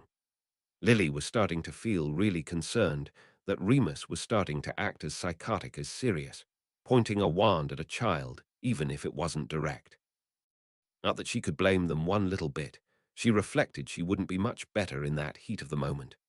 There's a sentence I never thought I'd hear, Sirius thought, with something akin to insanity coloring the edges of his mind. He couldn't ever remember being so angry in his life, that the word anger just wasn't appropriate enough. Not when he'd run away from his parents' house, not even when the other marauders had turned on him after his horrid stunt involving Snape. The only comparable feeling was whenever he heard mention of those Dursleys and what had been implied they'd done to Harry, but this was still somehow worse, because that was only implications. Harry refused to tell what things were really going on there, so he was murder suspicious, instead of the red haze of blood he truly wished for now. Poor kids in denial, Sirius hissed with the blackest of disgust, not realizing his best friend would do anything to agree with Ron right then. Remus bit his lip so hard he nearly drew blood to stop himself from making the joke. He finally had proof Harry liked him more. That was his fallback after all. That was all of their default to make a joke when they'd much rather be screaming their head off. But Remus constrained himself for the sake of the story. Remus was clearly fixing to do exactly what he told off Sirius for doing, make a run from the room and bury himself in a hole if he didn't feel so limp from delayed shock, and disgusted himself for believing it. The worst part was that James clearly wasn't giving him any sympathy for that. He was still refusing to believe it of the friend who was being shoved into the spot. He couldn't fathom how Remus had worked out this was ever okay. After everything they'd been through together, he found this nearly as insulting as what it was being implied Peter had done. Lily and Harry wanted to stick up for him, protest, and say that everyone had believed this, and logically Remus shouldn't be judged for it, but Sirius got there first. He leaned in and whispered something in James' ear, and James jerked back looking outraged. He opened his mouth, clearly fixing to fight back, when Sirius hissed, "It's exactly the same." Sirius had to inhale slowly to keep going in a steady voice, still throwing concerned looks at Remus to make sure he was listening. "I did something stupid. I've regretted it the rest of my life. And you didn't forgive me for that, until I got hurt, badly. And if we're being honest, it was a stupid reason to forgive me, because if you two hadn't accepted my apologies before, you shouldn't have then. You might not have ever if that hadn't happened." James didn't look happy, but he didn't argue the point anymore either. Instead, he slumped into himself, just feeling tired.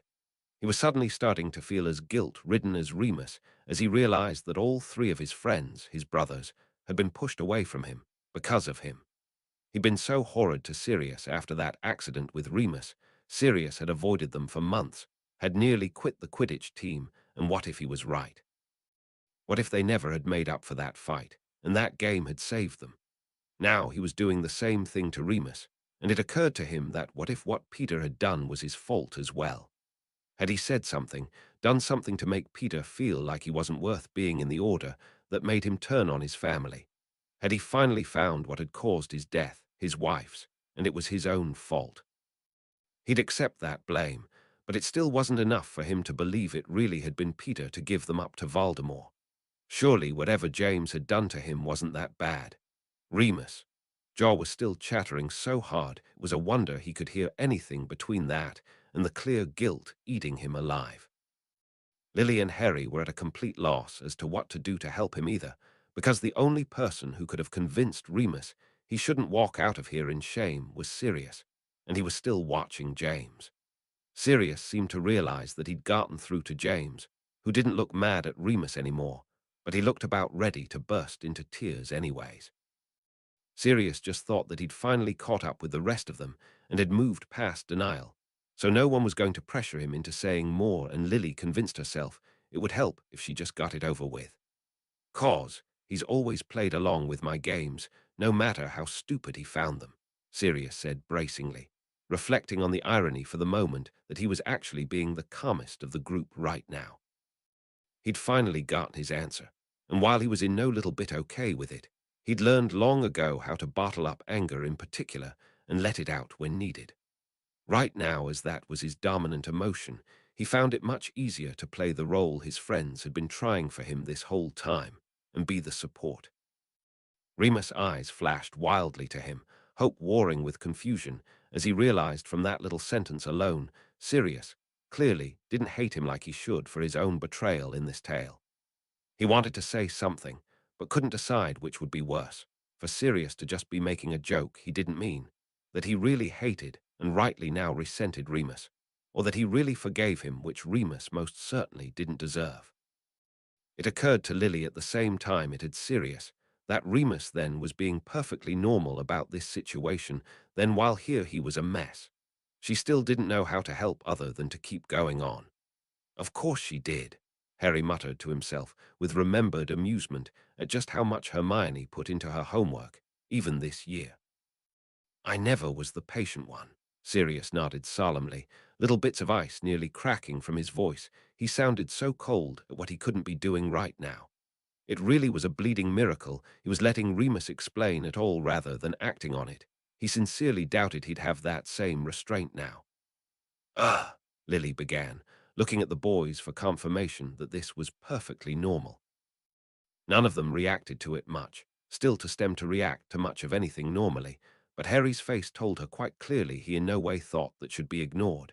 But he said nothing, which meant it would be a bad idea to ask. That snapped James out of his own funk, for the time being at least, as he gave Remus a scathing look. That made it sound like it had been Remus' fault, when he'd been just a kid. The only person's fault it had been was that original werewolf. "Does that mean there's a cure then?"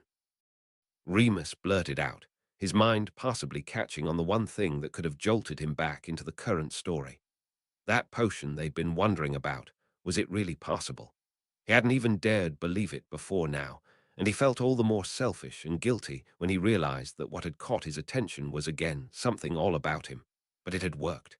He was now far more interested in listening to Lily than his continued self-hate. Lily couldn't actually read that, without her eyes going so wide they nearly fell out of her head in shock. She glanced up with her mouth still half open, and for the first time in hours, she burst out in pure laughter at the look of shock on all of the boys' faces as well. She actually couldn't help it. While this in no way took away the pain and suffering they all still felt at the discovery of the betrayal, it was the first glimmer of hope and reminder that something good had actually happened, could still happen. Lily kept reading now in nearly giddy pleasure. "I hope I smacked you for that then. You know damn well that isn't true," Sirius grumbled without any real heat, still looking punch-drunk from the swirl of emotions ranging from every kind of happy. His friend seemed to have found something as close to resembling a cure as it could get, and the leftover hatred he doubted would go away any time soon, as he constantly remembered what all of this related to. Remus didn't reply. He used the term loosely to explain how he was during those times. And while yes, he had believed it for quite some time before his friends half managed to convince him otherwise, he had a good feeling he'd gone back to thinking it without any of them around anymore. Even though Harry did know the end results now, He was still listening with interest, mostly to get rid of that annoying plague, that he should have done something about that door opening, that he'd forgotten about something. Or someone. That name caused a reemergence of those same feelings as before. Sirius went back to muttering death threats and glaring at the front door like it was a pit of fire he'd be all too willing to jump over if he could have his end results. Remus had to close his eyes and pinch the bridge of his nose hard to stop himself from mimicking Sirius' earlier words, that'll get on his knees and beg Sirius to forgive him for making the worst mistake in his life, in ever clearly thinking Sirius had been the one doing this.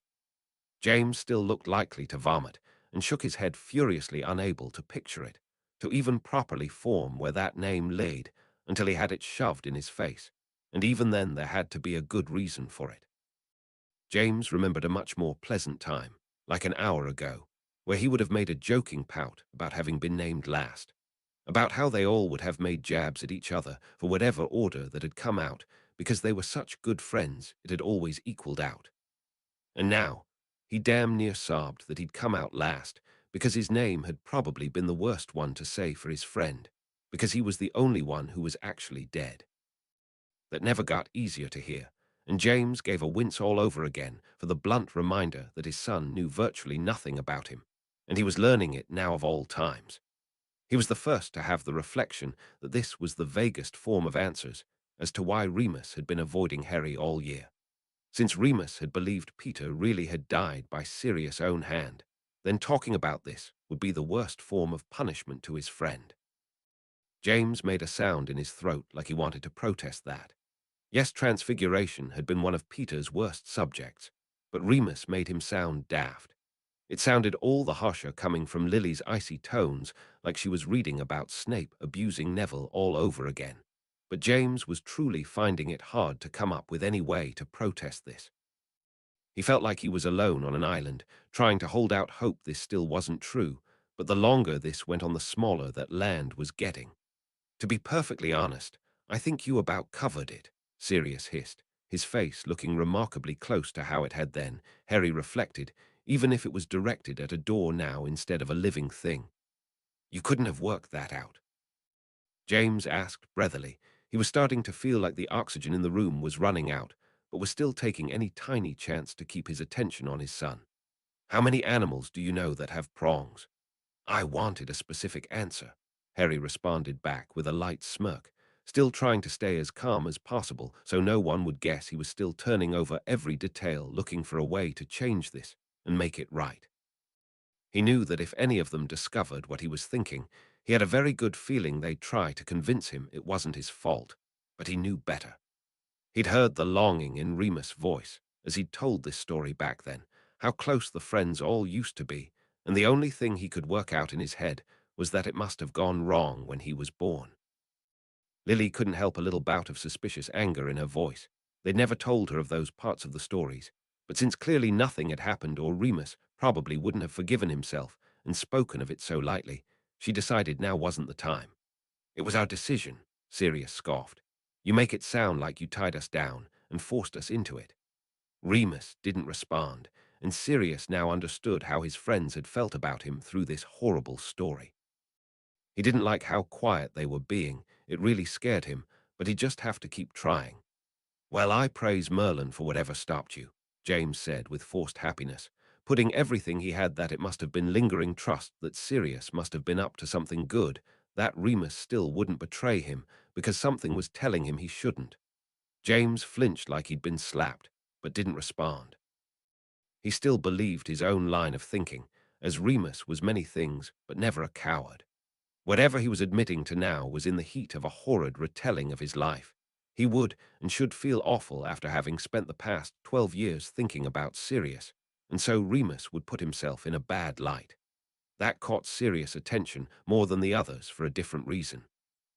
They all knew how much Remus cared about Dumbledore's opinion of him for this very reason, and Sirius couldn't help but flash back to the stinging realization that Dumbledore had believed him corrupt. Had Dumbledore somehow convinced Remus of this as well? He still found it kind of hard to believe Remus would believe this of him, even if Sirius didn't blame him for it, but it must have taken something to make Remus see there was no other way. Why hadn't they told Remus they'd switched? There's no way James would have agreed to that. Even now, he trusted all three of his friends unconditionally. Did Dumbledore still have a bigger hand in this? He didn't say anything, though, because he still had no proof. It was just another one of those things like Harry's first year, where Dumbledore seemed to be doing something more with Harry's life, their life, than they'd ever really thought. That would do it, Sirius muttered aloud, and the others took his garbled tone to mean that they thought he was still thinking on Pettigrew, not now thinking on someone else, so no one asked. Glad to see how much you regretted it, Lily muttered to herself. She knew Sirius was much more focused on other things, and bringing up someone he despised wouldn't put him in any better of a mood, but he'd clearly not gotten any better about his careless comments. Sirius hardly paid his own comment any mind now, still too lost in thought to show Lily he meant it any more now than he had then. The bloody hell! All three boys began to shout in surprise, meaning Lily had to nearly shout the final sentence. Harry groaned and shook his head furiously. He knew he should have remembered that.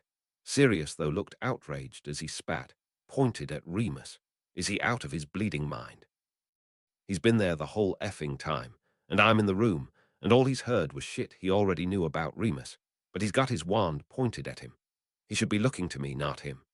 Remus dearly wanted to laugh that his friend was pissed off he wasn't the target.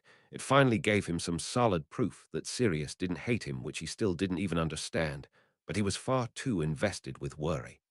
Snape was there, and they hadn't really explained anything. Just stuff that they already knew. Snape couldn't cut in there. Pettigrew could get away with his farce, and Sirius, bloody hell Sirius, could go back to Azkaban and get kissed. Lily was thinking exactly the same thing as she edged to her feet and shuffled over to hand the book to James. If Snape's attitude was anything to go by, then his presence was only going to make things worse in an already tense situation.